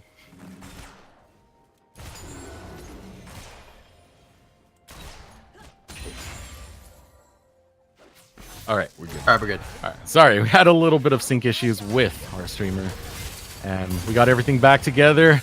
Over in the we can bot get back lane to the now, action where on the bot side, Warhood getting a little bit too far forward. The stun going to go off onto King of the North. Meanwhile, Warhood trying to do his best to play defense. It's going to be all right thus far because King of the North standing pretty healthy. Sneaky losing a chunk of health. Steve losing even more. Yeah, right now, as we look at these lanes, you know, things are kind of evened up. You know, we did have a kill go over to Jerd, kind of making that up just a little bit. And at least right now, we'll have to see where these lanes decide to go because the bot lane, the damage is coming through for King of the North, and he's managing to really make good use of these Mystic shots and getting these proper Klepto procs. So we'll have to see what happens from here. Yeah, I'm good. And I'm good. a little bit of positioning from K9 going towards that scuttle as he looks to finish it off and get a little bit of advantage in heading towards his bot side. K9 potentially sets up a gank. And you can see right there, Sneaky, he's trying to beat it out. It goes to Zenith. Is it going to be enough to stop Sneaky? And the damage follows through. King of the North able to pick up one kill, but it goes 1 for 1 thus far as K9 looks to apply the pressure. A little bit of advantage, though, going to King of the North as he gets to remain farming. Yeah, to manage to actually pick up that kill, too, is really big for him. Not only does he manage to stay even in CS with the Lucian, but at the same time, even though Warhood did go down for that kill, the kill did not go over to Sneaky, which means that this is a clear bot lane advantage. And if anything else, at the very least, K9 does even out with John Wick, which is important for both of these kind of high damage junglers, but definitely a pretty strong and chaotic start to this game on both sides. Yeah, and going this dead even this early, the gold, only a slither of gold going either way. 10k apiece, kills 2-2. It's all going to come down to those tower plates and how that plays a role in getting these gold leads to start to exponentiate. And we've seen it before. Alien Gaming is great at taking advantage of that, but a lot of aggression coming out of Steve as he's able to get the stun. Falling forward to Sneaky, who wants to finish it off with the heal. Able to survive. And now Warhood looks to bring the punishment back to Steve. Unfortunately for him, his ADC cannot follow up with his health being that low. Yeah, but the one good thing is that he does have that red pot in his inventory, so he actually will be able to pot that and use that and really stay alive a bit more, especially right now. You know, it will give him a good amount of AD. It can kind of keep him a little bit in the mid lane, though. Oh, Fonzo starting to slip up. Sombreros using that shockwave, but the follow-up from John Wick, able to make it a 1-for-1, but you can tell that the nerves are getting to Fonzo. But there we go, headbutt pulverize, not able to get the combo. Lots of damage onto Steve, who hits the true shot barrage. One more auto could finish him off, forcing the flash out of Steve. And King of the North able to stay alive, can't get the kill though. Yes, super close, but we have to talk about that mid lane because if Fonzo had managed to not necessarily I think he might have flubbed it and accidentally used the shockwave too early because it was used on himself. If he had used that onto Wombat, not only would he have stopped the ultimate and saved himself from some damage, but he probably wouldn't be able to get the kill, especially with the assistance of John Wick. So a little bit of a misplay there. And then over there on the bottom side, the flash having to be burned by Steve for moving just a bit too far forward. As much as that is an issue, the thing we do have to remember is that he does have that Hex Flash, and he will be able to make good use of that Summoner. So even though he had to burn the Flash to stay alive, he's definitely not immobile by any means. And we talk about the skills of these players and what it took to get to the finals. One of the things we don't really talk about too much is the nerves, but gotta hold that thought. Hex Flash over the wall, looking to find a kill onto Quantum. Quantum on the run, forced to use the Unstoppable Force to run out of that one. K9 cannot continue the pursuit. Quantum getting a little bit caught out there. Yeah, unfortunately, Quantum had a really good idea. He did want to try to roam down and use the fact that he had his ultimate possibly on to Wombat, especially knowing that his flash was still down, or at least we can see. I'm not sure if they did. But the unfortunate thing is that since Kha'Zix wasn't that brush and Steve was on the backside, they were able to use a Hex Flash again. But over here, Kha'Zix may be in trouble. Ooh, now Warhood trying to defend his jungler might be the one who suffers for it. Wombat able to pick up that kill. Now Fonzo on the backside doesn't really want to do much. Instead, gonna send this back to the laning phase. Yeah, Warhood unfortunately being just a little bit overeager. You can definitely tell that he wants to kind of be the hero maker and be the one to save his teammates, but when you're that far behind, you can't see the full enemy team, you're going that deep, you need to just hope that the Kha'Zix make it out, because he wasn't at risk of really being pulled into anything. He wasn't really at risk of taking any more damage than that. Lucian may have been able to, get a few auto attacks on it, but he definitely was not at risk of dying, and just a little bit, I think, overeager from him to think that, I can stun up the Lucian and keep you alive. Oh, it's got to hurt for Steve right there, eating a point-blank true shot barrage. Kind of a rough spot for Steve to be in to take a recall at this point when King of the North and Warhood are so healthy and can continue their push. It's a little bit of a detriment to Sneaky. Yeah, I mean, bot lane is at least doing very well for 187 right now, but the rest of the map seems to be kind of falling behind a little bit. Mid lane still has a pretty decent CS deficit, especially with the 2-kill lead on the Wombat. Top lane, the 35 CS deficit for the Malphite in Dr. Quantum, and you have to look at this and just think that right now, the map is definitely out of favor for 187, and it probably will be for at least the next 10 minutes of the game. And until kind of, maybe they get some good turret plating, or maybe they get a good push, or maybe a gank kill, odds are right now 187's in a bit of a trouble spot. Well, Shockwave going to go off, not able to land on a Wombat who's able to flash out just in time. Good idea, but that's still a flash burnt dedicating to that gank, which leaves Fonzo just as susceptible as Wombat is. Yeah, certainly. And then right now, you really have to try to look around the map and just... I feel most scared for Dr. Quantum right now. He's only about half HP. All he has on his belt right now is that Negatron cloak. And Jerd, with the components of the Roa, will be able to push that down, possibly even get a section of turret plating off of that. Still about another 3 minutes before they start to fall. But bot lane, at the very least, is doing very well still for the side of 187. The Ezreal is definitely doing really good, King of the North on what is kind of a very comfortable champion for him. But at the same time, we have to look around the rest of the map. Bot lane is not the only lane in the game right now. Yeah, one of the things I want to point out is Jerd taking that turret destroying mastery. And that's when Lissandras are always going down the resolve tree. At that point, why not? Especially in this matchup where he has such an advantage. He's able to start claiming plate after plate, including that CS lead that he has. Already has a 1.1k gold ahead of his lane opponent. Yeah, and essentially with the slight change they made to Demolish in this patch and the fact that it actually procs sooner, it's really not as bad of a keystone, sorry, of a rune to take, especially for ranged champions who already go into the resolve tree. Because because of how long it would take, and you have to kind of stay in turret range for that long. Usually as a ranged mage, especially in the top lane, you don't necessarily want to be in turret range for what I think used to be about 5-ish seconds you had to wait for demolish to proc. Now that it goes down at about double the speed, it's okay to wait in turret that long and just zone out your lane opponent, get the damage, and back off. And it really does work out well, especially for a champion like Lissandra, who wants the aftershock and wants to go into the resolve. You can see Sneaky there, carefully picking out his timings, getting some punishment on to King of the North, and just a little bit of a tease with the Hex Flash, and that's one of the good things about it. You don't have to use it in the direction of your opponent. You can just try and juke them out and get them to burn CDs, and that's exactly what Steve is doing right there. Just the mind games. Yeah, exactly. And you know what? It's a tool that you have. You might as well use it. But now that he does have the full flash up, it is definitely something that they're going to have to pay attention to. But hold on, the mid lane. Oof, it's not looking too good there. But John Wick, the savior, able to fly in. Wombat must have killed his dog because he came in with a vengeance. Yeah, John Wick was able to go in and save that. And at the same time, Fonzo had just enough damage mitigation. But hold on, the top lane, we might see a kill on to Dr. Quantum.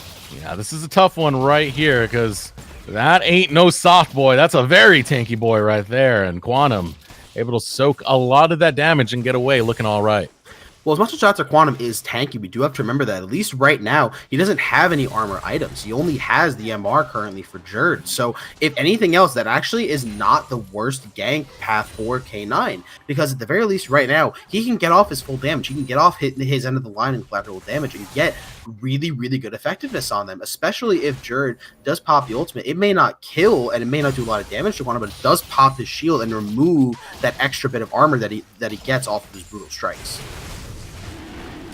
So now the Dragon set up for 187. They claim the first Drake. They're looking to claim another. That Drake going down, that is the Mountain Drake.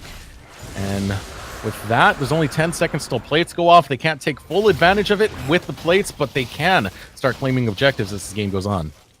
Yeah, right now we do get to the point where, dragons start coming up and they start being a lot more important. And at least right now, you do have to commend 187 for keeping the map even. They're not, they have this losing matchup in top lane. They have this kind of losing / pseudo even matchup now in the mid lane, but they are definitely keeping the map in their favor. John Wick has been having really good gank paths. He's managed to get a lot of work done, especially in that mid lane, those past 2 kills onto Wombat and that one on K9 early in the game.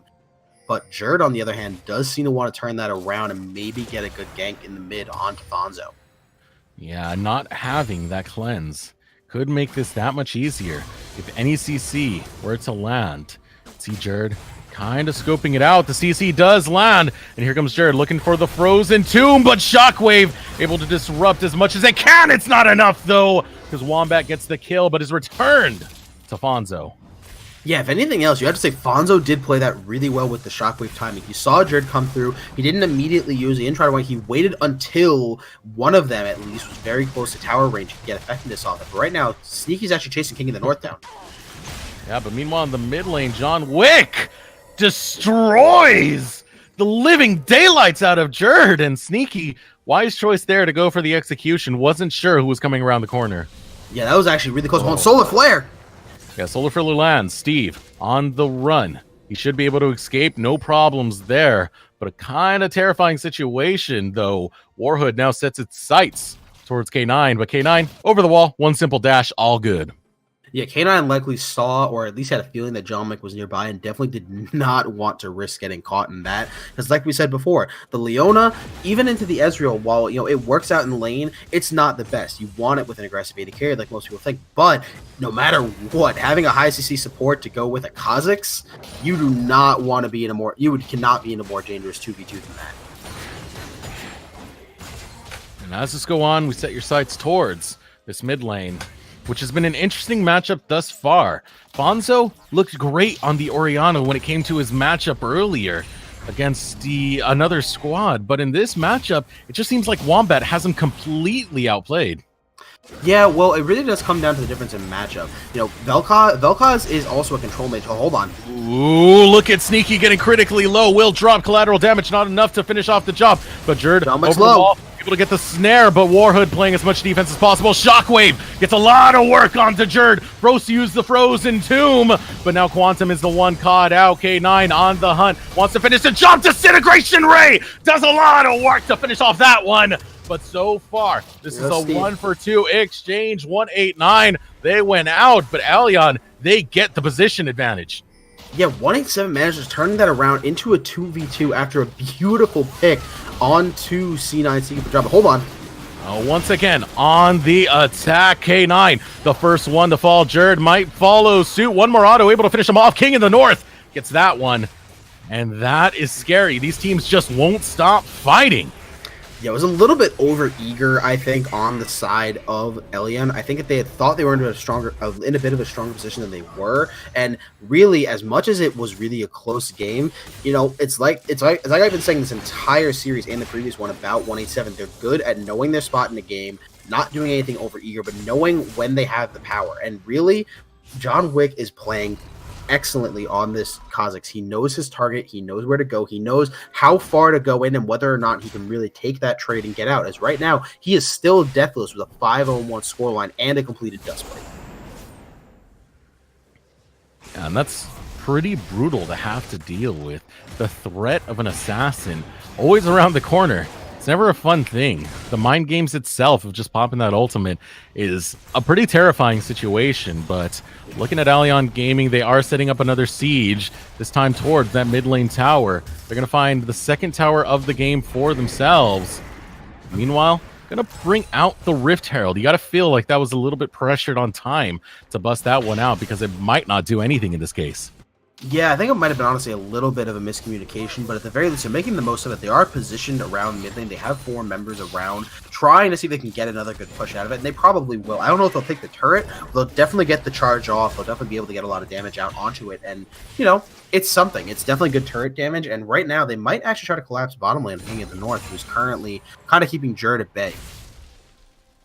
Yeah, but Jerd is a threat that you definitely don't want to mess with. You can see this bush gank potentially going to come out around the corner. Steve goes in, able to get the headbutt, pulverize. A lot of damage coming in, but unstoppable force knocks up 3. Will it be enough though, because it's been unanswered so far? Shockwave gets onto 3 as well, but now they're looking to turn this one around. Jerd on the run. There. Goes into Monticello. True Shot Barrage not going to land. Dr. Quantum is on the run, but Jerd able to slay him. And now this fight, it was immense. It could have gone either way. It goes dead even. Yeah, and again, another 2v2. 187 doing really well, and even with this Dragon Beam taken, if they do get Vision there, John Wick might be able to go in there and actually clean up another kill. Jerd doesn't have his Frozen Tomb, and Wombat doesn't have his ultimate either. Oh, this is all the pickings for John Wick. If he can find the kills he needs to. Able to claim one. Jumps up the Goomba, stops for days as John Wick lays waste to this squad in a triple kill all by himself. And John Wick is unstoppable on this Kha'Zix pick, and legendary even, if we're going by league names. But as we continue, 8-0-2, and just completely in control of this game. Again, he knows what his champion can do. He knows he can take that little bit of damage to go in there and get those picks. And right now, this is going to be a mid lane turret and another kill! Oh, bad place to be. Warhood saw it. John Wick followed. An easy pickup. 8-0-3, Andrew. This is terrifying. Oh, this is more than terrifying. This is devastating right now for Team Elian, as right now they are definitely being outpaced on the map. Dr. Quantum is not as ahead as he has been in his previous game. Usually he's the one that kind of plays solid, know his matchup, don't do anything crazy. But in this game, he's using that unstoppable force as a way to, you know, kind of utilize his team. John Wick can go in. He knows that the rest of the team will be handled by the Malphite and CC'd up. And right now, it's paying dividends. John Wick is able to go into the backline and go onto those isolated targets and really bring out his damage. And right now, Elian are kind of in a scramble. They need to see what they can do on the map, because they know that they can't be in these team fights anymore. That being said, John Wick is not much of a team fighter on this Kha'Zix. If they're able to find a kill onto him, that's all they really need to win a team fight. The question is, how are they able to isolate him? It's so slippery to try and catch out a Kha'Zix. Well, it's not even that it's hard to check out to isolate the Kazakhs. It's more the fact of the rest of his team. The fact that you have a Malphite going into your team with an unstoppable force, and Orianna with a shockwave, a Leona with a solar flare. They have so many other things impacting them in a team fight that by the time that they realize that they're not talking about John Wick, that he's not seen in the fight, he's already killed Sneaky. He's already killed Wombat. He's already in front of K9. And it's the fact that even though John Wick is not a team fighter, the rest of his team can keep Elian distracted until he finds that one crucial pick that just turns the fight in their favor. So rough waters for Allianz Gaming. They came out in game 1 looking strong. Game 2, they're going to have to play from behind. That being said, it's not over yet. The Baron dance is just about to begin. We're going to see how Allianz Gaming responds to it. Yeah, the one actually really nice thing, at least for Team Elion, is that control ward did not spot that one ward in the back of the Baron pit. So they do actually have a little bit of an advantage if they don't get another sweeper in there later. But right now, it seems like 187 is more content with taking this top lane turret, trying to get a bit of map objectives. Turret going to go down. That's going to even up the turrets. 3-3 apiece. You can see a lot of positioning coming out from Allianz Gaming as they start looking to posture up in this area, potentially take a team fight in the bushes. A lot of members of 187 still, though, going to stay in that stalemate area. The Baron, too crucial to lose a fight, now would mean to lose that. Yeah, and right now, both teams have no problem positioning around the Baron, but the real thing is that at the end of the day, if a Baron was to be started, Elion does not have the tools, I believe, to really stay on it and really get the best out of it. Right now, 187 is just a bit too strong for them with the Malphite engage, with the Orianna Shockwave, with the Leona Solar Flare. There are so many ways that as soon as you corral yourself into that pit, if you don't have at least one of the members of 187 dead, they can turn that fight around in an instant in that close quarter space. And it's something you always have to be aware of. The team fight presence brought by this composition is just too terrifying. At this point, they're going to look to play it a little bit more passive and wait for 187 to make a mistake. Wait for them to get impatient. At this point, you can't blame them. They just want to stall out for a little bit more so that gold lead doesn't mean as much. Yeah, you definitely can't blame them for that, but it's just a matter of that their comp doesn't quite do as well when they're on the back foot. Alistar wants to be the one going in with a headbutt pulverize, and Sandra wants to be able to claw in and get off that crucial frozen tomb. Even Graves wants to go in and get a proper end of the line and collateral damage off.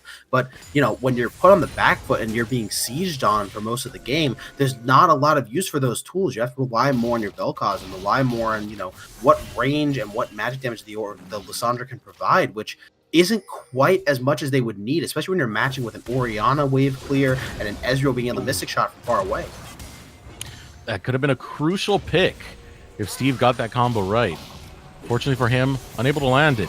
And you can see the pressure really starting to build up here. Quantum needs to find his opening to land that unstoppable force, followed by the shockwave, the ball delivery system. It's all available to them now, but taking a look at the map, that dragon spawning in just about 3 seconds, another mountain drake. If 187 pick this up right now, they can pretty much have this entire map at their disposal in an instant. Yeah, that triple mountain drake would be huge, especially with Baron being as coveted as it is of a map objective. And that mountain drake giving them 30% of extra damage to epic monsters and towers. That would be insane. And right now, as they have that ready, it is entirely possible they could just take any part of the map they desire if they group up properly. Yeah, this is absolutely terrifying. Whatever you do, watch your positioning, because they don't even need an advantageous spot. All they need is 5 seconds alone with Baron, 5 seconds alone with a tower, and they're able to take it just like that in a heartbeat. And we'll see if that's exactly what happens as we see the recalls and the reset come out of 187 as they make some major purchases. Yeah, 187 is ready to fight. I think 187 knows the spot they're in, knows that they're in a strong position. They know that as long as they catch out a single person, that they can definitely turn this entire game on its head, and they have every single tool to do it. They have the Malphite Unstoppable Force ready. They have the Orianna Shockwave ready. Leona has the Solar Flare. All summoners are up on the side of 187. But the same can be said for Elion. Let's not discount them, but right now, 187 just has so many more tools in these fights, and they can really utilize them to proper effectiveness. So you can see right there, positioning around this Baron once again. It's a terrifying spot for Allion to be in. One moment you leave it there, it's gone in an instant. So they have to be careful about their rotations. They have to constantly be in this area. Meanwhile, 187, they could go wherever they want. They can do so as they please. They're in that type of a power situation. Yeah, I'm actually more surprised that they're not really, positioning more with the Baron, maybe trying to do some kind of death brush. Right now, you have Dr. Quantum in the bottom lane with Jerd kind of just trading back and forth. And as much as I understand that maybe you want to utilize that, it is about time they start up the Baron. That Baron is absolutely getting melted. Out goes the smoke screen. Gonna delay a little bit of that Baron, but it's critically low. In comes Steve over the wall. K9 follows suit, but the Baron gonna go over to 157. The fight gonna break out. Solar Flare as well as Gross and Tomb. Gonna go out. John Wick is legendary as he finds the kill. Look at the pick going on to Sneaky. Sneaky running for his life, but he's unable to get out. Double kill. John Wick wants to find more, but can't get the reset. 3 go down for Allion Gaming 187. They're monsters right now. All right. We have to point to out, not only was that a beautiful Baron call, but John Wick did not just get that Baron for free. They did not just fight down. He did not use his damage. He won that in a near smite fight against K9. And you have to give him props for that. He smited at the right time. He didn't smite too early. He didn't fall, and he didn't end up, panicking when they came to the Baron pit. This team has been so good under pressure. They don't make the risky play. They don't overreact to when things like that happen. They play calm. They play collected. And they get those advantages in those epic objectives. Now this is some real pressure. Not only do you have Triple Mountain Drake, you have Baron. If you leave any tower, at this point, even for a second, it's paper. Baron buff does so much. Triple Mountain Drake does so much. The power is so firmly in 187's hands. You could bet they're already planning for game number 3. Yeah, and the real thing to look at actually right now is actually that boot change. So John Wick has actually changed out his boots just now from boots of mobility to those Merc treads. He's decided that it's more intuitive for him to stay alive in these fights, not get caught out by a Lissandra ultimate or by, the Alistar stun after the knockup from the Pulverize. He is very conscious that his goal in these fights is to be able to move around and cause one of these teammates to just jump in their boots. And he's actually itemized perfectly for it, as it seems like they're just going to be content with sieging bottom lane and possibly getting this center turret. Oh, and we're going to watch this Triple Mountain Drake in effect in just a second. As the minion wave starts to catch up and get towards this tower, Baron empowered. Let's see if King of the North can just land one auto. This is all I'm curious about at this point. What this Mountain Drake brings to tower demolishing. But you can see right there that Allion Gaming are very, very closely watching that tower. They don't want any autos onto it, and a huge chunk, about an eighth of the turret's health from one W auto combo coming out from King of the North. Yeah, that was actually when the minion wave, I believe, had fully passed on, too. So that was with the turret actually having I believe these turrets still have extra armor when minions aren't around. No, actually, never mind. That was reverted. Excuse me. But still, just lots of damage going down from this Allion squad, as John Wick might actually even look to dive in once this tower goes down. He's positioning on the side for a good flank. Yeah, you can see right there. They don't even need minions. You got that one Baroned up cannon creep. Doesn't matter. They're going to take it with relative ease and set their sights on the 5th Drake of this game. 5 Drakes all together. Elder Drake is going to be that much more crucial. Yeah, and not to mention that it was an Infernal Drake that they just picked up, which you have to realize that when the team is this far ahead, 10, 11k gold at 30 minutes, and to have an Infernal Drake as your final Drake with Baron still ticking down for about another few seconds, this team definitely has all the tools that they need to win. It's just a matter of when they make the right push and when they make those crucial picks just to end it all. Yeah, so now, what do you focus if you're 187? At this point, they've taken the Baron. It's off the table. They have all the elemental drakes. They have all the time in the world to work with the advantage they have. What is going to be the primary focus next? I think their focus should 110% be mid lane. I think that right now, they have all the tools, they have all the damage that they can just fight and they can just siege. Granted, Elion does have the wave clear in the Lysandra and in the Vel'Koz in their abilities, but I think that right now you need to just group up its 5 members, run it down mid lane, and have Dr. Quantum Unstoppable Force in with the combination of the Shockwave. Just get a pick, get 2 or 3 champions. You might trade Dr. Quantum. He might go down in the process. He might be able to be focused down, but in a 4v3 or a 4v2 scenario, as soon as the champions are not even in number, it is 110% 187's game. You can see right there, 1:20 left on the Baron. They might look to stall this out and just go for the safe win instead. You got to be careful about that, though, because as we know, the gold lead means less and less the later we get into this game. By the time we get to 45 minutes, it's pretty much nothing, because that's when teams start reading those 5-item points. Unfortunately, we're not anywhere near that at the moment, so there is room to work, but it's ticking away. Well, yeah, we're definitely not near that point, but we do have to realize that just, the more time that 187 waits, like you said, the closer that your enemies get. It's not even the 5-item point. Even right now, for the most part, it's about a 4 to 3 item to 3 to 2 item difference, and that's a very big point to be at in the game. Right now, it is really the time for them to say, we need to jump onto our opponents and really use this advantage we have, because not only the longer you wait will it soon be a 5-on-5, but even a 5-on-4 or a 4-on-3 is actually a really big advantage to give up. And they're looking to go after Quantum. A little bit of damage, snare him up. Unable to do much right after that. 13 seconds until this Baron is on the map. And then it's all eyes on Baron, because if Allion Gaming leave it alone, it is gone within 5 seconds. So once again, Allion positioning around Baron, setting up vision, trying to make sure that is not the case for 187. But 187, they just feel so confident doing whatever they please on this map. Yeah, 187 are definitely in the position to be doing so, but at the very least, it does appear that Allion is waiting nearby. They do have that control brush there. They know that they can't be seen, and they might just be waiting and maybe just try to group on into that Baron pit. But right now, it is going down pretty fast.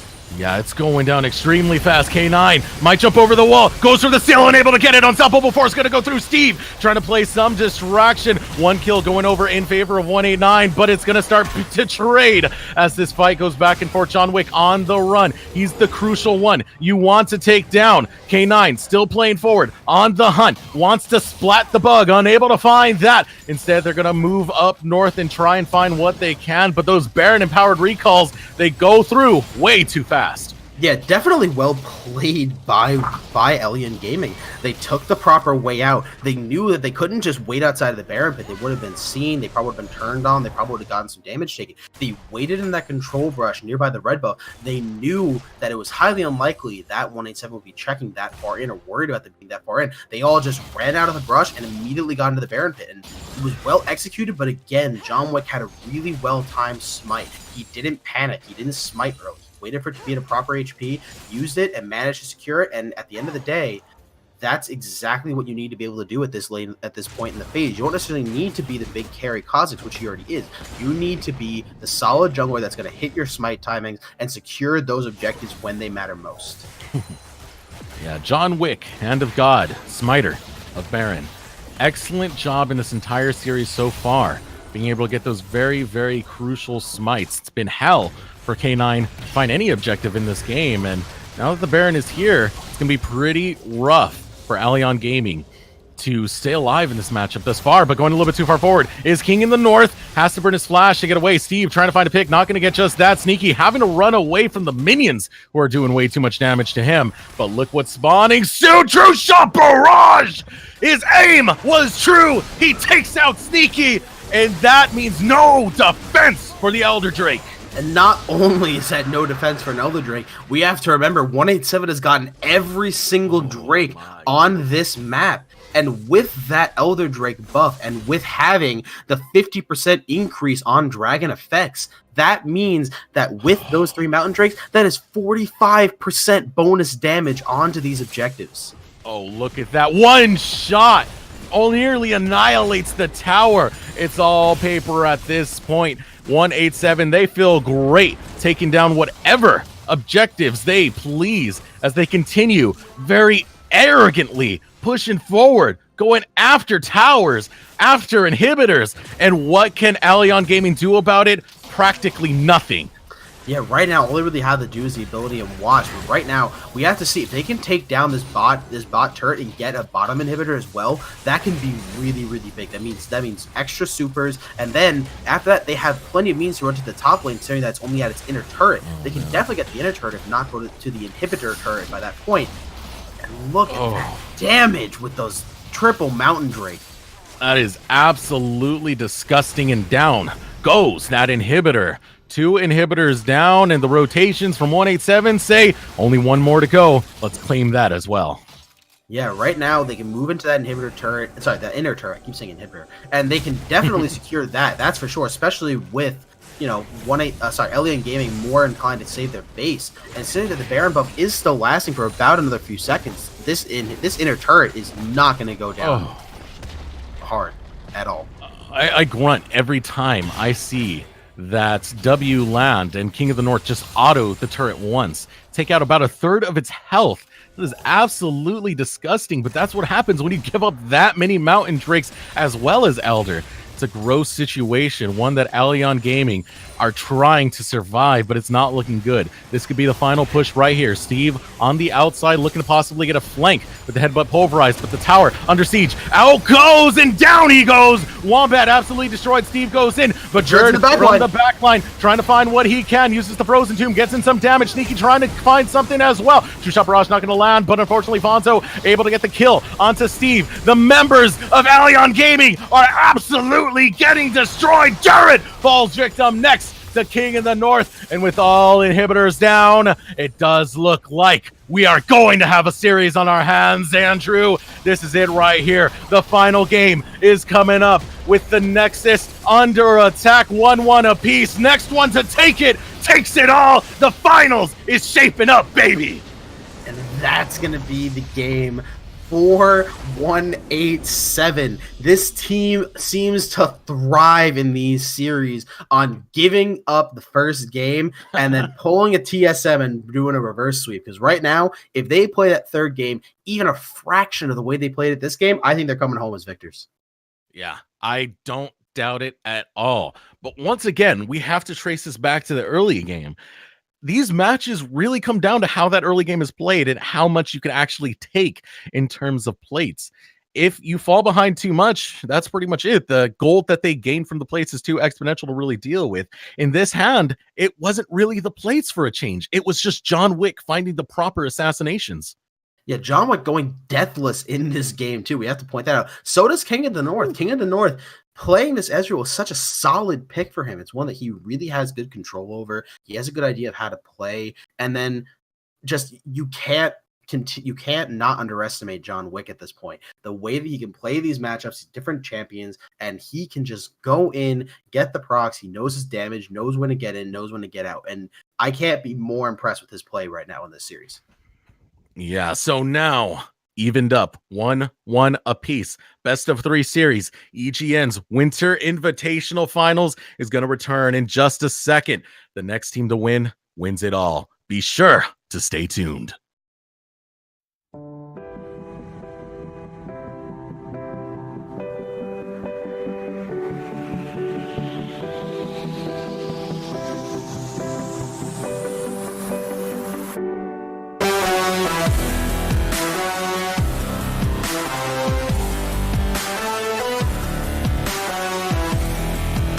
You know, it's something. It's definitely good turret damage, and right now they might actually try to collapse the bottom lane of King of the North, who's currently kind of keeping Jared at bay. But Jared is a threat. You definitely don't want to mess with. You can see this Bush game potentially going to come out around the corner. Steve goes in, able to get the headbutt pulverize. A lot of damage coming in, but unstoppable force knocks up 3. Will it be enough though? Because it's been unanswered so far. Shockwave gets onto 3 as well. But now they're looking to turn this one around. Jared on the run. Throws into Monticello. True shot barrage not going to land. Dr. Quantum is on the run, but Jared able to slay him. And now this fight, it was immense. It could have gone immense. It could have gone either way. It goes dead even. Yeah, and again, another 2v2. 187 doing really well, and even with this Dragon being taken, if they do get Vision there, John Wick might be able to go in and actually clean up another kill. Jared doesn't have his Frozen Tomb, and Wombat doesn't have his ultimate either. Oh, this is all the pickings for John Wick. If he could find the kills he needs to. Able to claim one. Jumps up the Goomba stumps for days as John Wick lays waste to this squad in a As much as I understand that maybe you want to utilize that, it is about time they start up the arrows. That Baron is absolutely getting melted. Out goes the smoke screen. Gonna delay a little bit of that Baron, but it's critically low. In comes Steve over the wall. K9 follows suit, but the Baron gonna go over to 157. The fight gonna break out. Solar Flare as well as Frozen Tomb. Gonna go out. John Wick is legendary as he finds the kill. Look at the pick going on to Sneaky. Sneaky running for his life, but he's unable to get out. Double kill. John Wick wants to find more. Final push right here. Steve on the outside looking to possibly get a flank with the headbutt pulverized, but the tower under siege. Out goes and down he goes. Wombat absolutely destroyed. Steve goes in, but Jared from the back line trying to find what he can. Uses the Frozen Tomb, gets in some damage. Sneaky trying to find something as well. Two-shot barrage not going to land, but unfortunately Bonzo able to get the kill onto Steve. The members of Allion Gaming are absolutely getting destroyed. Jared falls victim next. The King in the North, and with all inhibitors down, it does look like we are going to have a series on our hands, Andrew. This is it right here. The final game is coming up with the Nexus.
You're in my domain, got the whole crowd screaming out our name. It's a blowout, it's a hurricane, it's over before you know it. Why you shaking? We're a dynasty in the making. We're the royalty, now we're breaking down the enemy. Move over for the soldiers. Take a swing, I can take a hit. If we die, it's fine, we live for this. It's all for this. We're gonna stand on top with our hands in the sky.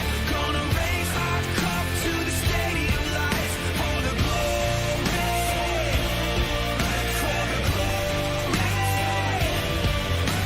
We celebrate with the city tonight. Hear the hometown cheer, it's the ultimate high. For the glory, we do it for the glory.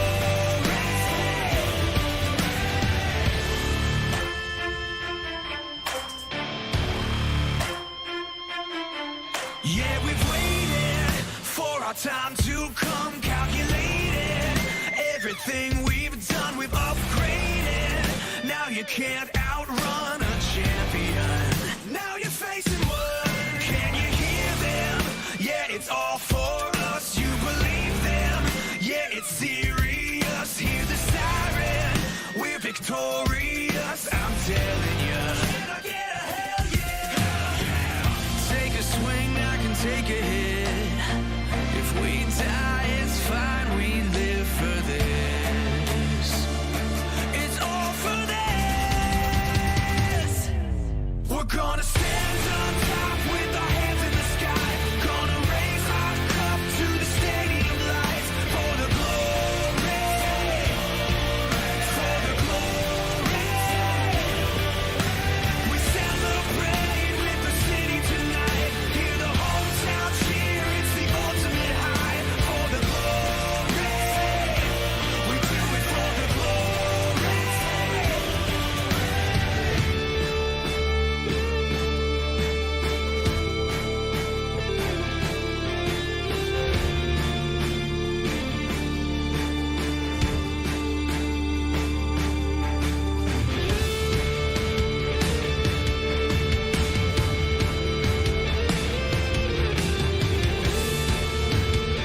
And welcome back, ladies and gentlemen.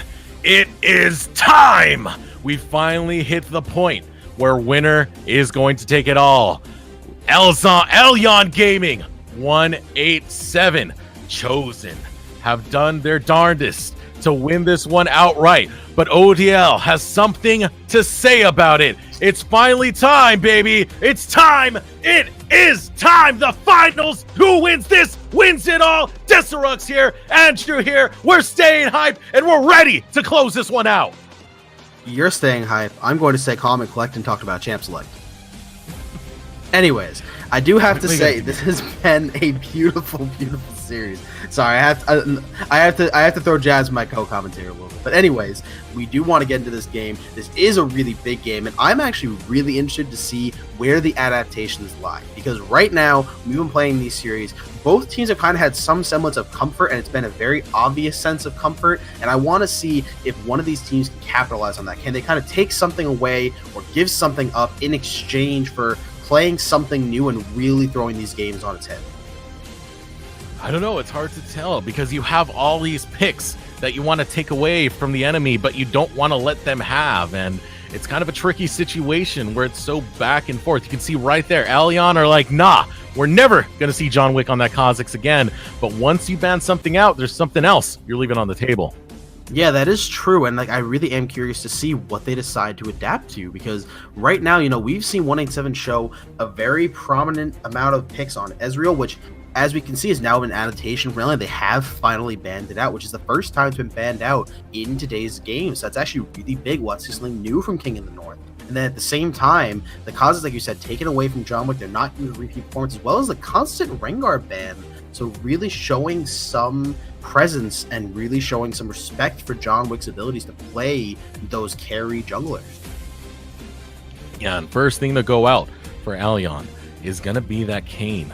And very interesting pick to go through because we've seen a little bit of catastrophe that happens with Kayn when you're not able to find those early kills, and with prolonged early game, it could be a while before you do see kills, especially considering how passive a lot of these teams are playing in these early stages. Yeah, that is certainly true, but Kayn in itself has actually been a very, very viable pick. A lot of people seem to be enjoying it. The pressure he can bring with that Shadow Step, the ability he can get, especially once he gets with Ross with that giant knockup on Blaine's reach and the max health damage on his dash. There's definitely a lot to be said about a Kayn, especially when it can get that effective form change, especially when you get it fast. So it really depends on what you're against, but they might just want to take it for themselves, have it as a strong pick, be able to utilize it around the map. Whereas for 187, they did pick their bottom lane, and we have the Leona again for Warhood and the Caitlyn for John Wick, which I have to say, I actually really like the adaptation. I think that having the Caitlyn is a really, really strong pick to go with the Leona. You have the traps, you can kind of further prolong that CC chain, and Leona, as we've seen before, has been really, really big in the hands of Warhood. Yeah, and it's been a while since we've seen the Caitlyn because it's been such an Ezreal dominant type thing to see it actually finally banned out and see 187 go for something that is not as aggressive early on, but still has that scaling potential. There's a lot of threat to Elyon Gaming if they don't respect the way this Caitlyn plays, but the way they're playing it, they're looking to still stay aggressive. Look at that right there. Zoe picked up something we haven't seen in a while as well. Provides a lot of poke damage, can do a lot of damage to squishy targets who are pretty much unaware of what's up to come, as well as the Jhin, who works so well off of a triple spike, basically. Storm Razor first, giving his first spike, a Zeal item, second spike, Infinity Edge, third spike. He's a very potent champion when it comes to the current meta of items. But to round that all off, Orianna being picked up by 187, once again, going for that team fight. Yeah, the Orianna has been a really big pick for Fonzo, both in this series and in the last one. He's kind of picked it when the Zillion wasn't an option, and he does seem to opt for it over the Zillion, so there wasn't any bans towards it. But I do think you're right. I think he prefers the more team-style folks. I think that he prefers to have that command shockwave, especially with someone like a Leona and Warhood that can easily deliver the ball. It is really a good way to do it, but my question is how they decide to kind of put the rest of the draft, because there is no jungler pick, there is no top pick on both sides, which means the Malphite ban is going to come through from Elyon, not giving Mr. Quantum his comfort pick. And on that note, it is going over to the second phase of the bans. As you were saying right there, Malphite taken off the board. Maokai gonna follow suit. So many tanks taken off this board, actually, with Ornn as well. And Kled gonna round it off with a bit of a bruiser. So you can see on the side of Allion Gaming, they don't want them to have that engage, that tanky front line that they've been drafting every game thus far. And it seems like 187, they want to hover over to that Nocturne. Yeah, so far, I mean, I have to admit, I really like the bans of Elyon having the Malphite and the Maokai taken out. So far, a lot of the time, 187 has kind of had a very similar comp in all of their picks, where they have a tanky top laner, they have a slightly more damage-oriented jungler, a control mage mid lane, and then a long-range bot lane with a supporting, tanky mage. They've kind of followed the same suit, so at the very least, I think Elyon's picked up on that. They've seen that they're picking the same type of champs. Okay, if you're going to pick a tank in the top lane, will at least take out your two more prominent ones in the Malphite and the Maokai. And then on top of this, if this does get locked in, which it appears it will, this Cho'Gath is beautiful. This Cho'Gath does so well into tank-on-tank matchups that they're essentially daring Dr. Quantum to go that far down his priority list. There's no Shen, there's no Cho'Gath, there's no Maokai, there's no Malphite, and they're saying, what other tank would you want to bring into this? Yeah, and I'm loving this. I'm loving this so much. Allion Gaming are just looking to try and outdraft them on a personal level rather than just trying to pick something that works because it's meta.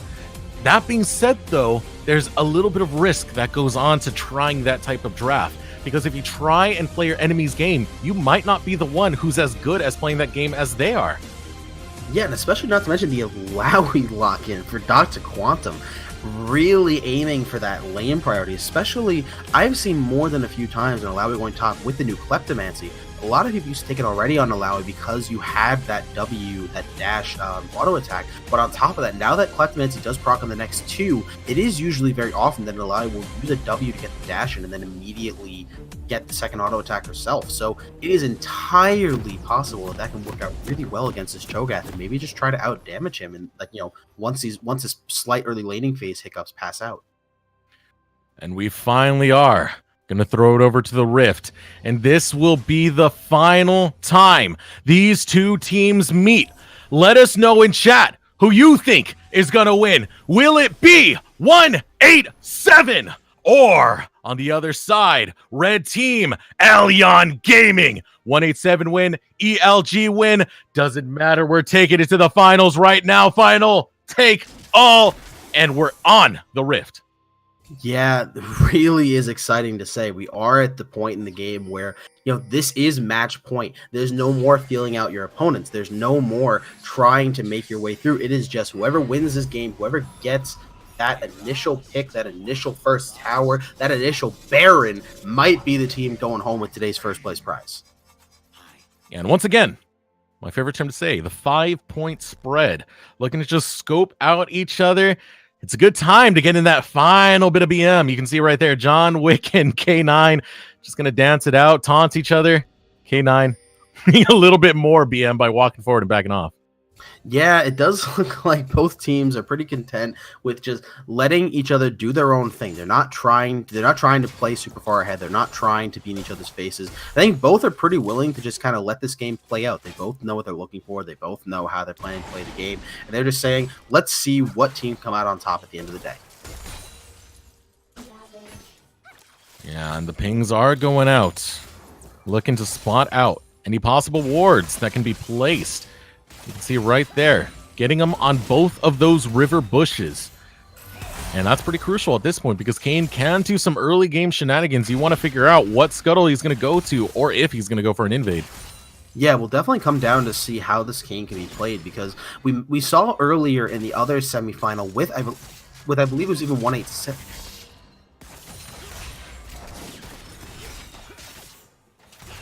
Okay, thank you. But anyway, we had seen earlier, I believe it was actually Team 187 that had gotten the Kayn in the previous semifinal, that 187 really had an issue with this Kayn, getting it off of the form, and they really left with base Kayn until about 22 minutes, which is definitely not what you want. And these particular lanes and the way they are now is really, really crucial for them to actually get it through. Because right now, the lanes are not the easiest to gank for a Kayn. And perhaps the Alawi, that might be his proper gank to look for in the top lane when you look through these gank routes he has over to him. Yeah, and you can see a little bit of a gank being set up by K9 as he comes towards this backside. Steve looking to get the kill here. The knockup gonna work out so far, but the heal gonna delay this. One more auto would finish the job, flashing forward for the auto. Sneaky gets the first blood, and that is a very crucial one for Allion Gaming in this final game of the night. Yeah, well, I was saying earlier about how he wanted to aim for topside, but it looks like he just wants to make me, he really wants to make me eat my words and just go for that bottom lane gank. And right now, there's no reason not to. He's doing really good with it, and he does get those little bit of early stacks that form and that first blood onto Sneaky, which is crucial for this Jhin. Yeah, and having Jhin ahead this early, I was saying it earlier, it's not mentioned that often, but Jhin technically has a bit of a triple spike. He spikes from having that Stormrazor itself, because getting that first crit, being able to walk faster, utilize a lot of that movement speed that you get from Jin's passive. Then the second spike that you get from getting a Zeal item, maxing out your crit damage from the Stormrazor. Then that final spike you get becoming the true ADC along with that Infinity Edge. That's all you really need to stay ahead as long as you can pick your fights. Yeah, it's definitely a good thing to have that early kill, get that early advantage, and at the same time, we do have to look at this top lane matchup between Dr. Quantum and Jerd, where, things have kind of reversed. Typically in this matchup, Jerd's been the one, on the more AD based or on the mage who's been kind of focusing out Dr. Quantum. But right now, Dr. Quantum is the one on the Alawi. He has a bit of damage onto Jerd, and he's not afraid to really take these fights. And right now, he is kind of, pressing his advantage. He has a 10 CS lead, and that's with the wave kind of about to push into Jerd's tower, that he's actually really playing this pick well, and it's something new from him. So far, and today, we only really see him on tank matchups, and, a tank versus bruiser, a tank versus mage. So it's nice to see him go on something a little bit different and performing on it, at least so far, pretty well. Yeah, and he's made it rough for Jerd as well, but looking over at the river, Wombat gonna get the Sleepy Trouble Bubble. Not follow up the damage, though, taking a little bit too long on the Paddle Star, but going back to that top lane, you can see that Jerd is kind of struggling when it comes to mana and sustaining in this lane. It's a little bit tricky when you have so much pressure from an Alawi. Yeah, right now, definitely have a bit of an issue there, but he does have the consume, he does have the passive, so he will be able to slowly kind of get some back. It's just going to take a little while. And this bottom lane, on the other hand, the advantage of the double longsword and being able to back early has come up really, really well for Sneaky, as he now boasts a 10 CS lead, and that's into a Caitlyn as well. It's usually pretty good at staying at range and poking and getting farm down, so definitely something to be said about that. In the bot lane is in the mid lane, kind of small skirmishing, nothing crazy, but like I've been saying with this Kayn, every single tick of damage, every little orb in that Darkened Scythe getting you towards that change is ever so crucial. Ooh, Flash being burnt out of Wombat. You do gotta question it a little bit there, because there's no real threat other than the Shockwave. I don't know how I feel about that one. Might have been the better choice. Well, no, I actually think the Flash is perfectly fine. I think that he's fully respecting Fonzo and the amount of damage he can bring. I think that since he's played Fonzo, he knows that he has proper ball positioning. He knows that all it takes, if he managed to land the Shockwave and Command Dissonance, as well as an auto attack or two from that Clockwork Windup, it is entirely possible he could have gotten the worst end of that trade and possibly end up his life for it. So, I mean, perhaps a little bit, worrisome, but I would definitely say, it's better to play that lane safe, especially as a Zoe with a level of disadvantage in Gloriana, who is going to outweigh clear. Yeah, the only reason I would see differ is because the wind-up animation that Shockwave does have. There's a moment to tell if he's actually going to follow through with it, but you never know. Better safe than sorry in some cases. Looking again at this top lane, a lot of damage going on to Jerd, who's sustaining quite decently. That's the passive of Cho'Gath right there, doing a lot of work, but just those ghosts. You see right there, Dr. Quantum just will not let it go. Yeah, in addition, Dr. Quantum's getting a lot of good use off that Clutch. We saw he had plenty of pots. I believe he had an adaptive force pot as well, so just even more damage is barreling onto this Cho'Gath as he starts to take his last corrupting pot, I believe. And there's definitely a lot of damage and a lot to be said in that lane, as Dr. Quantum is just really shoving him in hard, really asserting dominance, which, like I said, is a change. It's something different. It's something that, Elyon has to think about, that now Dr. Quantum doesn't mind being aggressive in lane. He doesn't mind being the one that's pressing ahead, where usually he's been the more passive one.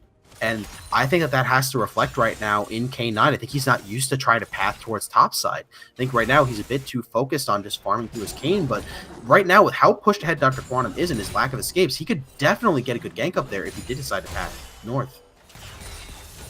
Yeah, but instead, Dr. Quantum shoving it in feels all right with just that. There's no real pressure to like continue going anywhere else on the map, really. They just want to make sure that Dr. Quantum is getting as much farm as possible, and as long as there's no threat on him, I don't think really K9 can do much once you hit the point where Leap of Faith is there. And if you do overextend, it could be hell, but here we go. Wombat gonna land the Paddle Star. Lots of damage onto Fonzo, and you can see that Dark Harvest doing a little bit of work there as Fonzo pays for going up too far forward.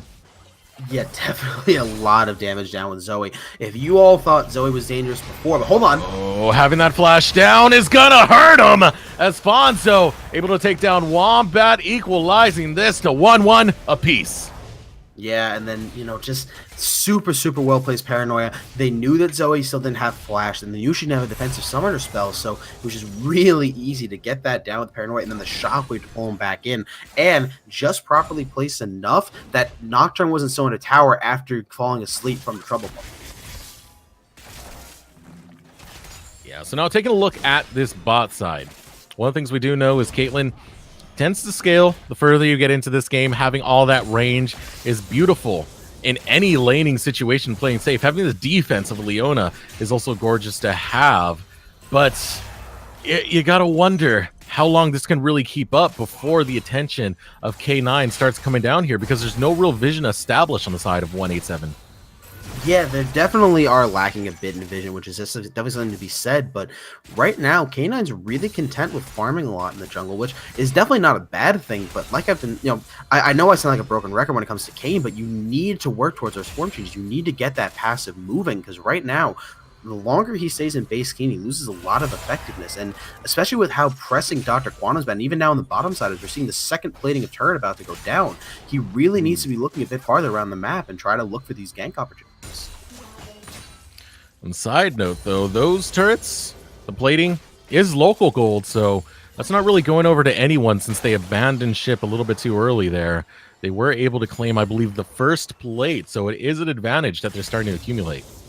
Yeah, they are starting to accumulate the advantage, and then on top of that, you know, the other place to look on the map is actually in the top side with that Kleptomancy on Quantum. He's really been amassing a lot of gold. I've seen a few of those kind of like gold item received from the Kleptomancy, and in addition, a little known fact actually for an Alawi. When Alawi uses her Passage of Right and gets the E and gets that kind of Spectre Ghost there, that Ghost will also proc Klepto as if it was a champion. So you can actually use that on a long range target and still get off and auto in a W and get a lot of gold off of that. So there's plenty of ways for her to proc that Kleptomancy and use it effectively. And a lot of people kind of undermine that when we think about just how much gold she's funneling on her just by properly laning.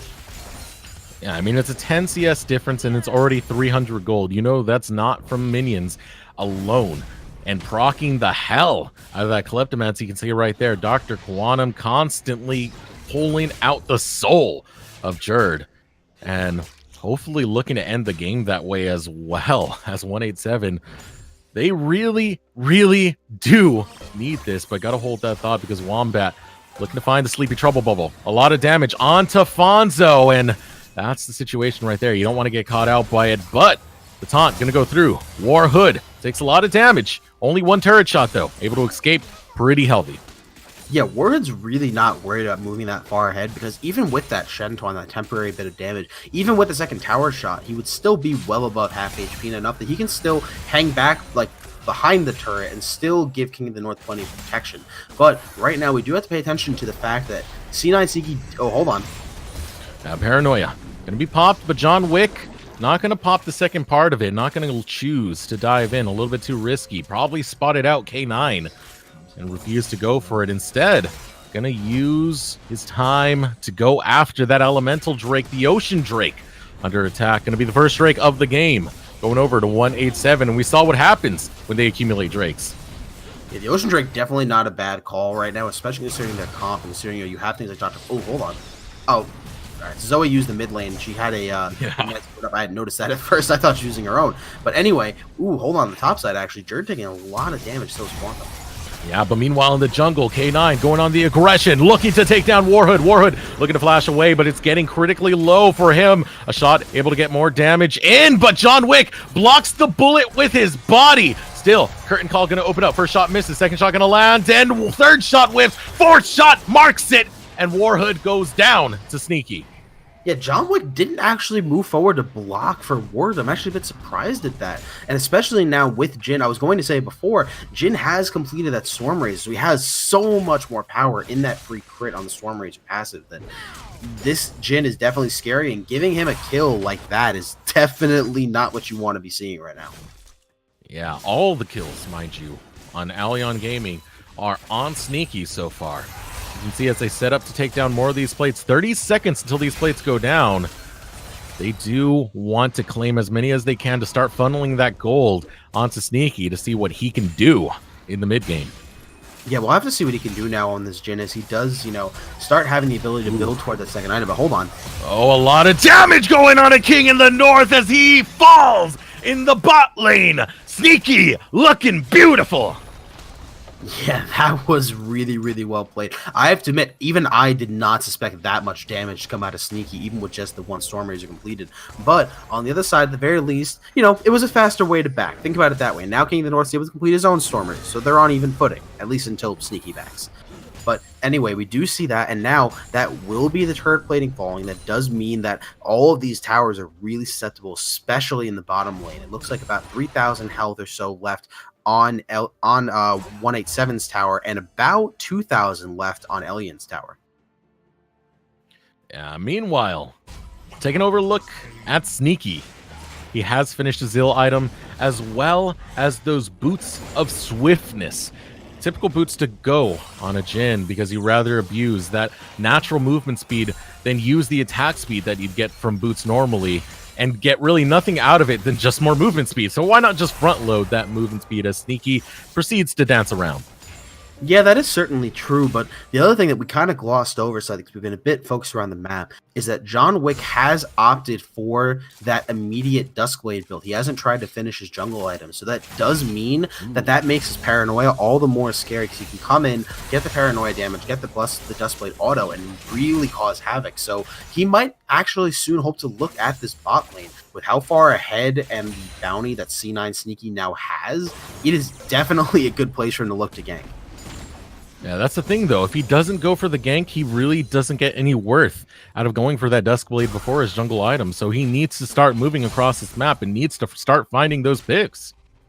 Yeah, I mean, I really think that he needs to be looking either in bot lane or in mid lane. I think that bot lane is slightly better because if you do happen to get a good Solar Flare or a good Zenith Blade on the Sneaky, it can really be played out well, and you can get that gold bounty for yourself, try to get yourself a bit further back into this game.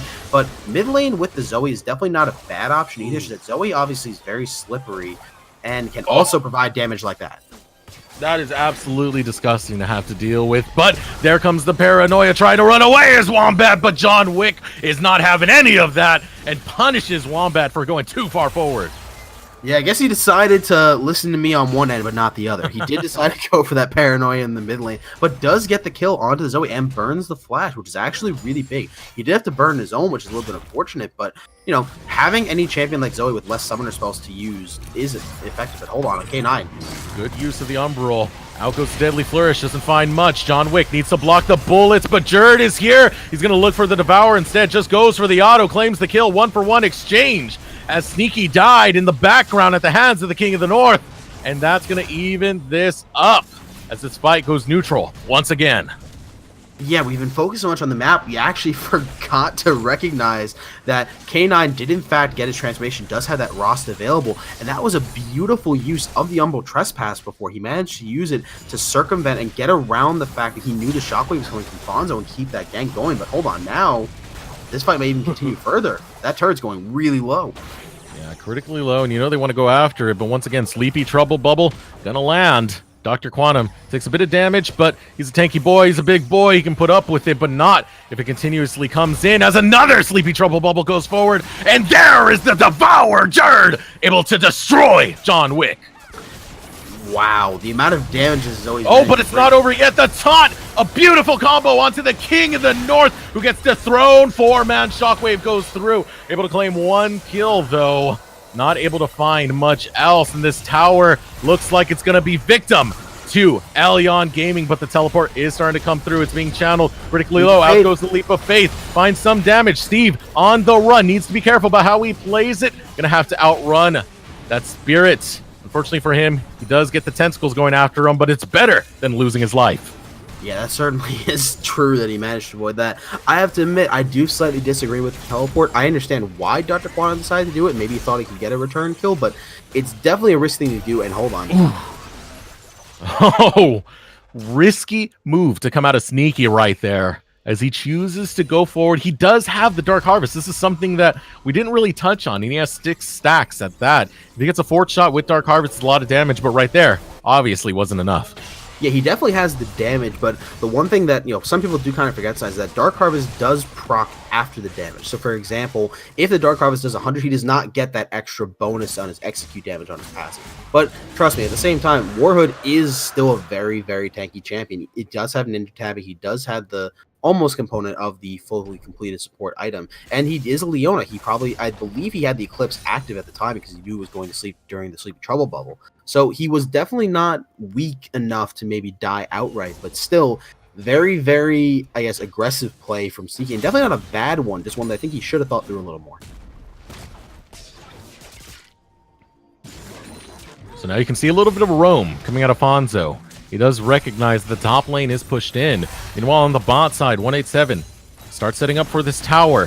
Both top and bottom under siege, but 187 are the ones able to back out. Jerd taking a lot of punishment, and there goes that Spirit being sucked right out of him as Dr. Quantum makes little work of Jerd. He's going to fall at the hands of Fonzo. Yeah, really well played by Fonzo to recognize to roam up. It seemed like King of the North and Warrior knew that they were safe. They used the net to get out. Even with Sneaky deciding to use the curtain call, he hadn't managed to catch anyone out. And then a simple roam in topside leads to a tower. It gives a bit of pressure on the map, opens up a little bit, and that was actually really well played by Fonzo. So now the question is, where do they look next? Because bottom lane is still really low. They could try to 4-man or 5-man match, try to get that last outer turret down. It's a tough idea to decide where you want to go with it. The King of the North might have the right idea knowing that the recalls just went through, so he's able to funnel a lot of that local gold onto him. You can see he's happily going to back out. If we take a look at his gold real quick, 1,300 in his pocket. He is starting to catch up with C9 Sneaky, and now it's really up to Allion to make the next play for this game. Yeah, with that 1,300, he's going to be able to finish his deal item. So he does now have the static... I'm sorry, not the Static Gauge. The Static Shiv ready to go, which means he will have a bit of wave clear, which is a pretty good way to try to counteract with Sneaky. If they are matched in the same lane, being able to out wave clear that Jin, who always has to wait for the reload mechanic, could be a good way to kind of circumvent him. But over here on the top side, it seems like both teams are positioning around for a fight. Yeah, Warhood might look to go on this one. Paranoia going to go through. It's going towards the backside. The target, Sneaky. Meanwhile, a lot of assault going here as the Leap of Faith falls through. Sneaky being victim to John Wick, as well as Steve falling at the hands of Quantum. And C9 has no choice but to run away from that one. This might mean Baron going over to 187 instead. They're saying it's too early. They want to back off and defend the tower. Yeah, unfortunately, Wombat kind of falling into the same trap both times. He does land the Sleep Trouble bubble, but they're constantly onto this Leona, who has the tankiness and has the ability to kind of withstand a hit or two, that in both of these fights, even though he does land the bubble, it's not able to do much when it's into something like a Leona. And right now, 187 are actually managed to turn this into a mid lane inner turret. And just like that, accumulating gold once again, but that little accumulation, it brings us dead even. Look at the gold right now. Really just 200 gold separating these two teams. You could tell they're really bringing it to each other.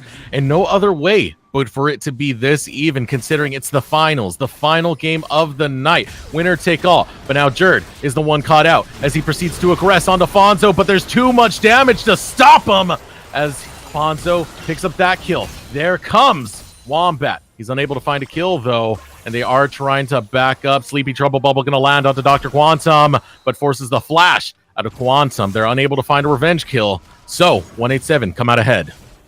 Yeah, that was a beautiful collapse by 187. They knew from the Alawi vessel, I still believe that Jerd was still down there and still running away. And they might not have known exactly where he was, but they had a good idea. They were confident in their collapse. They were confident they could survive. And even with the support coming through from Wombat and the rest of Elion, they were able to get the kill and get out and not lose anything for it, besides Alawi's flash after that sleepy trouble bubble.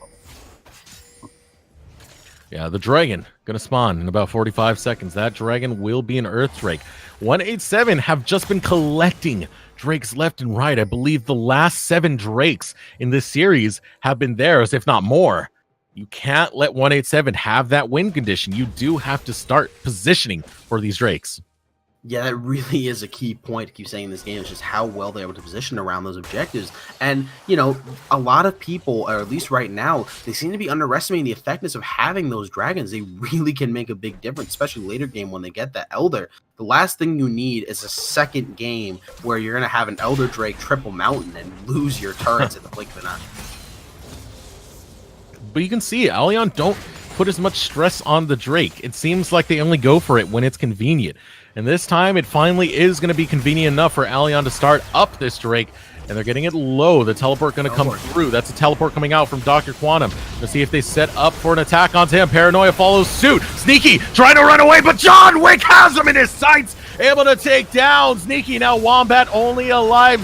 And K9 finally picks up a Drake, only because John Wick was not there. Zenith Blade going to go out. Wombat having to flash away, but now it looks like Jared might be caught out, having to flash away out of that one as well. They lose one. They don't pick up anything, but they do get the Drake, a questionable exchange in the end.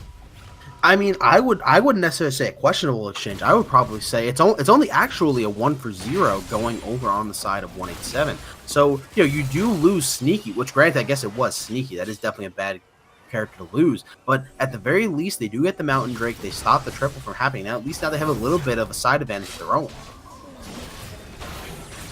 Yeah, they're going to continue putting pressure over here. So much damage onto Dr. Quantum. Quantum might be the first one to fall. Shockwave only going to land onto Jerd, but down goes John Wick as well. 1-for-2 exchange so far in this team fight. Solar Flare going to follow suit. Steve runs critically low, but you can see right there Wombat trying to get as much damage as he can on this backside. Sneaky on the run. Zenith Blade not going to land. And a very close fight there. 3-for-2 exchange. More paddle stars coming out of Wombat, but they defend the tower. Yeah, Elion used so much in that fight onto Dr. Quantum, and while they did manage to get out the kill, they just left the King of the North and Fonzo in the back line. The Oriana Ball, the Caitlyn long range auto attacks were just able to do so much work onto that front line. It ends up going from a 1-for-0 out of Dragon Pit to overall being a 3-for-3 if you count from there, and a 3-for-2 over in the bot lane at a turret. So they're just racking them up at this point. But you can see these teams are going blow for blow. 187. They're in a position where they're quite happy, though, because their team fighting is immaculate when it comes to the late game. Allion Gaming needs to start finding advantages now. Otherwise, it could be far too late, and the crown could go over to 187. Yeah, the real thing that Elion needs to do right now is keep tabs on Fonzo. Fonzo right now has been doing a lot of really, really good work, positioning the ball properly, landing proper shockwaves, going on to the right targets. And right now, 5-1-4 with an even CS on the Zoe. He is able to put in so much work that they really need to make sure they focus him down and keep him off of their backline and just landing these crucial ultimates in these fights. And moving as a unit is Allion Gaming as they head towards this kind of ARAM state for a second. And this is kind of tough here. You can see that Warhood has been doing a lot to try and be that front line, even if it results in his death. 2 deaths so far, but well accounted for with 6 assists. He's been a great asset for his team. But another asset that you have to compliment, though, is John Wick. He goes deep to try and find that kill onto Sneaky, and he's found it 2 times already. But of a bit of a team fight, almost about to break out. Wombat takes a lot of damage. 5 men set up on both sides. The lines are drawn, but no one's willing to cross them. Yeah, right now, I'm actually really interested to see what happens on the map. It seems like right now, the side lane is pushing for bottom for Elion, and that actually is a good tool for them because 187 can't leave that alone. They have to try to go match it, otherwise they might actually lose it in the turret. But it seems like they're more content with positioning around the Baron and just giving this pressure that they know they can take the Baron at any time. The curtains open and shots are fired. Warhood takes every single one, and being as tanky as it is, it barely phases him. As Allion Gaming take priority over to this Baron side, we're going to see what 187 can do to start addressing it back. Yeah, Elian is well aware that at the very least that curtain call is going to push them back. They might just be trying to relieve some pressure, aim more for this mid lane and stop the push. Where meanwhile, right now we have to look around the rest of the map because the bot lane air turret is actually being pushed really hard for Alien Gaming, all those minions at the turret. And Dr. Quantum is matching the wave in the top side. So the side wave pressure actually does help them relieve a bit after getting them off that Baron. So now it's just going to come down to what do they want to do? They want to position back around Baron? Ooh. Good flash from Wombat over there, but it's really going to go down to what do they want to pressure now. They're getting the vision around Baron, which is still good, but that's not going to win you the game. What you need to do is you need to find the right pick onto King of the North, onto Fonzo, and be able to just make that pick count. And a lot of this hinges onto Wombat, his Sleepy Trouble Bubbles. It's a poke champion. The Zoe needs to get Paddle Star after Paddle Star before the team fight actually begins for any success to come out of Allion Gaming. Yeah, but we do have to remember that the one time he tried to do that from behind the Baron pit, he actually got taken really low while in the middle of his ultimate, and while coming on the comeback from that portal jump. That, you know, it's a bit scary for him to really go anywhere near this team. He might be able to land the Sleepy Trouble Bubble and the resulting Paddle Star, but he doesn't want to get chunked in the process for it. Yeah, it's a tough spot. Another Drake is up. This time it is Infernal. A little bit of pressure, and once again, Wombat eating a lot of damage. Jason Hole gonna go out, and so is Paranoia! Barely able to survive is Wombat, and out goes the Solar Flare. Caught up and slain is Steve. Nowhere else for him to go. Wombat once again going forward. It's a little bit tough for Allion Gaming. They lose one, and 187, they're gonna go for the Infernal. Yeah, definitely no reason not to take the Infernal. The Baron might still be too risky with K9 up, but this Infernal Drake, definitely not. They group up as 5-man, they clear the vision along the way. An Infernal, a Mountain, and an Ocean. Those are some sieging tools right there if I've ever seen one, especially considering that you do have the Orianna and you do have the Caitlyn. That is a sieging dragon set if I've ever seen one before in my life. See, that was beautiful both ways. I got to give it to both sides of the squad there. K9 looking to just stay inside, get a smite, and walk away, but the backup, the response that came out from 187 was brilliant, but it does look like we're going to go into a teamfight. Wombat trying to get some damage in, but K9 critically low. He's going to be the first one to fall at the hands of Quantum. Jerd is way too deep into no man's land, has to burn Flash to run away from that one, and at that point, it just wasn't worth it. Yeah, this is scary. This could easily be Baron right now for the side of 187. With the jungler down for at least 30 more seconds, they could easily turn that into another neutral objective with the Mountain Dragon, and now with this Infernal Drake even having that extra damage and ability power. Yeah, what do you do about this? It's going to be hard to defend it because there really is nothing to help them out. Shockwave used on an instant. Jerd takes a lot of punishment. And that Baron, it's ticking down. Sneaky has to be careful. He does have Guardian Angel now. Out goes the Paranoia. We're going to see if he tries to find his mark, and he sends it straight towards Sneaky. Sneaky able to stay alive for a little bit, but unstoppable is Fonzo. As he's able to find one. Running away is Sneaky. Sneaky doing his darndest to stay alive, but it's not going to be enough because the King in the North slays him. And that is an unofficial ace. The only person left is K9. Yeah, K9 just coming up just in time to avoid the ace. And while they might have dodged the Baron, they did not dodge the 4 for 0. And this is actually going to be an inhibitor tower, it looks like right now. And that's really crucial because after you get that inhibitor down, there is no reason not to just go for the Baron later on in the game, especially when your enemy base is flooded with super minions. Oh, and 31 minutes into the game, this is where Caitlyn is just extremely dangerous. You know, on that next back, you can see 3,300 gold in the pocket. That's easily finishing the Infinity Edge and then some. King of the North is looking to pick up his crown right now. And you can see these inhibitors just get chunked and destroyed by 187. Yeah, these turrets are going down really fast, probably just courtesy of that. Even that single Mountain Drake, I believe on this current patch, gives 16% bonus of damage. It may not be the 45 of last game, but especially someone like a Caitlyn, who's even more so really good at these sieges with that long-range auto attacks, is just so good for them. And then not only does King of the North pick up the Infinity, we also had a second BF sword to go with it. Which just means that that range damage and that ace in the hole and that Piltover Peacemaker is just doing so much more damage.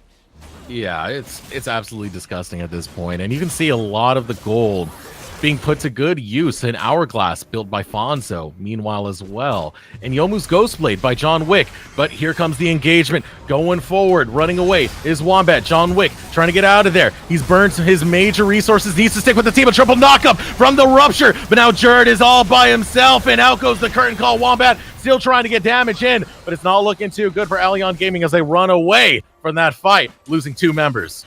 Yeah, losing 2 members and leaving a prime setup for Baron right now for 187. They are, looks like he is going to focus that down, and it looks like Elyon's not going to try to respond. They're not going to try to do any kind of miracle steal, so that will be Baron going over to Team 187 as they seem to position more towards top lane, trying to get down that last inner turret. And this right here is the prelude to the end. They're going to start setting up on these sieges, and it's very hard to stop them because that's a Caitlyn. She's one of the queen of sieging because of how safe she can do this from, and just a paper tower cut in half. Yeah, I have to admit, even I didn't expect the tower to go down that fast, for being quite honest. And look at that. Even before we were marveling at how an Ezreal could use a double auto attack combo and get about a 6th of the tower, a single Caitlyn auto gets a 10th, which means that only 2 autos, and that's enough of an Ezreal combo to some extent at this point in the game. And that's even before she has her 4th item. And once again, more purchases. You see right there, King in the North gets the Bloodthirster this time. And how do you deal with that? How do you deal with that? The healing, the shields. King in the North is the most protected ADC at this point. Well, being honest, the only real way they're going to have to go in is going to be through K9 and Steve.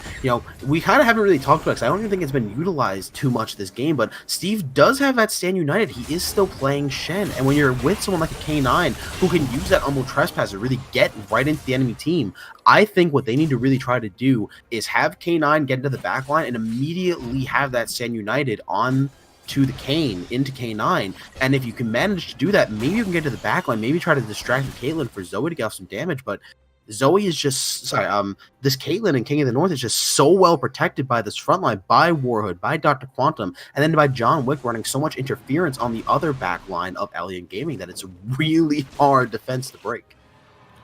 And that's a Drake going up. It's Mountain Drake, Andrew. Another Mountain Drake. We've seen way too many of these, and though we won't see the 45% like you were talking about earlier, we can see a very high percentage one if that Elder Drake spawns and the claim goes over to 187. Yeah, the Elder Drake would bring it to 34.5, which, yes, is not quite as nice of a number as 45, but it's still pretty dang good. And at the end of the day, when you're looking at this, we need to figure out exactly what Alien Gaming can do, because this siege, with all these cannon minions coming through now that we're past 25 minutes, and just the attack range of King of the North, it's devastating to have to play against. And right now, they're really in a spot where there's not too much they can do about this. Yeah, it's rough. They don't have the composition to fight what 187 is bringing to the game, and right there, they left the turret exposed. 3 autos is all it took to really start melting that down. Paranoia is going to be popped. We're going to see if John Wick wants to go through with it. Instead, doesn't feel comfortable going for that, but flashing forward is Jerd. He's going after Fonzo, but can't find it. Finds his demise instead, and this could be all she wrote. It all depends if 187 can find the picks. They need to close this one out. Instead, gonna take the inhibitor. And super minions gonna be knocking on the door in the mid lane, soon to be knocking on the door in the bot lane. This map is fully in control of 187. Yeah, and in addition, they actually came out just in time. Ooh, close one right there. Still have to be careful. K9 gonna run out of that one. The inhibitor gonna respond, and 187, they're looking to deconstruct the base of Allion Gaming. They're looking to be the chosen ones to take the crown, and they're so close to doing it. It all depends on what they set up for next. Will it be an inhibitor? Will it be an Elder Drake? Will it be a Baron? This game is soon to close. Well, now the Elder Drake, now that Elder is spawning soon, or at the very least, its next major objective come on the map, I believe, that definitely can be a win condition for them. But at the same time, they don't really need a win condition. They have double inhibitor down, they're 13 kills up, almost 9k, sorry, excuse me, they are over 7k gold ahead at the moment.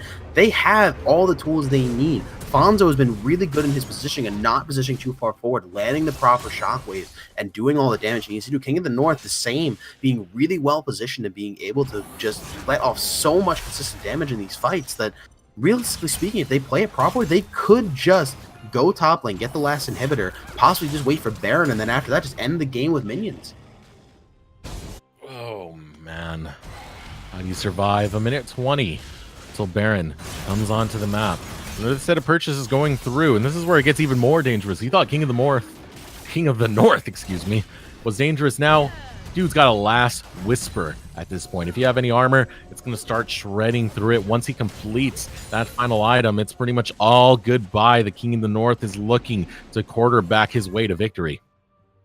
Yeah, King of the North is really putting in a lot of work this entire series. We saw his previous performance on Ezreal and is playing really well on this champion. And as much as Elion can take that away, there's another high-range AD carry, and one that he seems to be playing to even better effectiveness. He knows his range, he knows where to stand, he knows how to siege with his champion.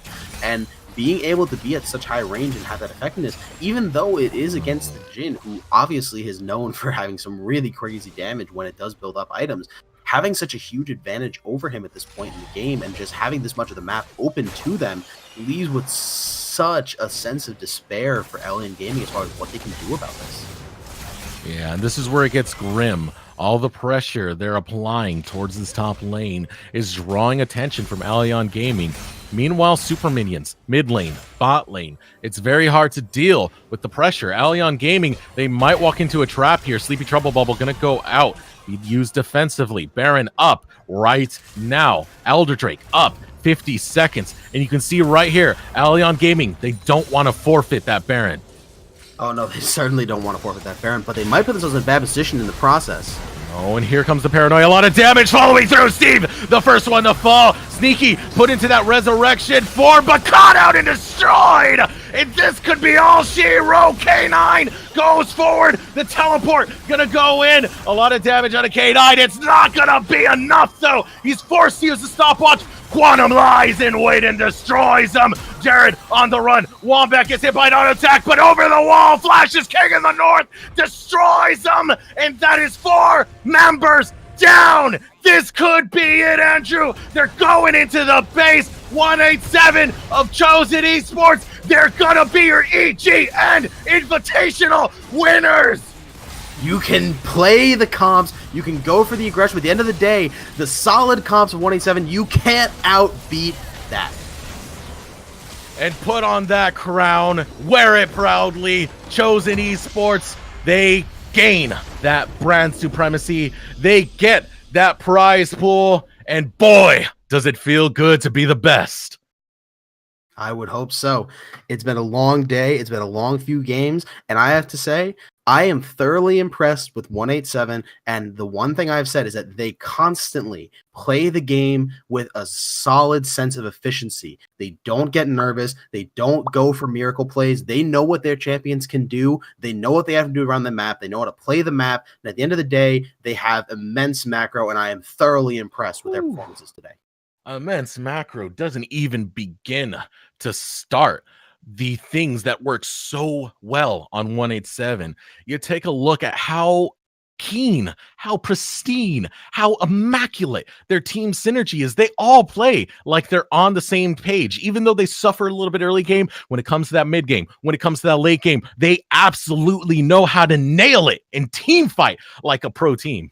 Yeah, and really when you look down at it, it's hard to pick what member, because I love how you said that they play as a team, they play with such cohesiveness. You can't tell who on the team is really the one that, performs and is the star performer. Warhood and Quantum, every single game, have been such a solid front line. They know what targets to land, they know who to go on, they know how to play their champions. And Fonzo and King of the North have been able to just provide this consistent damage and stay in the backline, have excellent positioning. And then John Wick is known to know when to go in, know what targets to go on, know who to tunnel on. That everyone on their team, to my opinion, plays their role to the exact effectiveness that they need in the comps that they draft. And they've managed to draft them and play them to the best of their ability that I've seen in a long time. Yeah, no kidding. And when we look at this entire team, it's actually ridiculously hard to pick out an MVP because at every stage of the game, there's someone else who's shining through. King of the North doesn't do too well early, but when it comes to the late game, you know he's going to play his ass off. John Wick doing his darndest to get his team into that late game phase. Dr. Quantum, Warhood, they play those tanks, they frontline, they protect, they attack, they do it all back to back. They're absolutely an amazing team altogether. Yeah, I really do agree.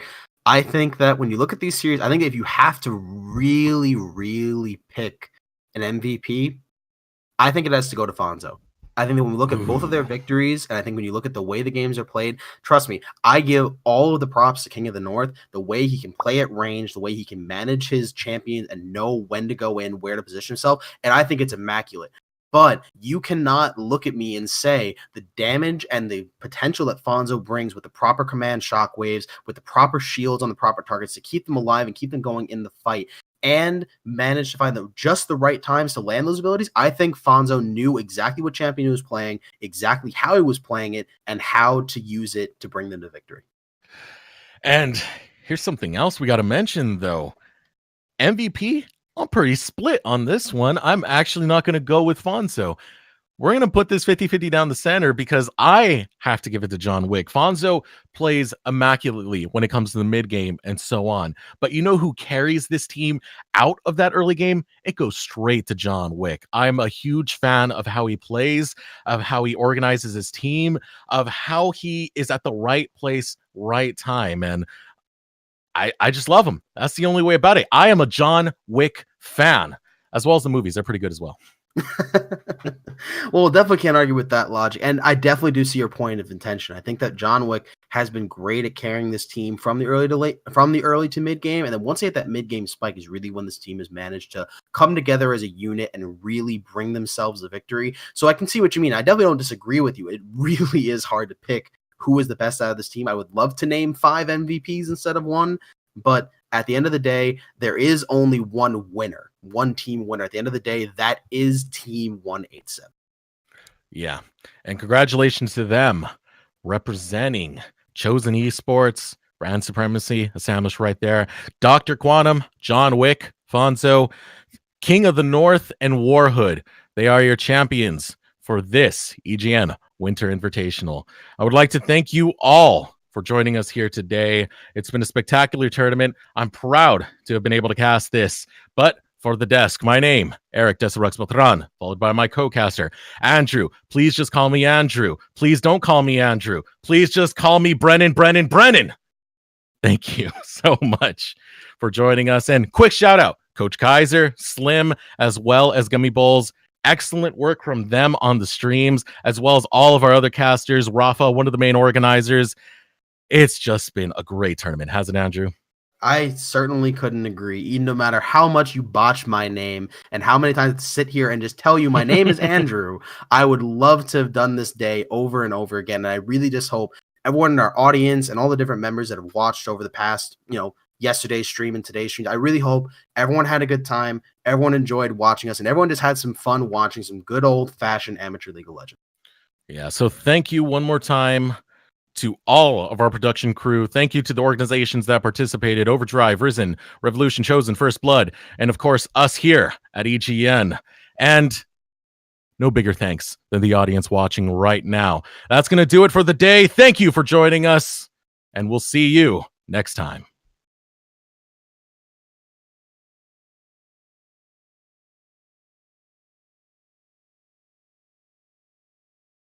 Having that extra damage and ability power. Yeah, what do you do about this? It's going to be hard to defend it because there really is nothing to help them out. Shockwave used on an instant. Jared takes a lot of punishment. And that Baron, it's ticking down. Sneaky has to be careful. He does have Guardian Angel now. Out goes the Paranoia. We're going to see if he tries to find his mark, and he sends it straight towards Sneaky. Sneaky able to stay alive for a little bit, but unstoppable is Fonzo. As he's able to find one. Running away is Sneaky. Sneaky doing his darndest to stay alive, but it's not going to be enough because the King in the North slays him. And that is an unofficial ace. The only person... an hourglass built by Fonzo, meanwhile, as well. and Yomu's Ghostblade by John Wick. But here comes the engagement. Going forward, running away is Wombat. John Wick trying to get out of there. He's burned his major resources, needs to stick with the team. A triple knockup from the Rupture, but now Jared is all by himself, and out goes the curtain call. Wombat still trying to get damage in, but it's not looking too Bad position in the process. Oh, and here comes the Paranoia. A lot of damage following through. Steve, the first one to fall. Sneaky put into that resurrection form, but caught out and destroyed. And this could be all she wrote. K9 goes forward. The teleport gonna go in. A lot of damage on a K9. It's not gonna be enough, though. He's forced to use the stopwatch. Quantum lies in wait and destroys him. Jared on the run. Wombat. Oh no, they never seen a force like this. 5 fingers balled up in a one firm fist. So if history is written by the victor, then leave blank pages with a space for my picture. Cause this is what I live for. Let's go. Coming up, I'm coming up. Feel the rush, I feel the rush. If this ain't legendary, what you call it? I said if this ain't legendary, what you call it? Feel the vibe, I feel the vibe. Extra live, I'm extra live. And I don't need improvement. Fell asleep, a man woke up superhuman.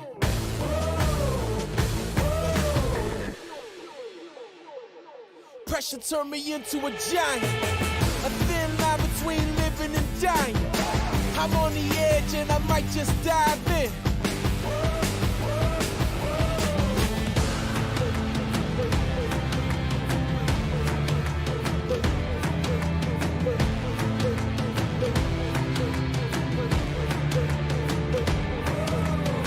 No turning back, man, I'm ready to go.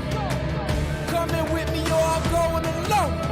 Changes, man, I'm talking changes. On a crash course, but I ain't afraid of danger. Now let me give you what you came for.